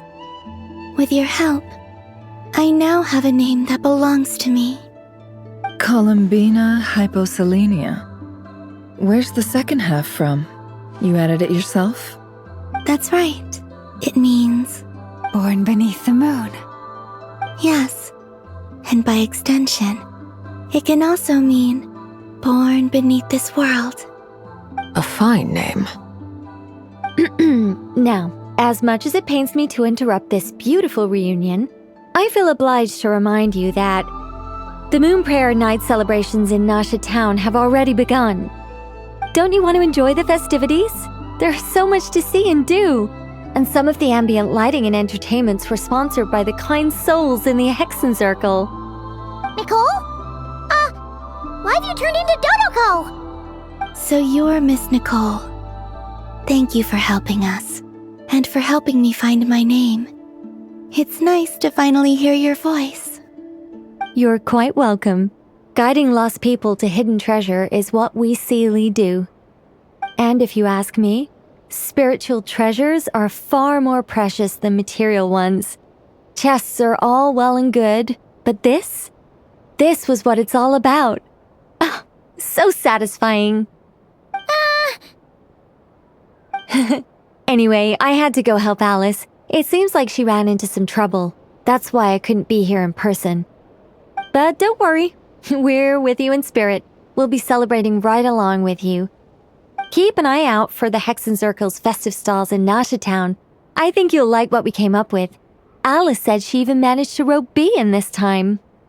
The Frost Moon Scions have also prepared various attractions. I believe Aino and Effa and their crew are setting things up as we speak. On that note, Nefer, about that request I made. It's all in hand. Yehoda is on site to ensure that everything goes off without a hitch. Wonderful. In that case, Traveler? Huh? Come on, Columbina. It's time to celebrate the best Moon Prayer Night ever.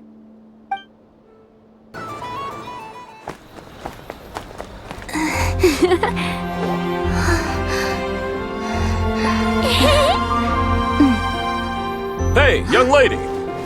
Would you like some Moon Prayer Night candy? Happy Moon Prayer Night. Oh, yeah. I almost forgot to say. Welcome home, Moon Goddess.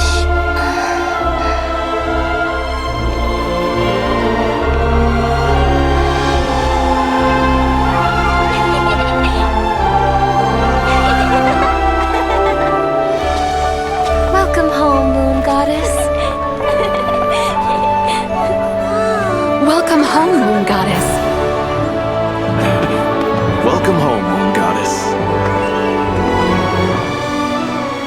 Nasha Town into her home as a festive gift. A rather brilliant idea. Perhaps this is what Notcry, Columbina's home, should have been like all along.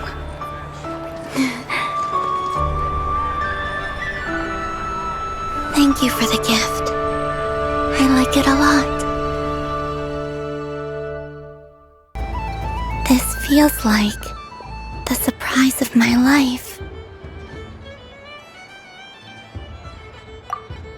I do. I never imagined I'd ever get to enjoy Moon Prayer Night with everyone so freely. If you're happy, we're happy. Quite a strategy you came up with. Hide the tree in the forest. It's not your usual style, Lauma. Is there something about Moon Prayer Night that enhances what's in your head as well as the antlers on top? Apparently so. It even inspired a perennial penny pincher to use their resources for a greater cause. It truly is a magical festival.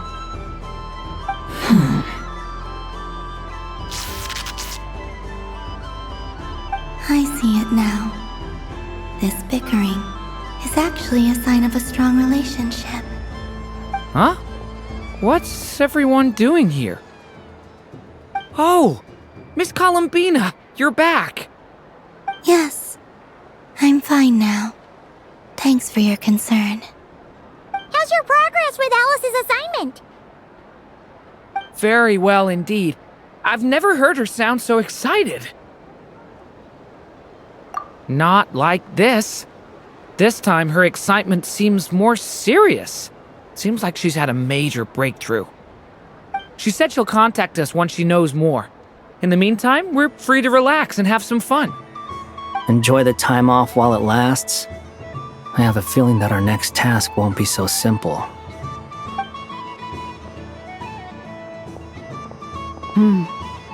I should go. I still have a few things to attend to at the Frost Moon Scion stall. And I think I'll take a look around. With any luck, this once-in-a-year festival will come with once-in-a-year opportunities.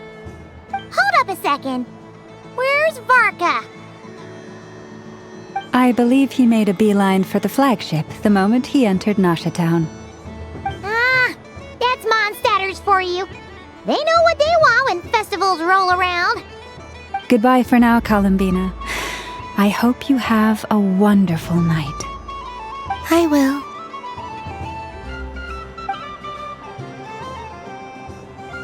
Well, in that case, don't just stand there. Get out there and have some fun. You'll definitely get a warm welcome at every stall. Oh, also, take this map with you. It's a guide to the festival.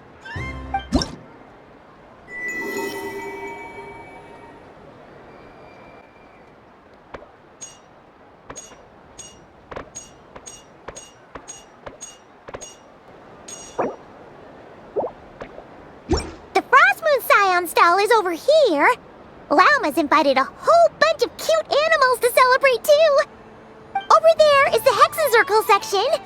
Alice seemed more excited than anyone about this festival, so she insisted on making it a grand affair.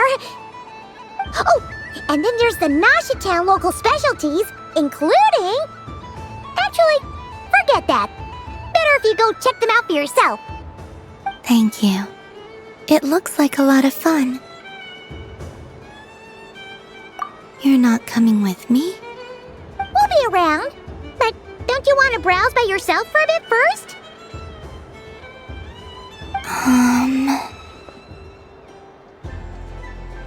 Yep. If you find something you like and want to try it out together, just give us a shout. We'll be right with you. Otherwise, just relax and enjoy yourself. There's so much on offer, so try to experience as much as you can. And don't forget to stuff yourself with all the delicious festival food!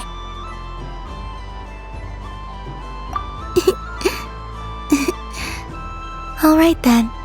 Off I go. Where should I go first?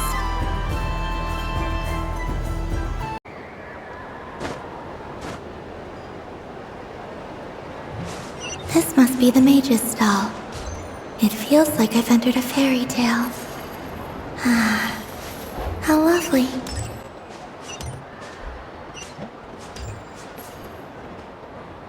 But I was aiming right at it! Aw, what a pity. I saw it with my own eyes. You were so close. So very close. That's not true. It dodged out of the way right as I was about to snag it. I'm sorry? You heard me. This paper frog can move. I swear! Dear, oh dear, what are you saying? How could a paper frog move? Unless you believe there really is magic in this world. But even if I, the mere humble merchant that I am, knew such magic, surely I would not use it on a paper frog. I'd sooner give Mora legs, so it could walk right into my purse. My dear customer, why not have one more try? This time I'll give you 12% off, a very generous discount for one of my most regular customers. Just think about how much experience you have under your belt now. You're sure to win the next one. Darn, I used up all my coins. I'll be right back. Just gonna fetch some more from my house. Take your time, but don't take too long. This event is Moon Prayer Night only. Miss it, and you'll have to wait a whole year before I'm back. Next customer, please. Welcome. Hello.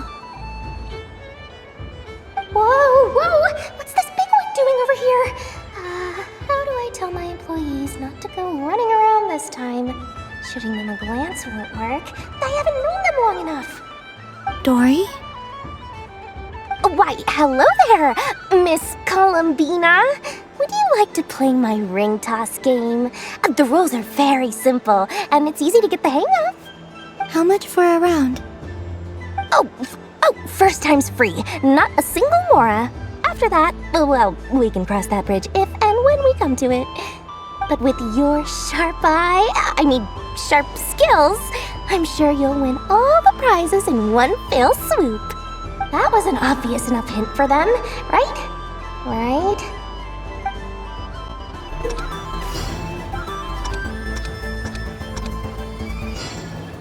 Here comes the ring. Oh, peanuts. Change tracks. Roselle, should we move or not? Just a tiny bit. All right, then I'll... Oh, sugar plums, not the clock hands. How do I move the legs again?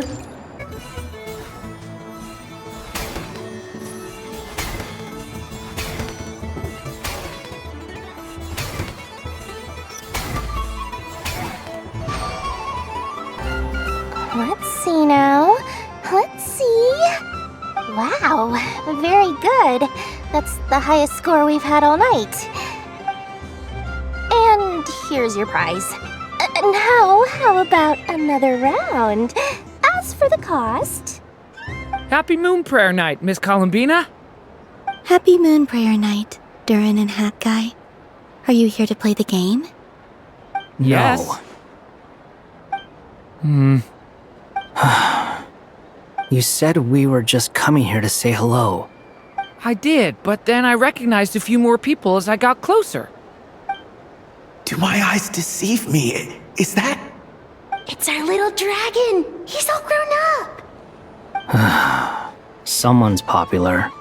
Well now, since you came all this way, why don't you try out this lovely game we have going? First try is free! He'll have a go. It's only one free try per customer. You can't give your try to him. I'm aware. How has Elder Almond been lately? He's in great shape. He goes for a run in the forest every morning to stay fit and healthy. He tried to go boat racing with Firecracker a while back, but he couldn't even make it onto the Lotus Leaf. Firecracker was in fits of laughter. How about you, little dragon? Can you still fly? Yes, I can. But But you've become less chatty. Has growing up been tough on you? We call that maturity. You know, the thing people sing about. The knight wields a sword of stone to defend those hearts that are made of gold. Stone is very heavy. That's what keeps them from talking too much. That's awesome! I want to be a knight when I grow up too. Ring, here I come!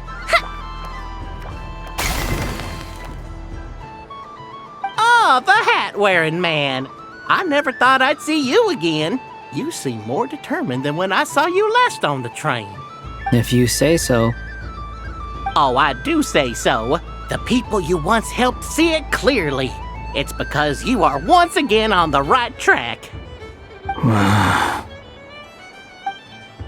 May the engine in our hearts propel us to the station of our dreams.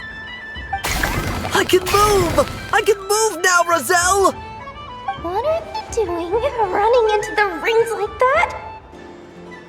You got them all so quickly! I have never seen anything like this in all my travels! Is this guy actually an old friend of theirs?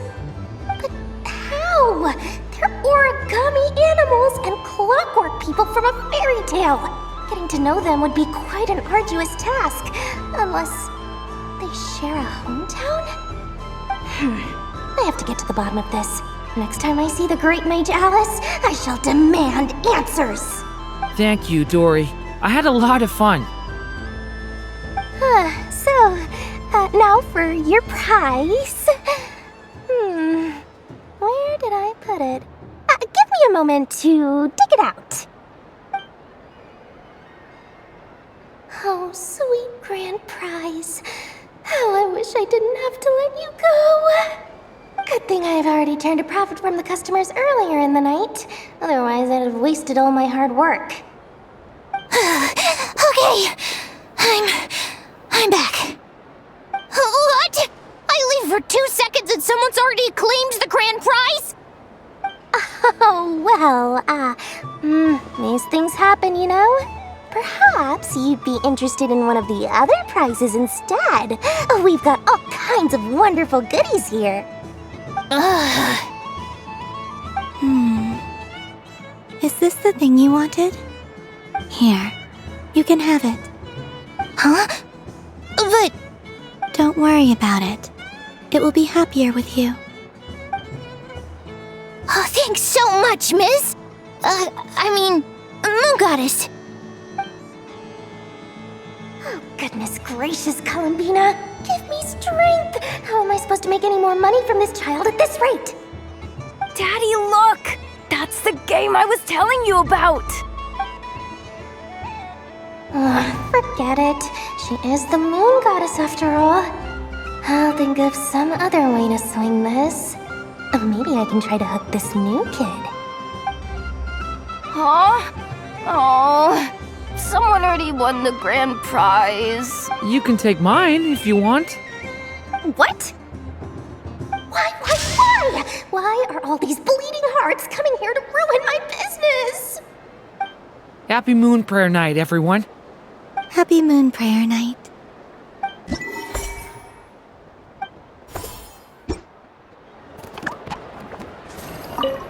If all the prizes are gone, I might as well close up shop for the day. But you haven't had your fill of fun yet, right? So the next time a customer shows up, you're going to have to run faster, all right? And remember, run out of the rings, not into them.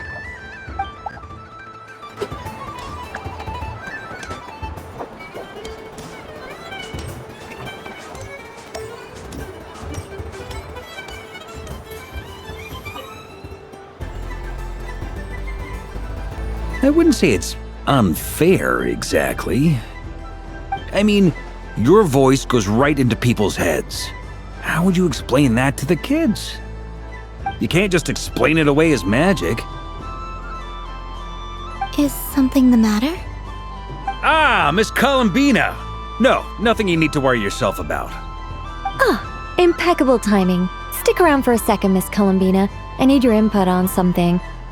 This self-proclaimed Knight of Justice has yet to give me a satisfactory answer. I, for one, would like to hear your verdict on the matter. Hey, now, I left the flagship just to help you out, Miss Nicole. What's going on? So Alice and I are both using long-range remote control spells that work on similar principles, allowing us to attend this festive fair in Dodeco form. Sorry, let me backtrack a little. While similar, there are some key differences. Alice, being a great mage, wanted her Dodeco to reflect something of her own charm and mystique. So she adjusted the way its tail moves when it spins around. An entirely gratuitous move, in my opinion. I hardly see how anyone is going to notice that. If anything, I'd say that anyone who stares intently enough at a Dodeco's tail to notice such a small detail is someone we ought to be highly concerned about. I only say this to emphasize that my question has nothing to do with tails. Now that we're clear on that, why is Alice's Dodeco permitted to interact directly with the children celebrating Moon Prayer Night, while mine is not? Your voice speaks directly into people's minds. See? Exactly what I said. Miss Nicole? Ugh, I can't stand it. I know that probably makes me sound like a whiny child acting out in front of their parents. And it's a little embarrassing now that I think about it. But hey, I said it now, I can't take it back. That would be even more embarrassing. Also, don't go reading too much into that analogy. It was off the top of my head. I'm actually an awful lot older than either of you. Miss Nicole, are you saying that you'd like someone to play the game you've prepared? I'm not so invested in that. It's just something cobbled together using items I borrowed from Alice. She probably didn't even make them herself. The point is, I want to know everyone's thoughts after they receive their prizes. But as you've said, I can't just ask. I've been biting my lip for so long, and I've had no one to vent my frustrations on. I thought this was going to be a nice, straightforward festival where I'd get the chance to guide people to treasure. Well, can I play? I can't guarantee that I'll win a prize, but... You will? I'd like to try. Then what are we waiting for? Let the game begin! It's like they forgot I was ever here.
Congratulations, Miss Columbina!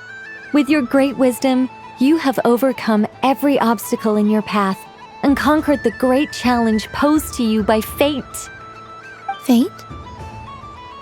Well, something to that effect. If you'd prefer something more poetic, it could be the icy winds or the dawn. Anything you like, really. You could even go with the challenge posed to you by Dodeco, if that's what you're into. Anyway, you can take or leave my suggestions. Moving on. All my hopes are now resting on this. Can I open it now? Stop teasing me! Please, I'm begging you. No more talk. Just open it. Wow. What a lovely sculpture. Classic and cute at the same time. Thank you, Miss Nicole. I'll always treasure it. There we go. Music to my ears. You have my sincerest gratitude, Miss Columbina. Thank you for sharing your precious time with me and fulfilling my wish. Don't mention it. You've all done much to help me. And still, I'm the one receiving all these gifts.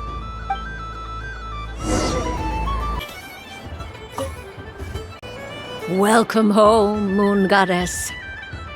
Oh, you're the genuine article. Alice was right. This moon prayer night was worth watching after all. Another one that talks. Greetings. Pleased to make your acquaintance. I am the Hexenzirkel member they call B. Barbeloth Trismegistus. Columbina Hyposelenia. Pleased to meet you too. Hyposelenia. A fine name indeed. Now then, Miss Columbina, do you wish to hear a mage's divination? Divination? The Frost Moon Scions used to ask me what would happen in the future. Is this like that? From the perspective of the one seeking answers, perhaps. As you look to your journey ahead, if you seek to understand the unknown, resolve your doubts, and soothe the confusion in your heart, divination could be for you. The unknowns on my journey.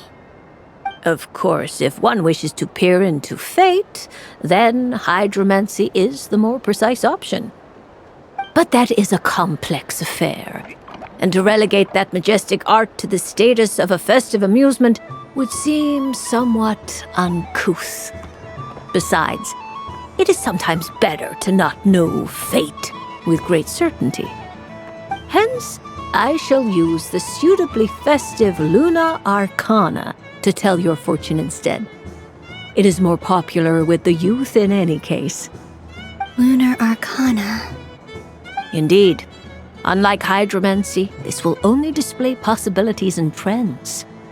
People like to think of themselves as creatures of agency and free will. Peering too far and too clearly into the future is detrimental to both body and soul. I'd like to give it a try. Of course you may. Come then, take a seat, Miss Columbina. Before we begin, are there any specific questions you would like to ask? Let's stick to general possibilities and trends, like you suggested. Ah, very well. Then I shall use the basic Lunar Arcana deck. Now, try to relax.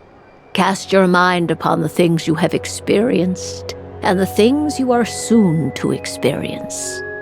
I will shuffle the deck. Would you like to cut the cards yourself? You do it. No problem. Now then, to make things easier for the seeker, that is to say, you, I shall decipher the cards from your perspective.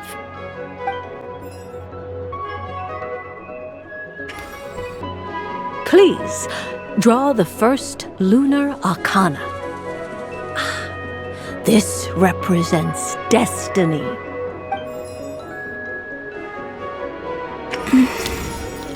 Now, draw your second card.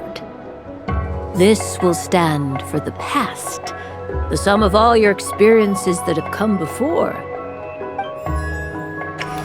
And now the third Arcana. This is the present, your interpretation of the current moment. Finally, the last card. This shall speak of the future, which...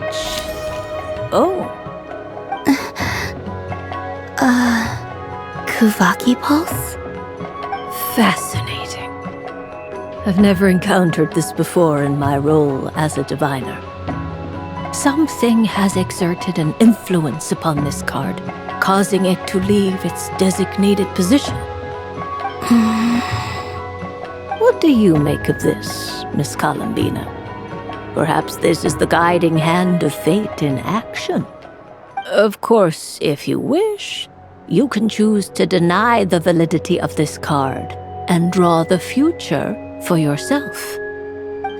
No, it's fine. Let's go with this one. A bold decision. I must say I'm looking forward to the results.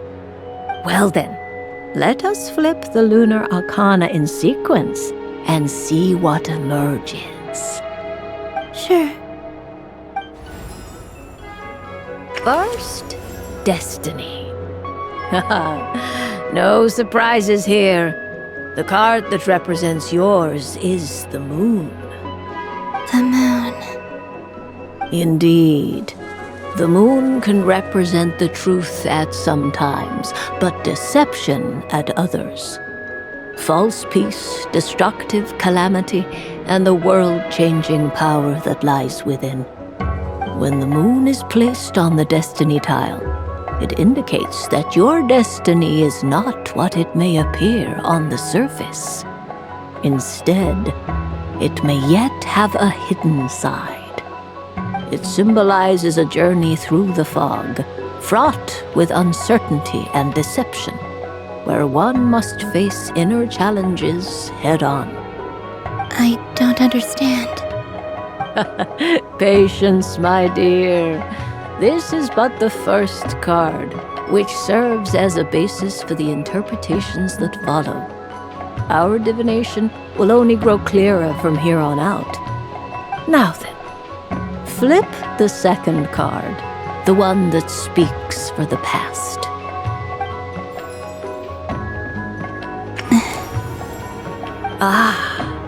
The Hermit, but inverted.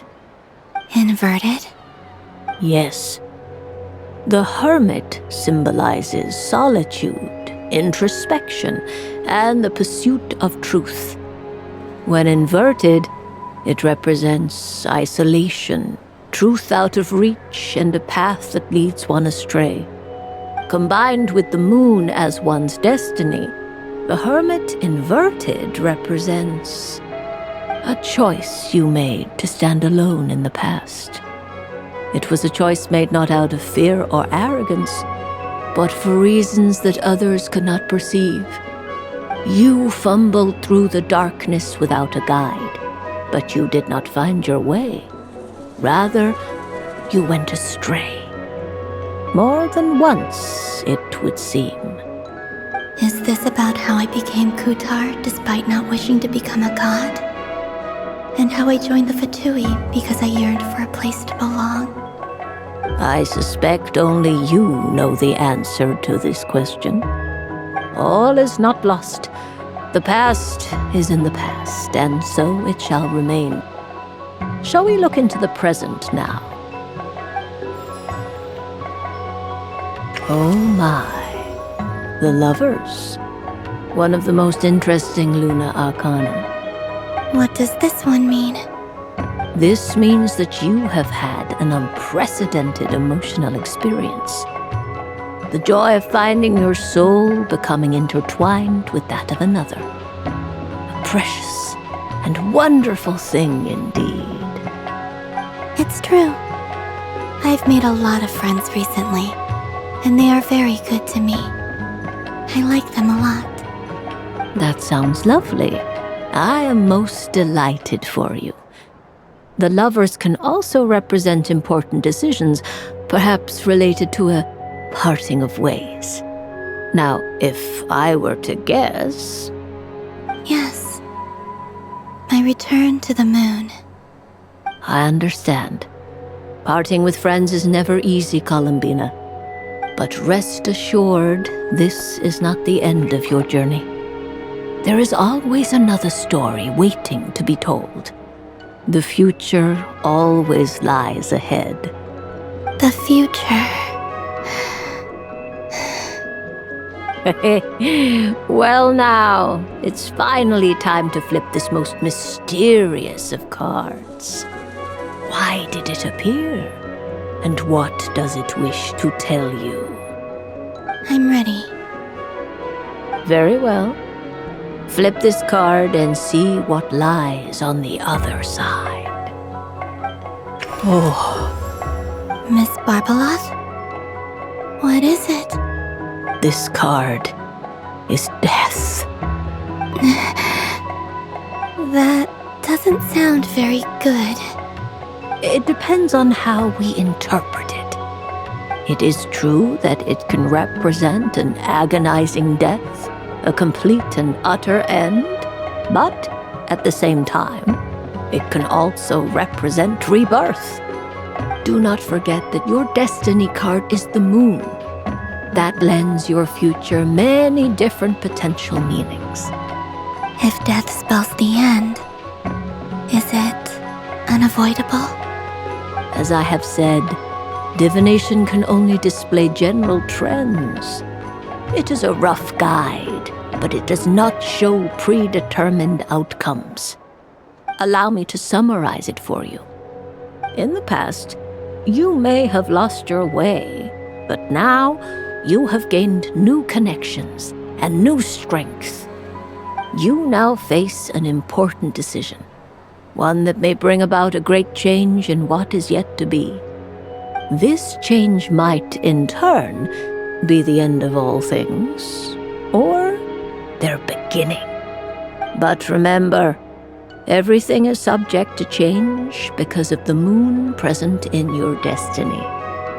You must see the truth clearly and face your innermost thoughts. The truth. My innermost thoughts. Thank you, Miss Barbeloth. Don't mention it.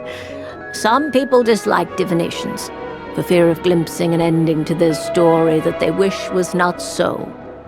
But I can see that you're different. The result of this divination will not sway your decision. This is a rare quality, and one that diviners always hope to see in the seeker. We are here merely to guide, not to exert undue influence. I understand. Go then and illuminate your future, Miss Columbina. The moonlight that shines from you now is most captivating.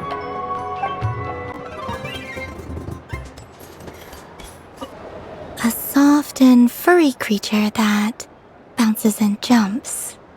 Welcome home, Moon Goddess. This one talks, too. Allow me to introduce myself.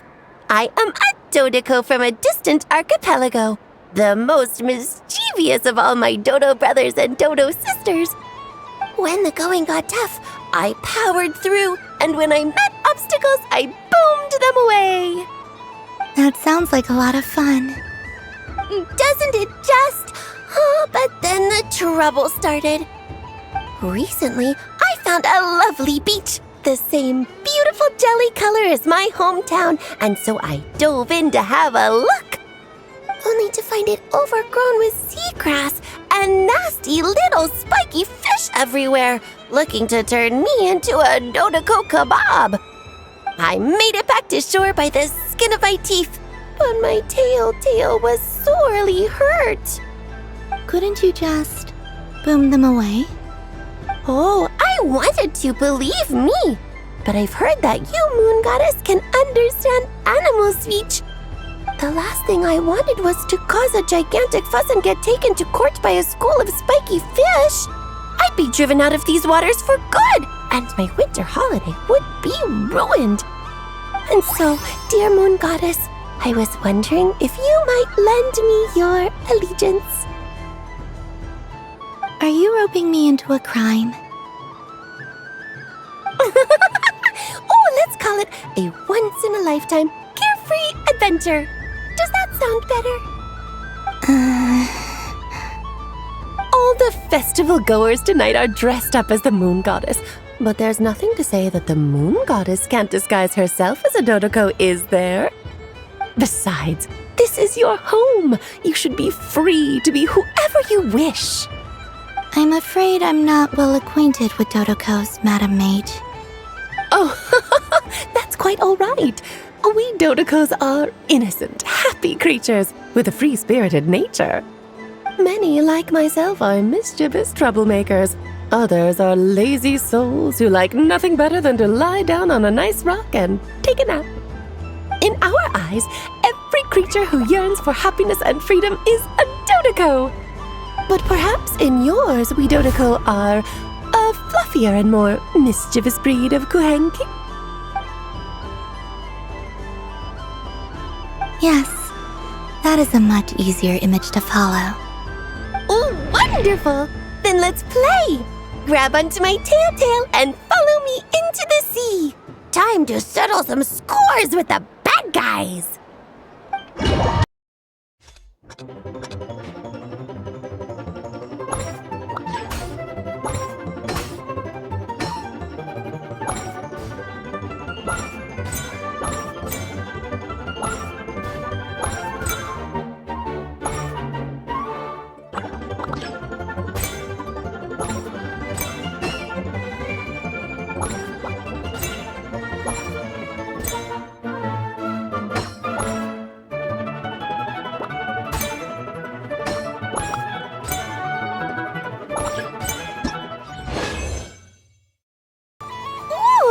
Remarkable talent! So, what do you make of it? The use of Jumpy Dumpties doesn't come as naturally to me as Kuvaki, but their unpredictability makes it fun. I think they call this novelty. Indeed! And how did it feel blowing those pesky nuisances away? Not bad. Any guilt? What do you mean? Oh, wonderful! Lovely answers to all 3 questions. You've passed the safety test. Now I can give this special bomb to you as a souvenir. Remember, if you find any meanies living on the moon, you can use this to boom them into oblivion. I will.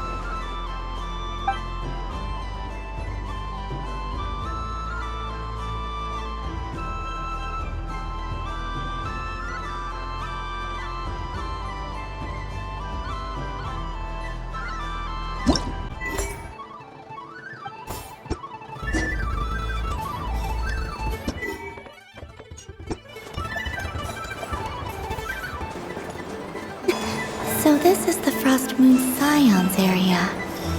It feels very familiar, but... And done! Here! I think it looks quite funny.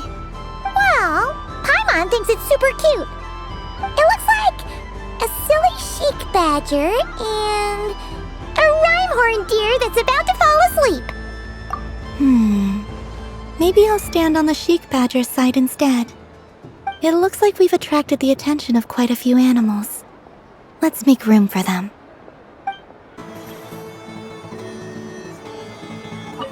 If this were any other day, I'm sure it would make for a great photo opportunity. But Moon Prayer Night has rendered my antlers uncomfortably large.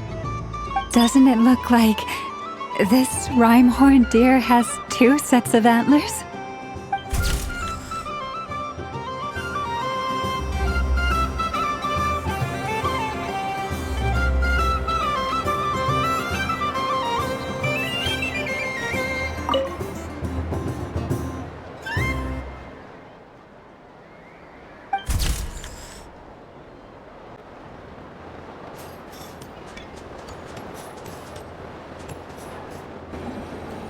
Wow, the Frost Moon Scion stall looks kind of plain, but it's pretty cool once you get into it. I don't go to Hisi Island much, but it's got that, like, old world cultural feel. And if culture means we get more festivals, I'm all for it! Hello, Yahoda. Columbine? Hello, Moon Goddess? That was too close. I almost gave the game away in front of the staff. Oh, wait. What's the deal with her shoes? They don't make a sound when she walks. I could do with a pair of those. Do you like balloons too? balloons? Oh, you mean those? What's so fun about balloons? I'm not a kid anymore. They're probably more up Aino's alley. Yes. The animals seem very curious about these strange flying objects. I was drawn here by their voices. I recently learned a fun new game you can play with balloons, so I decided to come and give it a try. A new game? Hello. Welcome home, Moon Goddess. Here to buy some balloons? Yes. Could you give me a few that haven't been inflated yet? Are you sure? I guess it's not a problem, but... Yes, please. Thank you. Uninflated balloons? But those are just little rubber pouches. What does she want with those? Would you like to play the balloon game, Yehoda? Huh? Sure. I guess. How do you play it? Wait here a moment.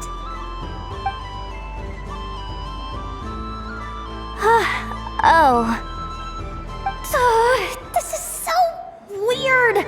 What have I got myself into now? I thought I saw Columbina nearby. Uh-oh! That's the fourth Harbinger! Although she's helped us out quite a bit, she's good people, right? Is she looking for Columbina? Oh, guess that's my ticket out of here. I'm not sure my heart can take being sandwiched between two Harbingers.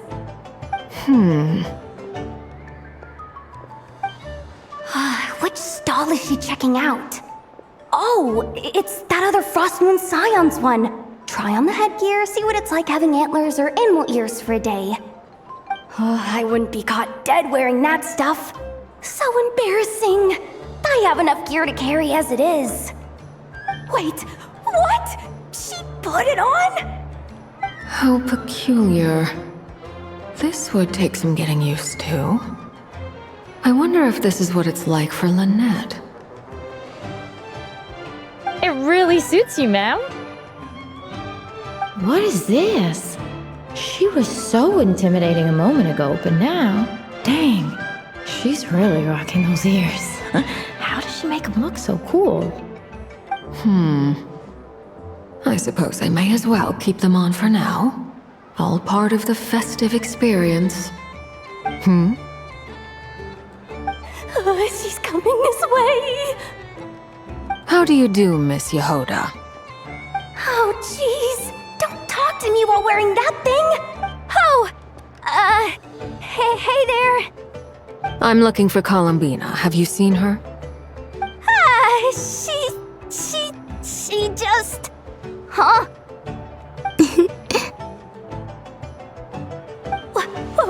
Wait, is that what she meant by balloon game?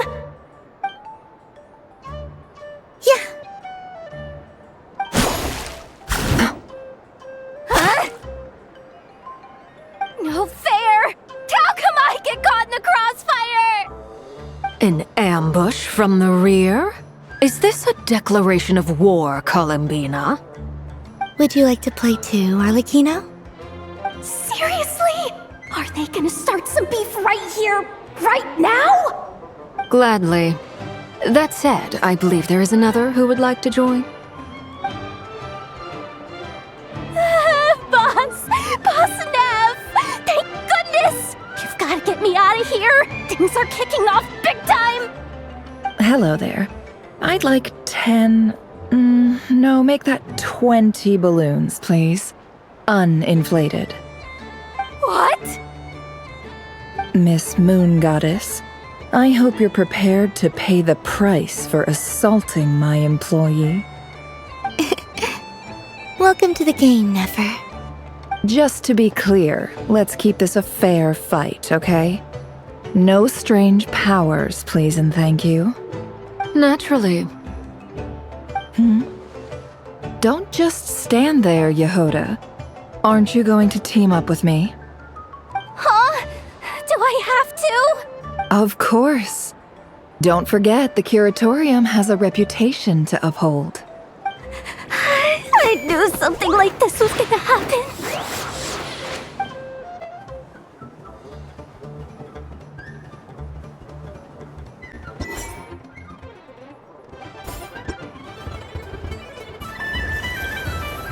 I've seen Linny and the other children play this game before. It would seem that it's not a bad way to relax, once in a while.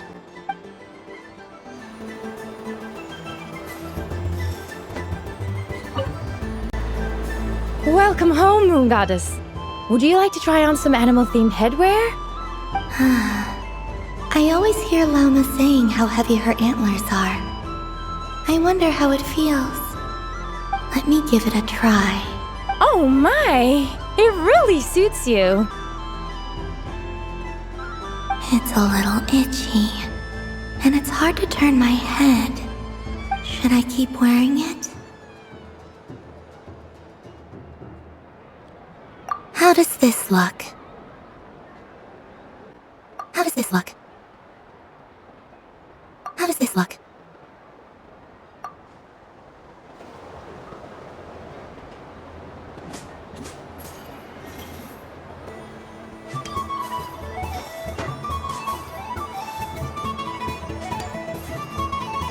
Sunny days! I prefer sunny days. Ah, well, you are as warm as the sun itself, Moon Goddess. Very well. I believe your spirit animal has to be this most adorable chic badger. Wow! Thank you, Mr. Talking Magic Lamp. Have a very happy festival, Moon Goddess. Lance? That's you, isn't it? It's our little secret, my dear traveler in Paimon. Okay, sure, but why are you here selling sugar sculptures? Everyone celebrates in their own way. After gazing into the abyss and spending time around gravestones all year, what better way to relax than to see sunny smiles on the faces of the living? Besides that, I like to think of myself as a fair judge of character. I dare say matching personalities to confection suits me rather well. That's not what Paimon was talking about. Aren't you afraid that your true identity might be exposed? Should I be?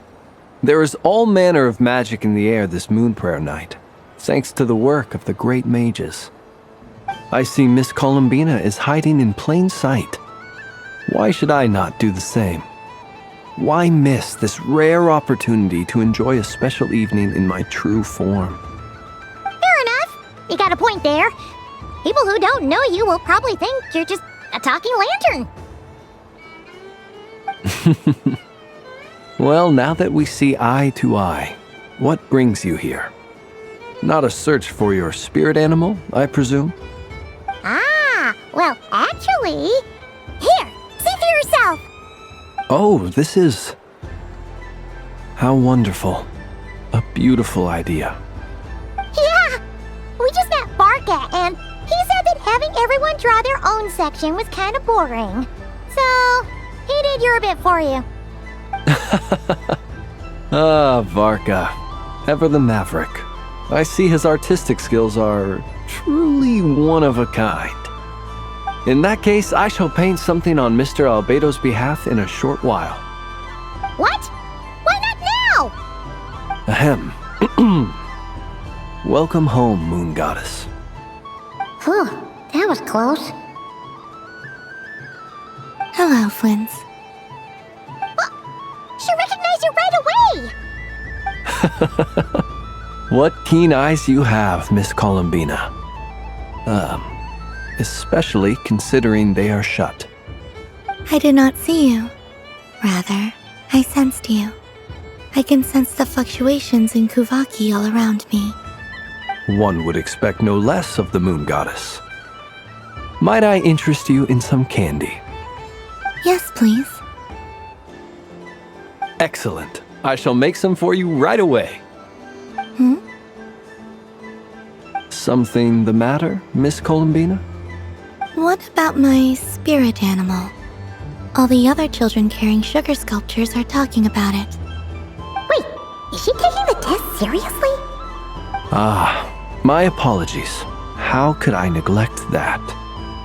You are quite right, Miss Columbina. Every one of us has a magical creature living in their heart. Would you permit me to help you find yours? Yes, please. Do you prefer the day or the night?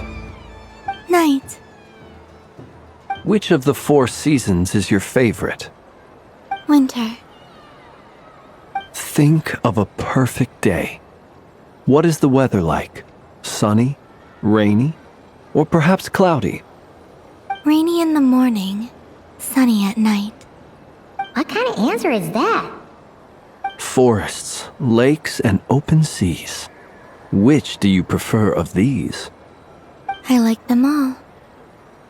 Imagine you opened your very own shop. What would you sell there?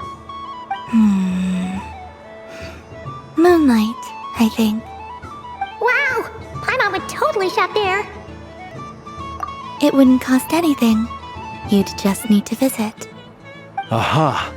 I believe I know what your spirit animal is. Here, for you. Oh, it's a Kohenki! Indeed. A free-spirited being with a deep love for all things here in Nodcry, who selflessly lends her aid to as many people as she can reach. It is the perfect fit for you, Miss Columbina. Thank you. It would be my honor. But you shall have to forgive me. We have known each other for quite some time. I doubt there is any answer I could give that would come as a surprise to you. So instead, would you accept this sugar sculpture as a token of our friendship? It's a lantern. Hey, why don't you two go enjoy your candy over there? Paimon wants to try out this spirit animal thing too. Right, Flint's? Come on, play ball. I got this drawing done. But I want to hear Paimon's answers. But it'll probably take ages. Paimon's a complex soul. And we don't want your candy to melt while you wait, huh? Oh. Okay then.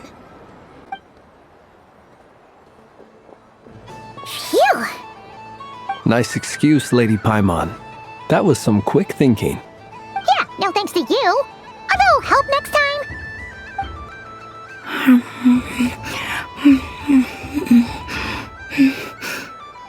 It's sweet. Is that Lockaberry? I wonder what flavor the traveler got. This way, this way! It's the candy-selling lantern! I'm coming! Of course. Traveler, maybe we can share? Yes. I found out recently that people share their food sometimes, so I'd like to try it. Or is that a no? Thank you.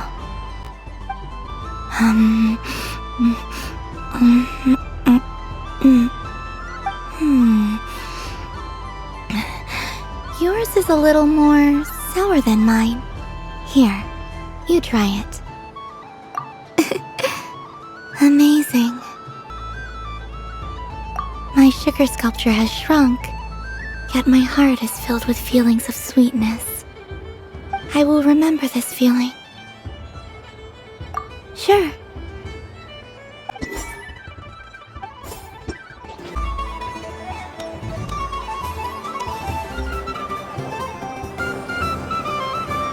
Dodoco's Whirligig! Come check out Dodoco's Whirligig! Welcome home, Moon Goddess. Might I ask what this is? It's a very special amusement sponsored by the Great Mage herself. Ride on a soft and furry Dodoco and embark on an unforgettable adventure. I say that, but I'm just following a script here. Who is this mage, anyway? And what the heck is a Dodoco? I'd like to ride. No problem.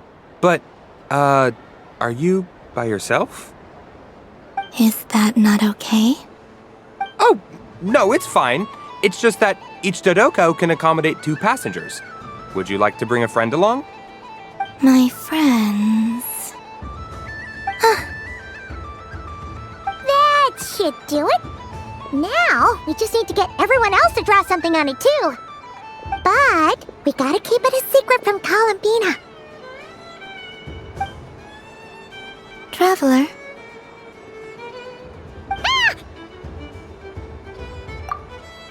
I want to go on that ride. Will you join me?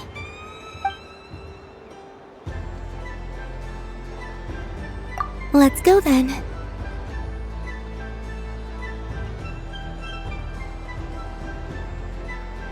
Don't worry. Paimon will do the rounds. You go have fun.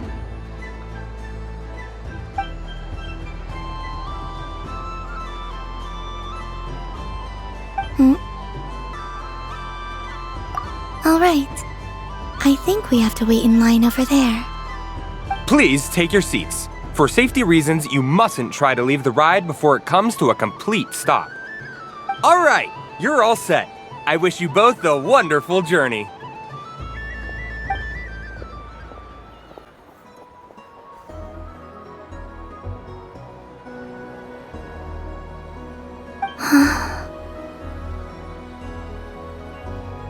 Not bad. It reminds me of riding a moon lane.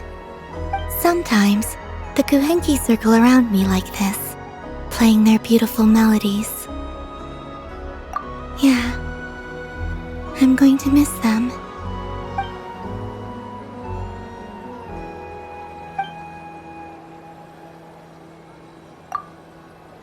It does. I've felt scared in the past, too.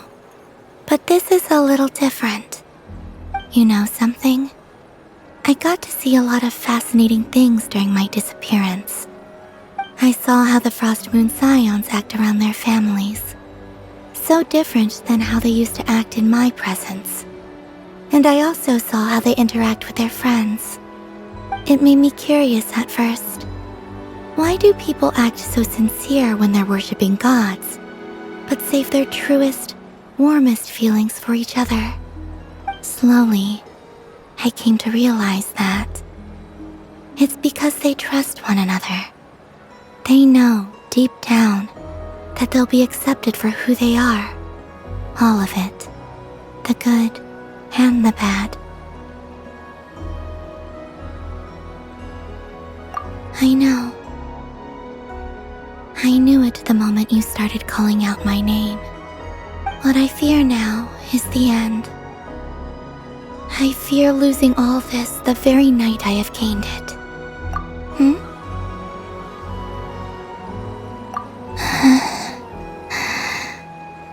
Thank you for this conversation. Thank you for listening to me. Don't worry. This fear I have, and the unknown that awaits me, they cannot hurt me. Not when I possess a treasure far greater. I just want you to remember this version of me, the real me, on this final night together. Dear passengers, Dodoko's awesome adventure has come to a close. Please leave in an orderly fashion, and we look forward to seeing you again in the future. Don't want the journey to end, huh? Don't worry, you two. There's always another adventure waiting just around the corner.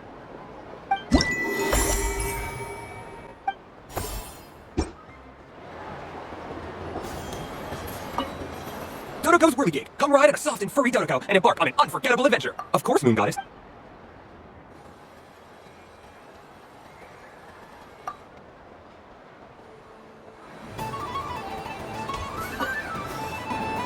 Fun ride, huh? You and Columbina looked pretty sad to leave. This isn't gonna make Paimon dizzy, is it?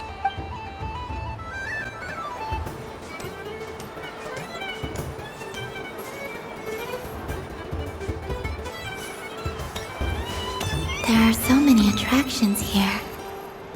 Since I rarely get out, I might as well make the most of it.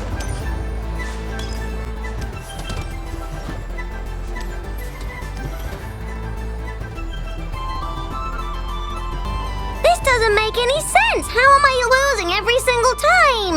Wait, Inefa, you're cheating, aren't you? Yeah, that must be it. I am not cheating, Aino. Uh-oh, sounds like Inefa's turning into a big baloney bot. I think it's time for some serious maintenance. Moon Goddess, help me. Miss Columbina, Aino is attempting to cheat. What the? I'm not the cheater. You're the cheater. How dare you throw it back at me?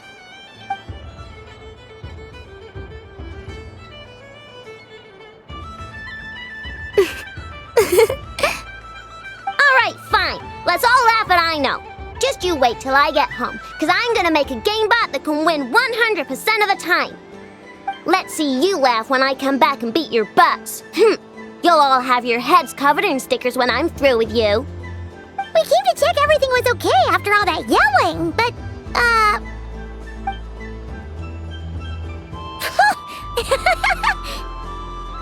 Whatever it is, it sounds like cheating is allowed. Kuhenki concentration. Each player starts with differently colored kuhenki. Each round, they draw one kuhenki from their opponent. When a player has two kuhenki of the same color, they make a pair and can be discarded. Any that can't form a pair must be kept. The round ends when a player can't form any more kuhenki pairs, and that player gets a sticker.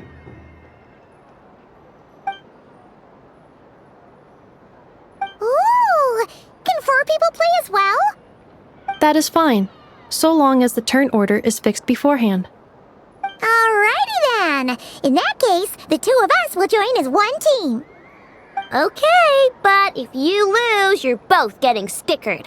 I don't want to hear any excuses. Sure. And if we win?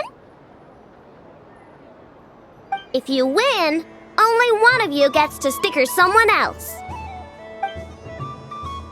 I have taken to calling this. I know logic. Hey, lay off me, alright? Okay, so we're starting the game from scratch again, which means all my stickers so far don't count. Looks like Luanatar is the Kuhenki of honor for this game. Anyway, let's go clockwise, starting from Inefa.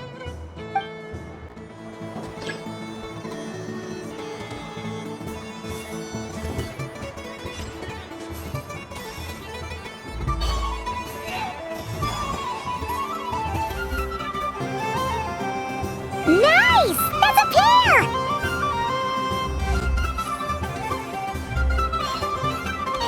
Go, go, fly!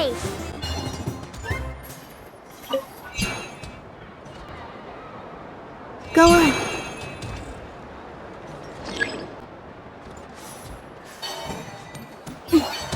I have a pair.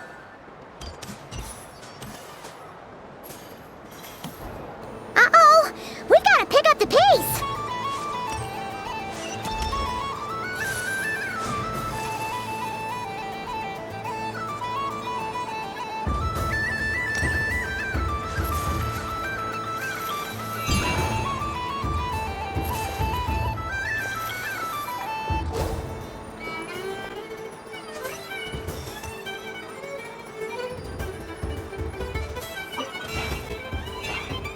I win.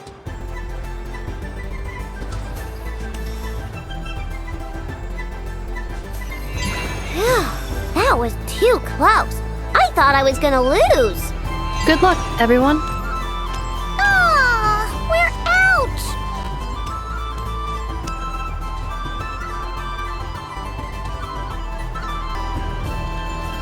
Let me pick a good one. What's it gonna be? You're looking very pleased with yourself there. What happened to being a huge Grumposaurus? I won. Duh.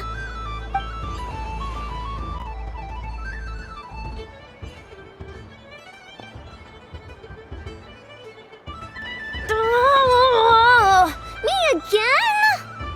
Don't fidget too much, Aino, or the sticker's going to fall off. I don't care. If it falls off, it falls off.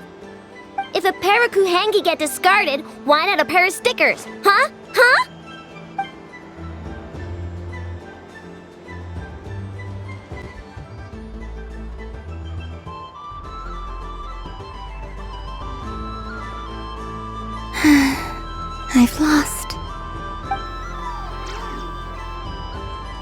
Sticker, sticker, sticker!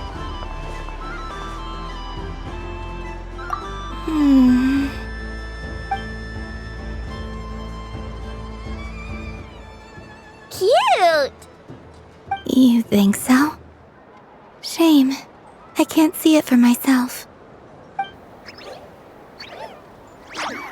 What did Luanatar say? She said it looks so cute that she wants me to lose a few more rounds.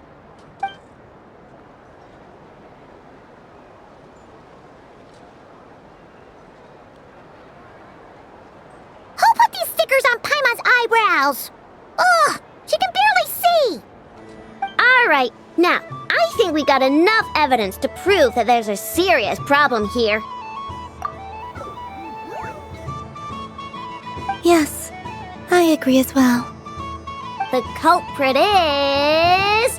Ineffa! Culprit? What did I do? Quit acting dumb, Ineffa! You're not wriggling your way out of this one. I've been watching you. Not only did you remember whose side Luanatar started at, but every time someone drew a Kuhenki, you were logging it and calculating every last possibility. Which Kuhenki pairs were gone, who had what color Kuhenki in their hand, even our facial expressions. You were keeping track of it the entire time. Exactly! Wayano said! Putting aside the fact that running calculations is not against the game rules, do you have any evidence to support your allegations? But that's not against the rules either. So she admits it. She certainly does. Alright, everyone grab a sticker. It's time to get Ineffa back. But... Take that!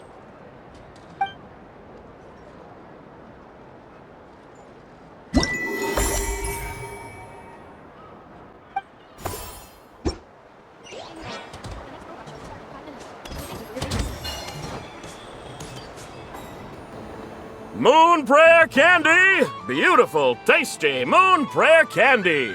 Buy a whole box, share it with your friends and family! Candy? To share? I wonder what flavors everyone would like. Welcome home, Moon Goddess. Fancy a box of Moon Prayer Candy? Sure. I knew you would! Now, what flavor would you like? I'm not sure. What flavors do you have?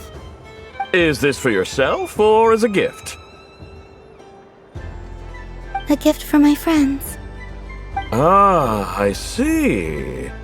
In that case, I'd recommend apple, lockaberry, or midsummerberry. Those are the most popular. Do you have nocturnal blossom flavor? Huh. I've seen couples give those as gifts before, but I did not know they were edible. No? Okay then. Moonfall silver? You did say this was for friends, right?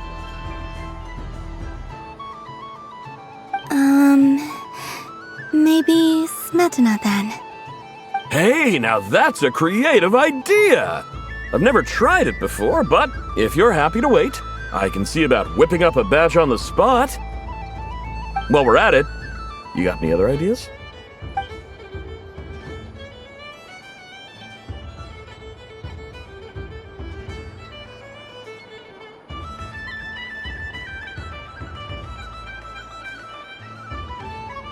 Here you go. Every flavor you asked for is in there.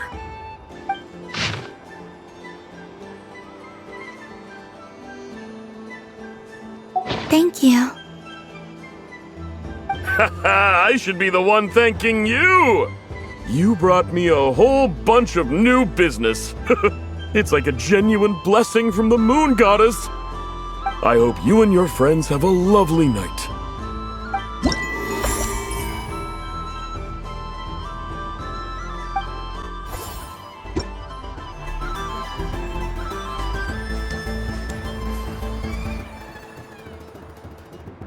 What is going on over here?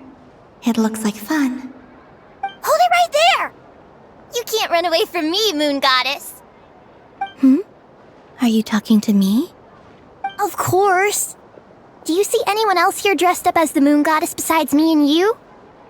Hey, come on! Call me by my title. Happy Moon Prayer Night, Moon Goddess. And the same to you. Anyway, there's no time to waste. Get ready for the duel of a lifetime. Duel? Meet my partner, Stacko. Come on out, Stacko! Well, don't just stand there. Let's see your partner. Partner?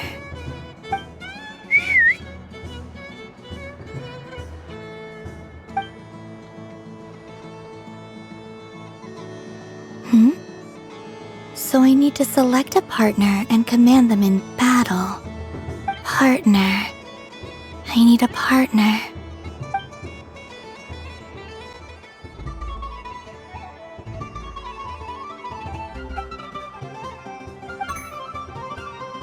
Whoa!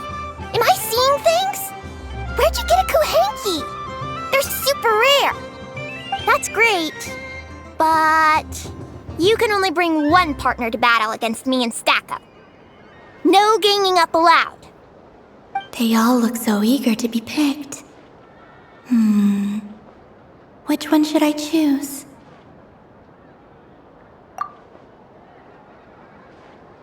This deer came to celebrate the festival with the Frost Moon Scions. It wants to help me with its antlers. They all look so eager to be picked. Which one? This deer came to celebrate the festival with the Frost Moon Scions.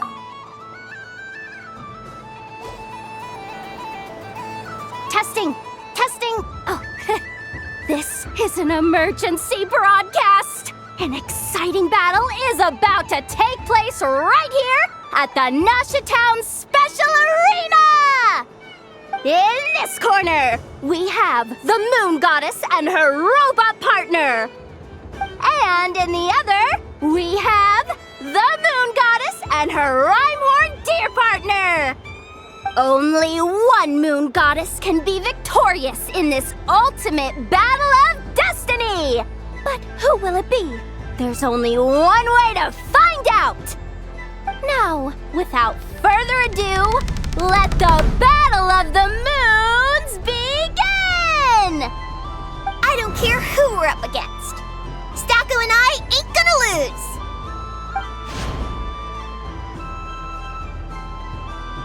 Let's strike first. Stacko, formation shift. Ho-ho-ho! The robot has kicked things off with a change of formation. But how will this affect the battle? Nobody knows! Cautious play from the opposing team! This Moon Goddess has come prepared! Where will it go from here? Okay then. Stacko, maintain formation and enter your empowered state.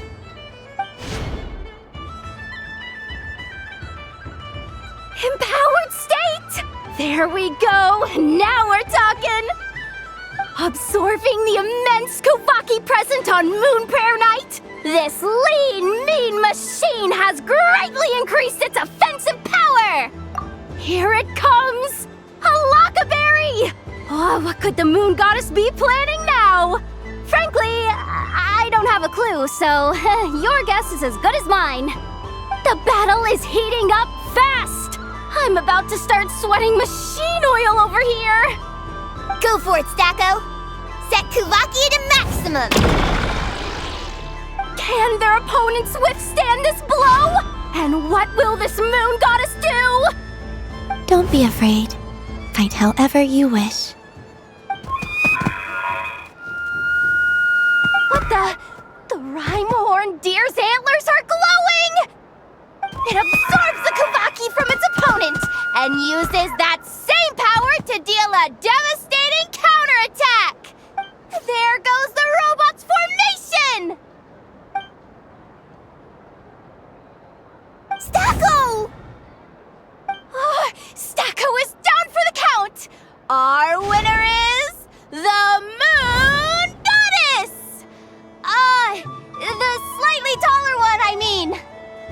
You did your best, Stacko. I'll take you to Inos for a checkup right away, don't you worry.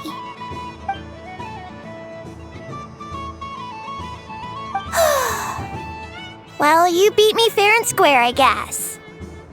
Honestly, I underestimated you. Won't make that mistake again. I think my partner deserves most of the credit. Just you wait. When I'm a little bit older, I'm gonna come back a whole lot stronger. Be ready for a rematch.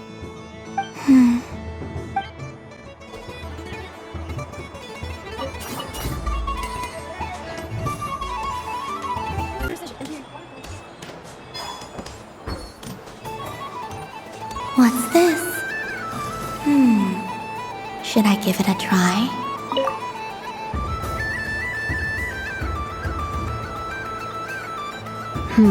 I don't have enough data.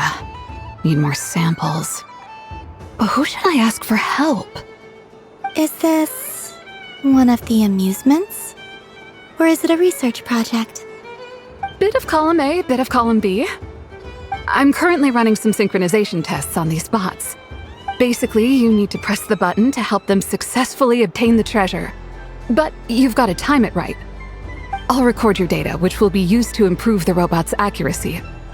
But, ma'am, I mean, Moon Goddess, don't you think you should take your eye mask off first? There's no need. I will be all right. Okay then. Whatever you're comfortable with. Great. Then let's begin.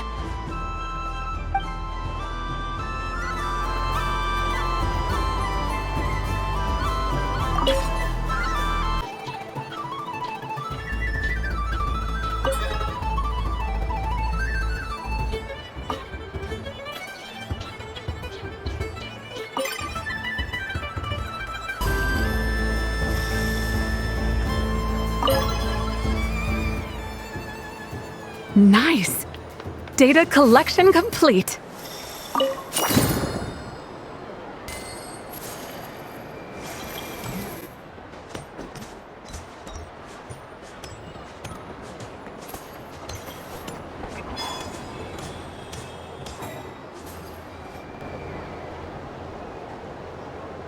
I wish for a never-ending supply of laka berries.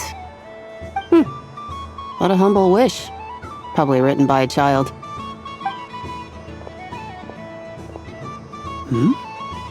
Is that Llama the Moon Chanter?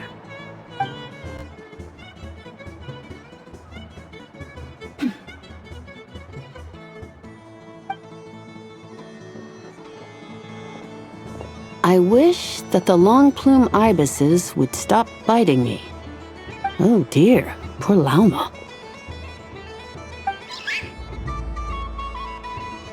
All right, I'll write that one down for you.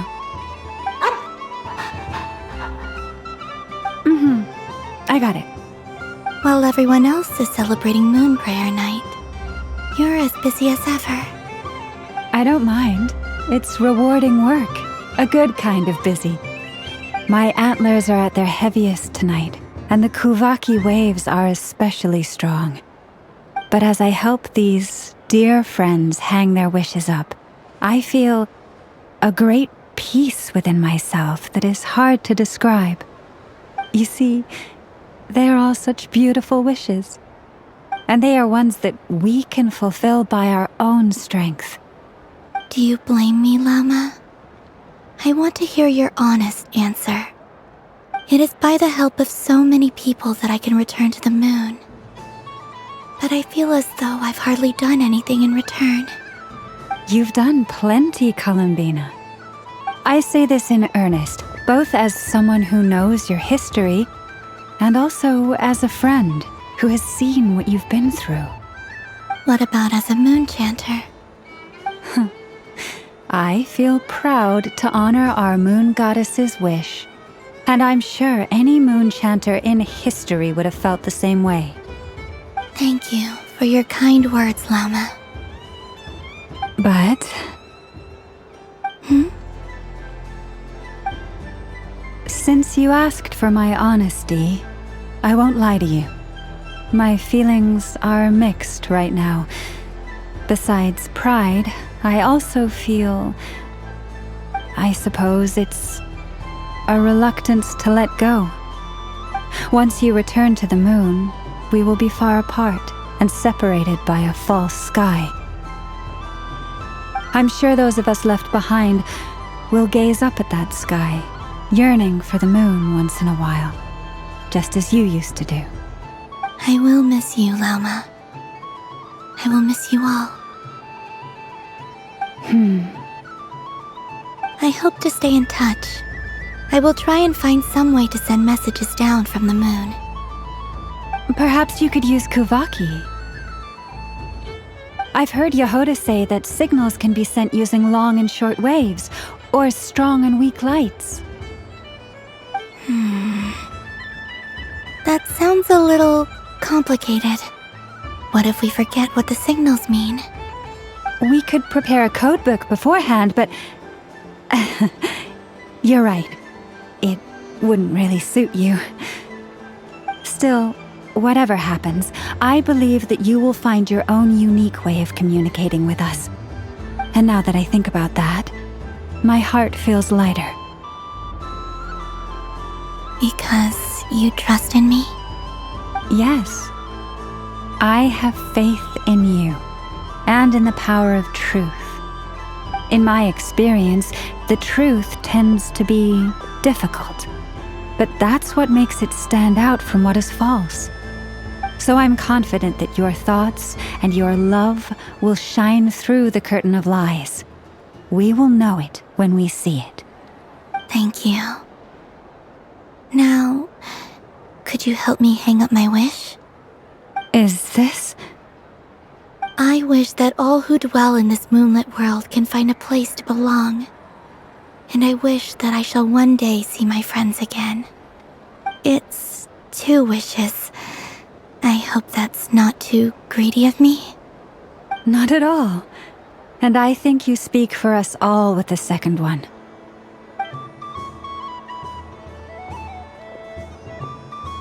I shall continue to pray until the day that all of these wishes come true.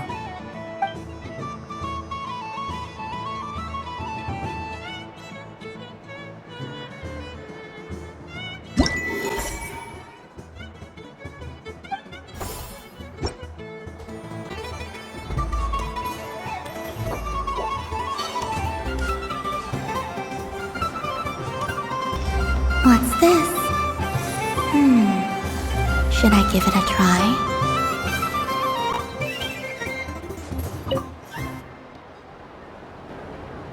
Come on, Citrus. One more round. Just one more.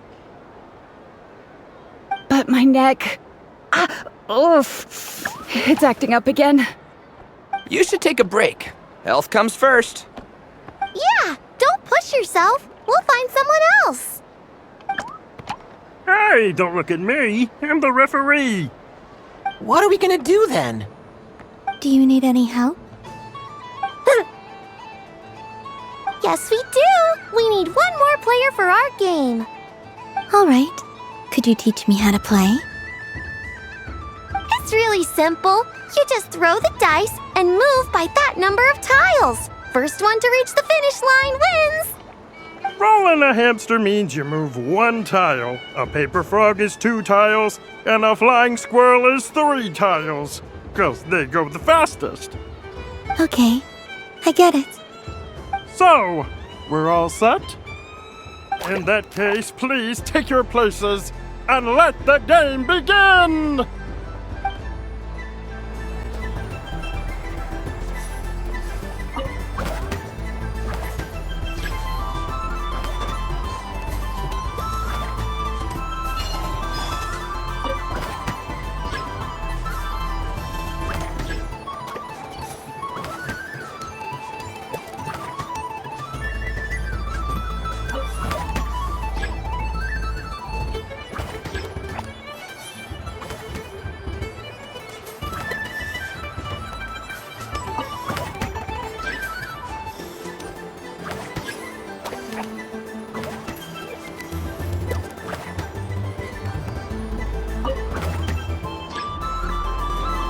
And the winner is the Moon Goddess! Congratulations!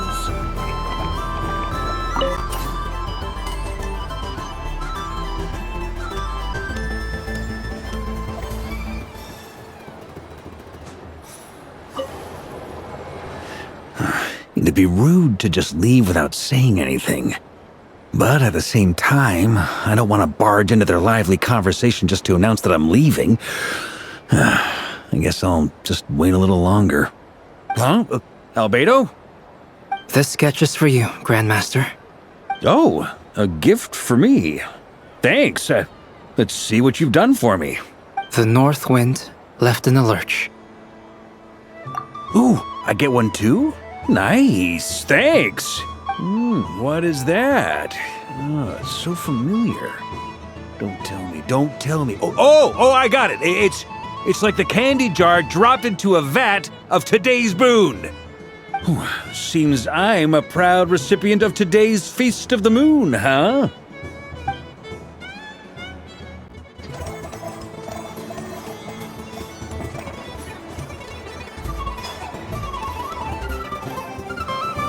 What's this? Should I give it a try?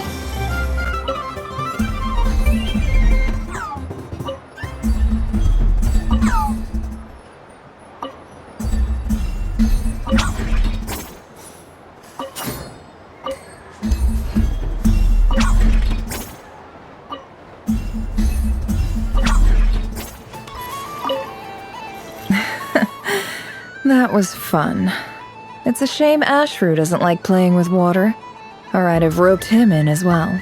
Oh, a gift? You shouldn't have, Miss Columbina. Very nice indeed. Candy is one of many luxuries that the desert folk could never afford. How I yearned for candy when I could not have it. Yet, now that it is readily available to me, I never seem to crave it. May your moon prayer night be one free from regrets.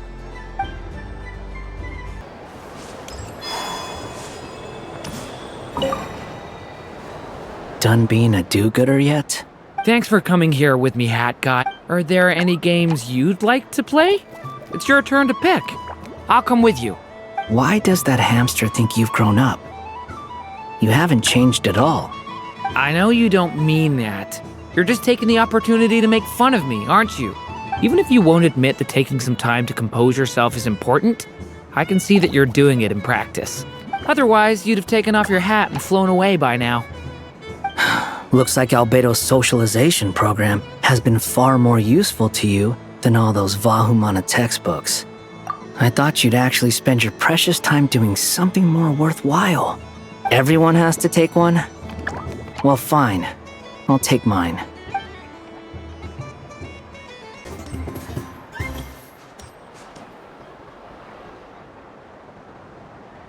Well, look who it is. I heard someone went and disappeared on us the moment we let her out of our sight. They looked all over for you. Frankly, I didn't think you'd be back for Moon Prayer Night. Were you worried about me, Sandrone? You would like that, wouldn't you? Do you even hear what you're saying? It seems to me like you disguised yourself with festive headgear, just so that you could come see me on Moon Prayer Night and make sure I'm okay. You didn't even bring Polonia with you. You? I thought you couldn't see! I cannot.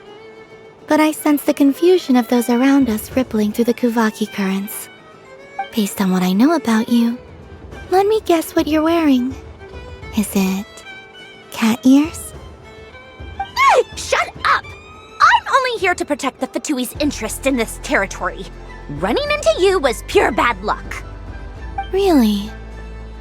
But you were the one who asked Arlecchino to help everyone find my name. Columbina! Ugh! Just one more word, and I'll unscrew your vocal cords. It's Columbina Hyposelenia now. Tell someone who cares. I've missed you, Sandrone. The whole time I was gone, I was thinking. I hope I get a chance to say some ugly words to you. Is that supposed to be a joke? Anyway, let's go play that game. What? You mean that frostfin whale? Yes. It's some kind of game where you get bitten if you step on the wrong tooth. Seems like fun. Who in their right mind would wanna?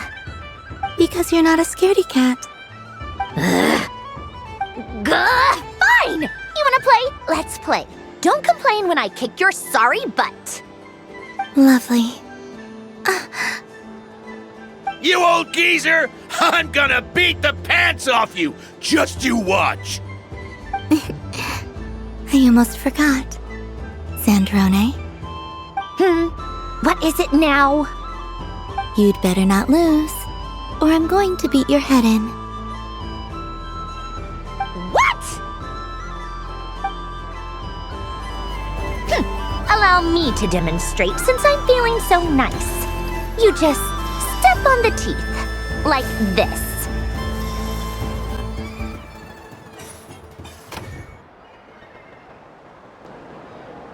Which should I pick? Your turn, Sandrone.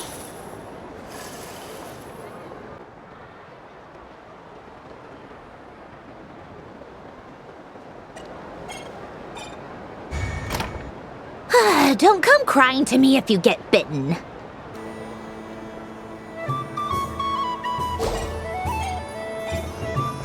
There are less and less teeth remaining.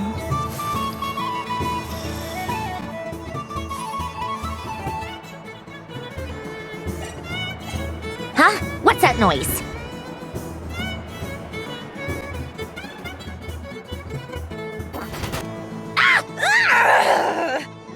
I think you might have picked a bad tooth, Sandrone. Shut it!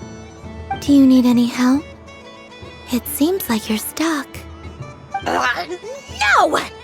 It's just a blasted toy! How is its grip this strong? Stop laughing! All right. Well, you lost. So just like I promised. Hey! What are you doing? Are you seriously? Hiya! Why you? Oh, just you wait! Rematch! Are you all right, Sandrone? That was quite a strong bite. Are your clockwork parts? Quit your fussing! I don't need it! All right. I'll go first this time.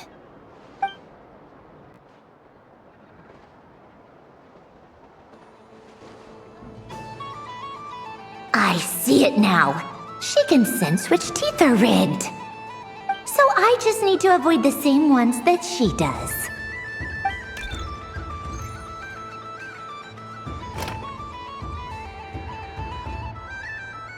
This one. Seems fine. She avoided that one then? Now I've got you. All right, my turn.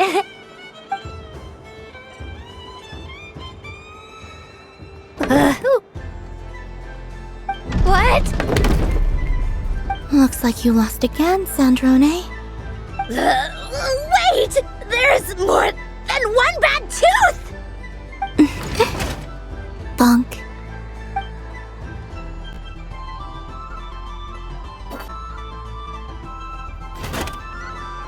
Stupid game! What idiot came up with this? Are you alright, Sandrone?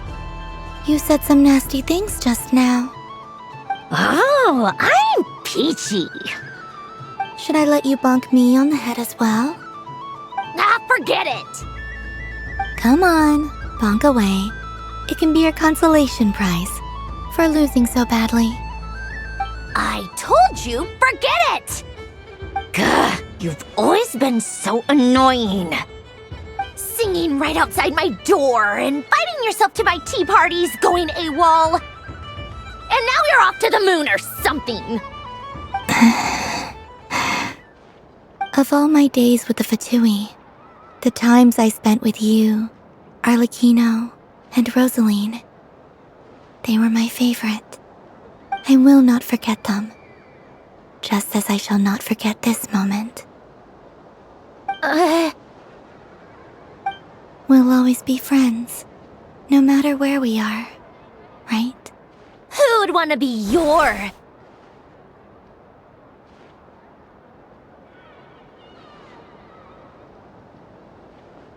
I'll miss you, Sandrone.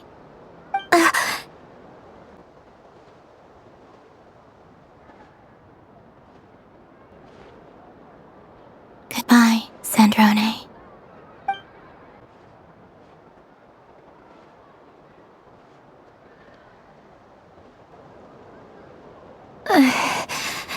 I'll miss you too, Columbina.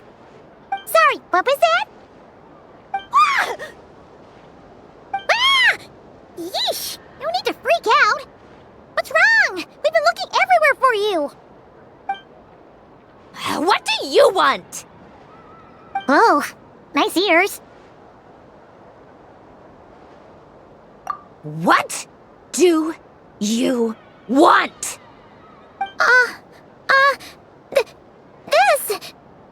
Huh? It's your turn to draw something. You're one of her friends too, aren't you?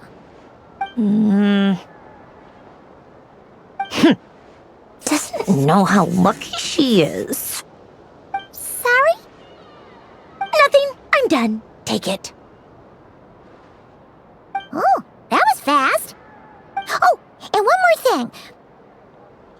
Last time we spoke, you mentioned you were interested in the Narcissan Kreuz Ordo's research, remember? There were too many people when we last met, so we didn't get the chance to do this. What are you talking about?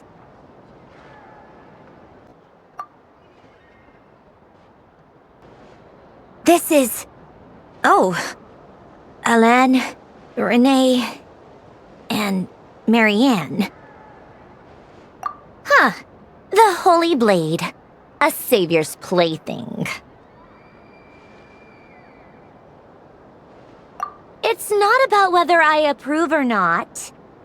These people, they would sacrifice themselves for the sake of the world. Especially Alain Guillotin and Renee.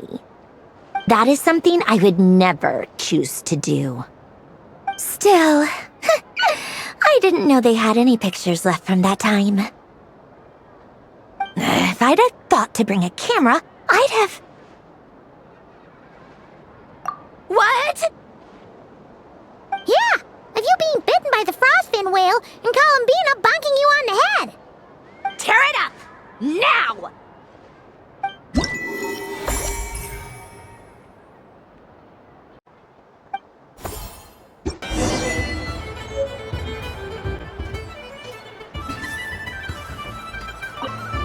What's there to see on that moon anyway?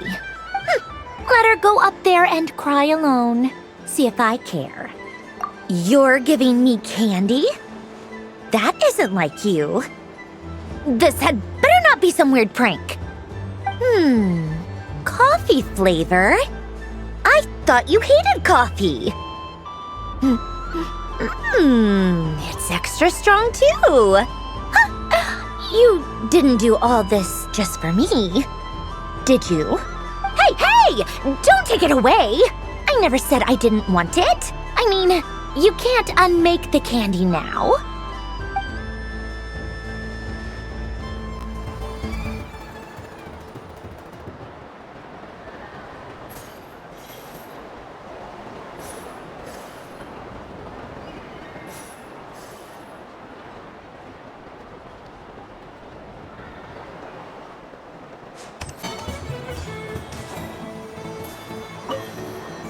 Traveler. Hey there, Columbina! Are you done checking out the festive amusements already? Are you sure you don't want to look around some more? You might not get another opportunity like this for a while. Right now, what I'd like to do is...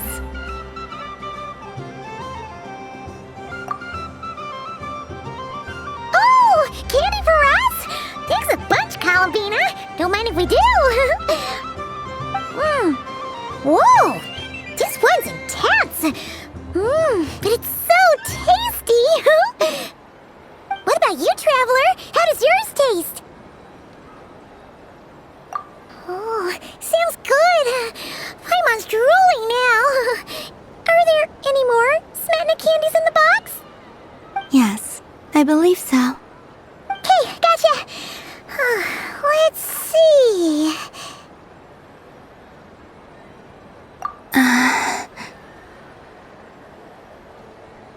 Sure! This one, and... Yep, this one looks right too. Okay, that's 3. Here we go. 1 per person. It's so sweet. Traveler. Columbina! Finished with the festival already? Really? You're sure you don't want to have a little more fun out there? Yes, I am sure.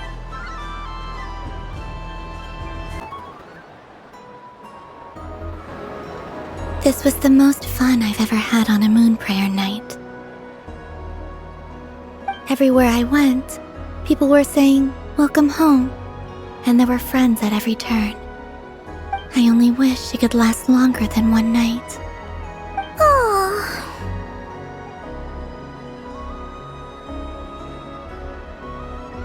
Yes, you're right. The moon prayer blossoms. Ooh, look! Look! Moon prayer night has come.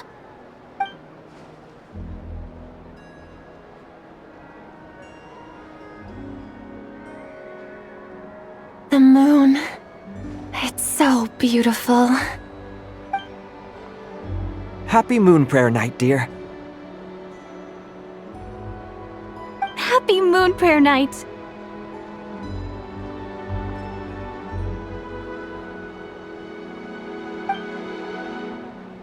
Happy Moon Prayer Night.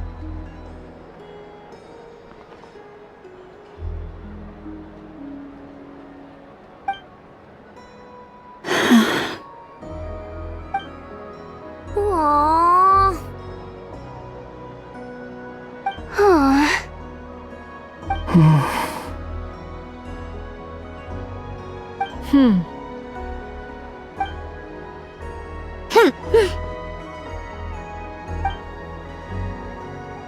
Time flies when you're having fun.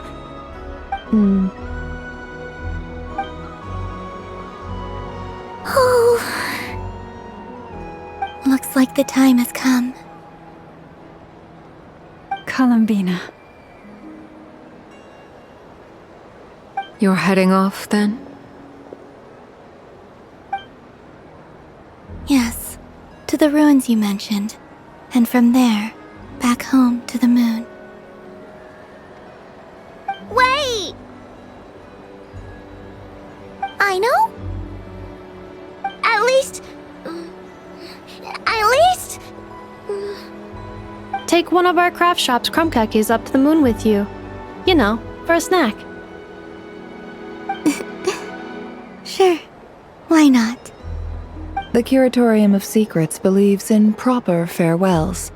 No story should be left without a satisfactory endnote. Never. Farewells are an important affair for the Ratniki, too. We never know when we might meet again. Haha! And here I thought grand farewells wouldn't suit tonight's mood. But I suppose friendly passion is not to be stopped, eh?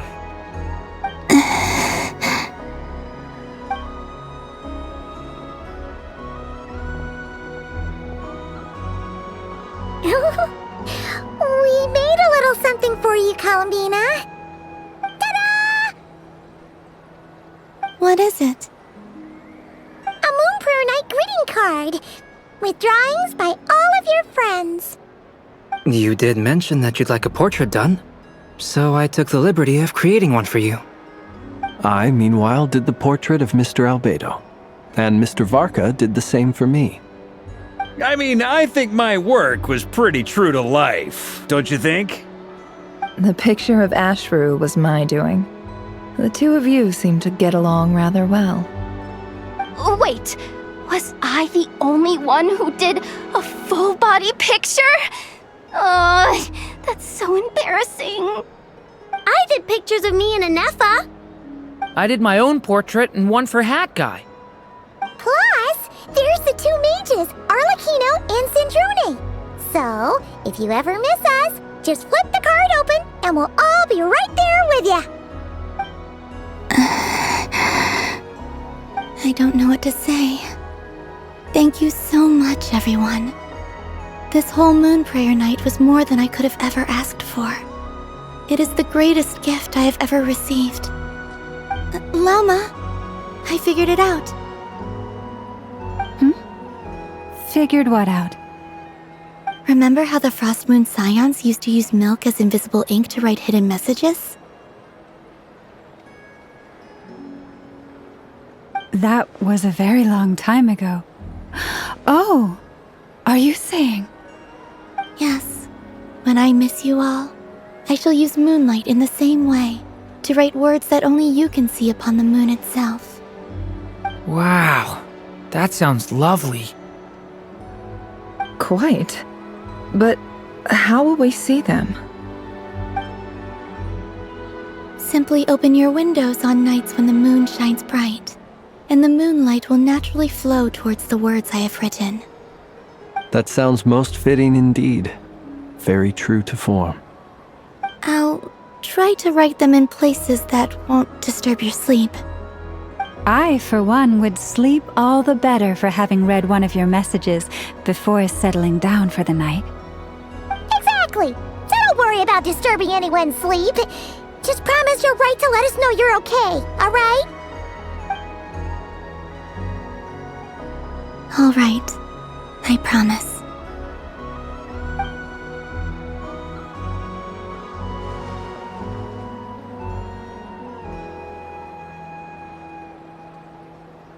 In that case, Columbina? I'm ready. Very well. Let's go.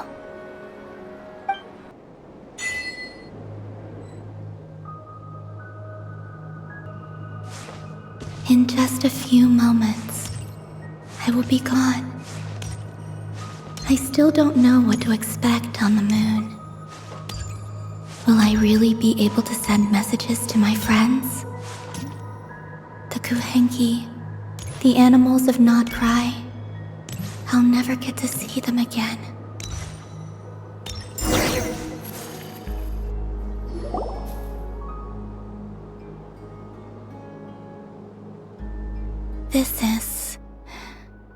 This is where the people of Hyperborea used to communicate with the moons.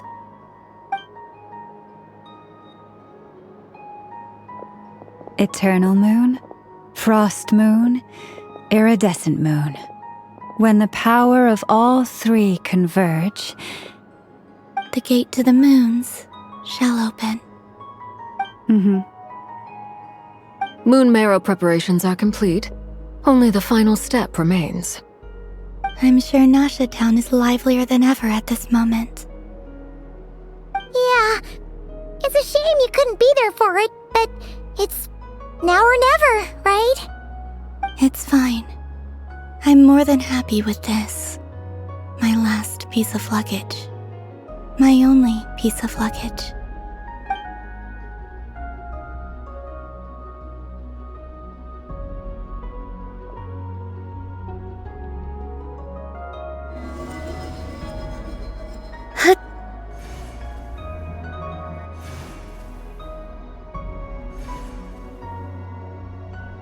I can already feel the moon calling to me.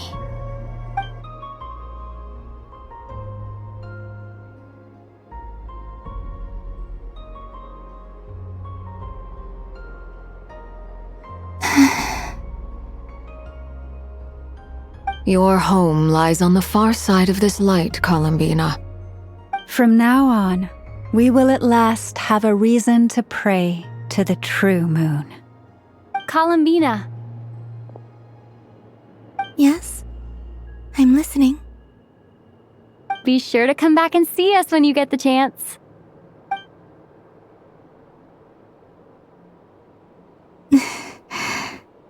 Of course. But if that chance doesn't come, then remember that you have friends on this planet. People who will miss Columbina. Yes, I will. Thank you for everything you've done for me. And remember, come night or day, the moonlight shall always connect us. Well then, farewell, my friends.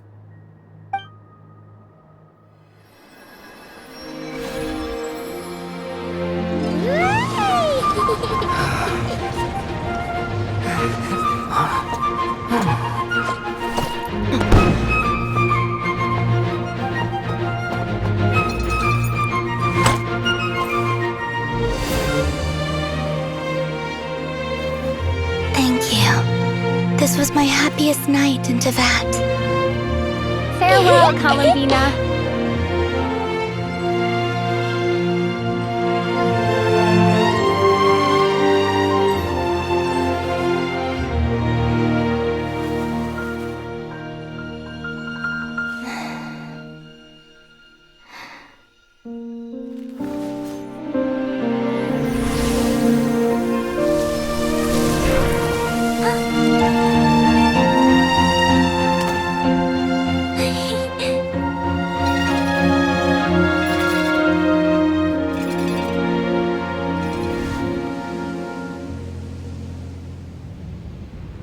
The moon really is closer than ever tonight.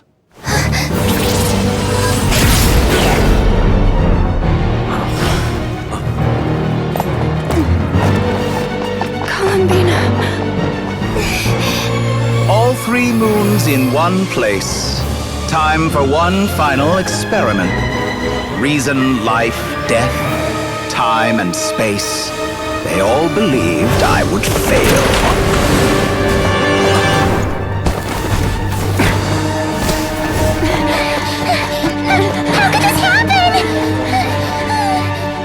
But Tevat's primordial power never did belong to the throne of heaven.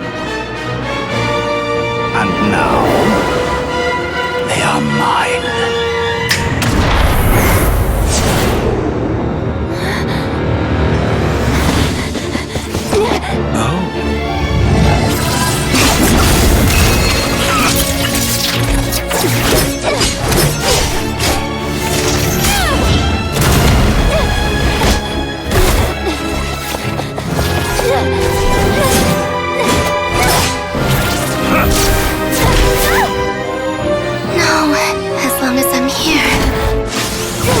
Is free to wield the 3 moons' power.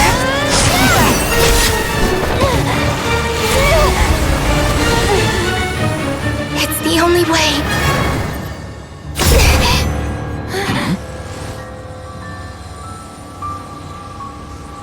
I guess I won't be going home today.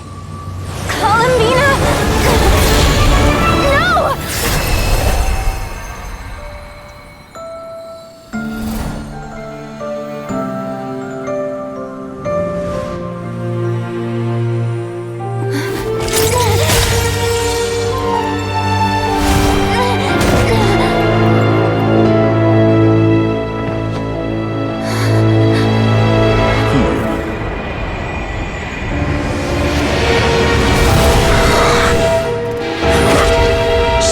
World, do not try to control me!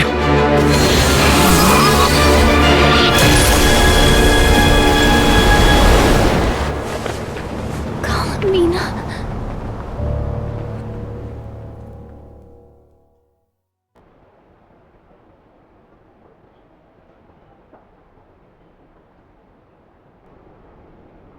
Are you all right? Do your wounds still hurt? I had someone prepare a little medicine that could prove effective. Take it if you need to.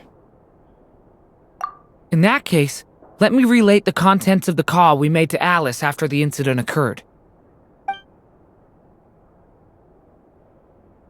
That Dottore is a crafty one. He distracted the Hexenzirkel by creating a huge fuss at Tevat's borders. I'd assumed that the cause was an abyssal intrusion from the outside world, which in fairness is a rather common occurrence. But after learning that you managed to influence the phantoms in Nordcry, I realized that perhaps this interference could have come from within Tevat instead. But we weren't able to change their fates. True, you couldn't change how their stories ended, but you did build some variables around yourself. Variables? Yes, things you heard that you could not otherwise have learned, ideas that would otherwise have never crossed your mind. All these things are variables. Of course, most variables usually pale into insignificance with the myriad of possibilities floating around. But the moment you start treating them as building blocks and intentionally stacking them, that changes things. That's what Dottore did, and it's how he created the necessary conditions so that when you activated the portal tonight, it played right into his plan. However, we have no way of knowing exactly what he did. Yeah, we also need to ascertain Columbina's status. And that about sums it up. As I suspected, Dottore has disappeared completely. If it's any consolation, he wasn't able to control Columbina as he might have wished to. Oh no! What? She did what? All we saw was Dottore appeared and used some kind of power. The next thing we knew, he and Columbina were gone and you were falling into the sea.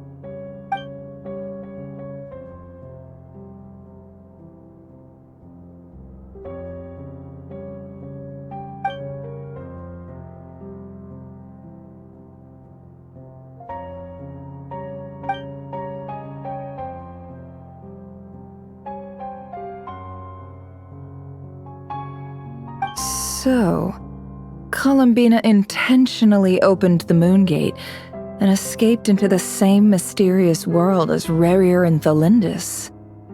Sounds like bad news.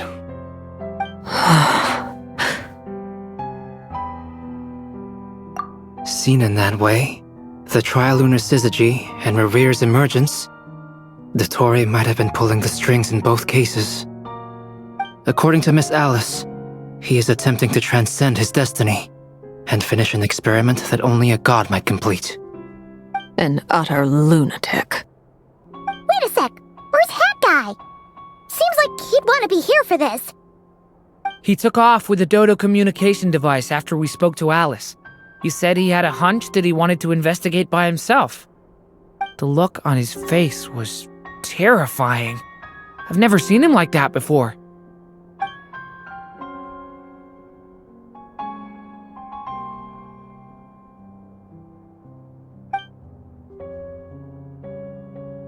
I'm back. Hat Guy! I went to look for the Hyperborean phantoms again. I think I've gotten to the bottom of it. I got them to talk to Nicole on the other end of the communications line. Turns out, the history they describe is different from how Nicole remembers it. Really? But how? Surely Nicole can't have been wrong. Because the phantoms are the ones who are deceived. They speak of a savior who appeared in their history. One who never should have existed. This savior promised to create a new moon within the false sky, and even bring back their moon goddesses. Foolishly, they believed in him, and told him everything he wanted to know about the moons. It's obvious that this was Dottore's doing. Now you mention it, the first time we entered the Hyperborean ruins, we heard the phantoms discussing their history, and I remember Nicole commenting that something sounded a little strange. But Dottore shouldn't have been able to get in there in the first place! He didn't. Nicole said that this was an anomalous state triggered by disruptions in the causal connections between phantoms from the same era. The variables that Dottore put in place were substantial enough that they even affected phantoms that he never met. So it's not that their memories were unclear. They'd been tampered with. That's exactly the possibility Dottore was trying to manufacture. He turned these variables into knowledge and engineered the situation so all that knowledge would fall into his hands. Then, he harnessed that knowledge on Moon Prayer Night to truly create a false moon. How is that even possible? To be precise, he exploited a weakness in the way the spell works. The spell senses Kuvaki to detect the moon's location. So, as long as the false moon more strongly resembled the moon than the frost moon beyond the skies, the gate would teleport Columbina to the false moon's location. In other words, to Dottore's side. Once he had her under control, the teleportation spell remained active, and he manipulated her power to seize both moon marrows. At that moment, the moon marrows disappeared right before our eyes. It was already too late, even as we were leaving the ruins. By then, Dottore had already amassed the power of all 3 moons. So, where does that leave us? What do we do now? I'd certainly like to know what Her Majesty thinks, now that the concerns I expressed to her have come to pass. But we cannot simply sit and wait for her to decide the matter. And in any case, it is not the Fatui Harbinger Damselette who sees us as her friends, but rather Columbina Hyposelenia. If, even in such extreme circumstances, Her Majesty will not lift the prohibition on Harbingers drawing steel against one another, then I will do as my heart demands. I will fight as Peruware instead. Oh, Arlecchino! Time is short, so I'll make the first move.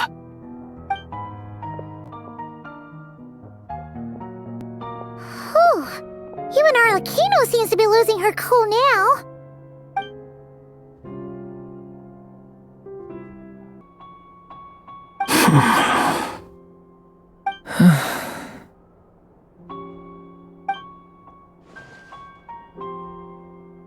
All right. Lose those dejected looks for a moment and let me get a word in. It looks bad, I won't lie. Very bad, in fact. So Dottore's pulled some real dirty tricks to gain the upper hand. For now. And yeah, it's to the point where even the mages say that his variables have affected destiny. I'm not so sure, though. Many have told me that Tevat's destiny is fixed, and that does appear to be the case. Well, what makes Dottore so sure he'll be the exception? And since he was able to stack these variables up, who's to say we can't do the same? You of all people should not be discouraged, traveler from afar. This isn't over yet. And you're not alone in that. Everyone here does, whether they've spoken thus far or not. But none of us are the type to sit back and wait for the sun to shine again. That's exactly how a knight should roll. If they knock you down, you get back up and get back in it. Don't forget, honorary knight, you're a legitimate member of Mondstadt too. Mark is right. This is far from over. Dottore's already way overdue a butt-kicking given his past shenanigans. And after this, he's earned himself a double dose. That's what I'm talking about! How's everyone else feeling?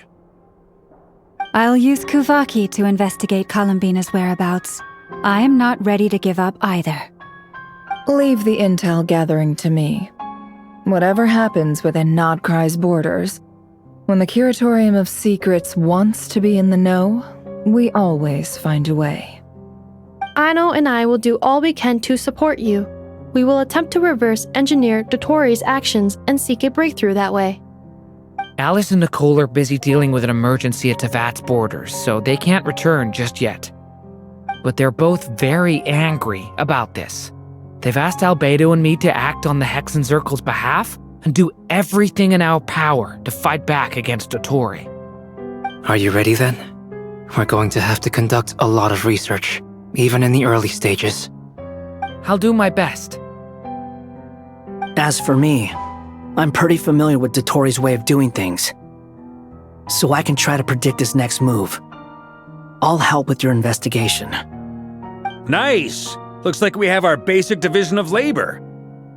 I'll get in touch with Flints and Itlua, get them to have a chat with their Starshiner. It couldn't hurt to bring the Lightkeepers on board as well. At the same time, I'll pass on instructions to the Knights present in Nodcry to assist the Lightkeepers and other organizations in ensuring the safety of those living here. Yeah! We'll show him!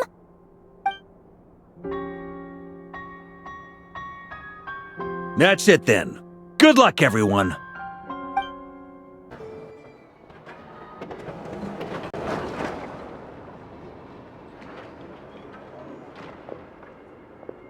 I never thought that Columbina would become my real name.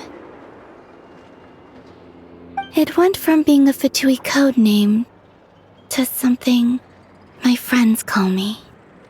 And remember, come night or day, the moonlight shall always connect us.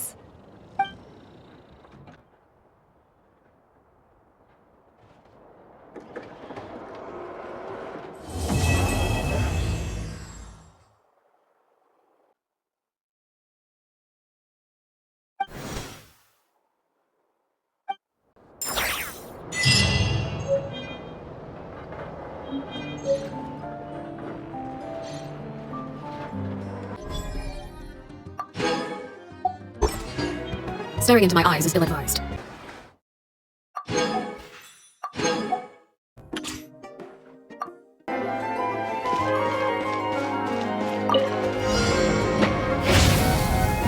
Devouring Claw! Element for the end! Blazing Delight! Jumpy Jumpy Go! Witness my great undertaking! Coming to be! I'm going in! Leave it to me! The story has only just begun!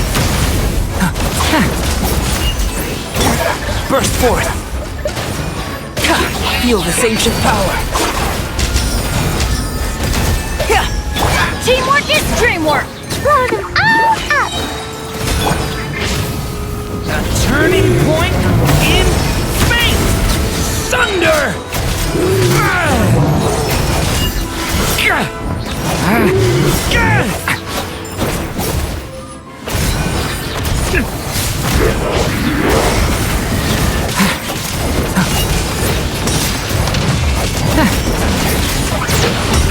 Element for the end!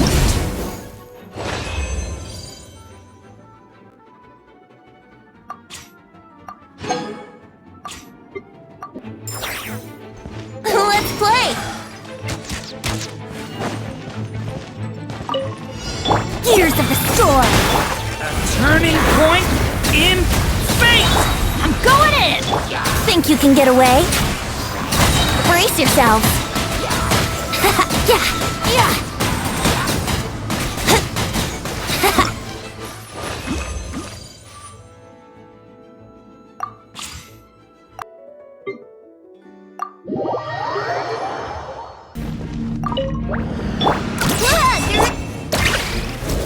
The long sleep beckons. On my mark! Pass it over! You're not going anywhere!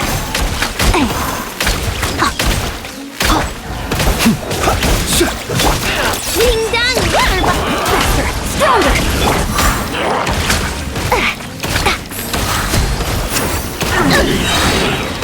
Finders keepers! Smash and grab! Let's move! Beware the creatures of the night. Be silent. Observe. Look, the rainbow! You're my target! I never leave empty-handed. Control breathing. On my mark! Go, Claw! The night cometh.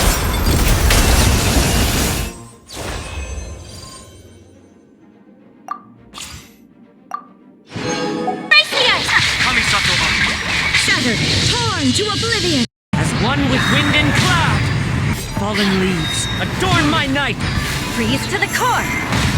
Vengeance will be mine! Flickering candlelight.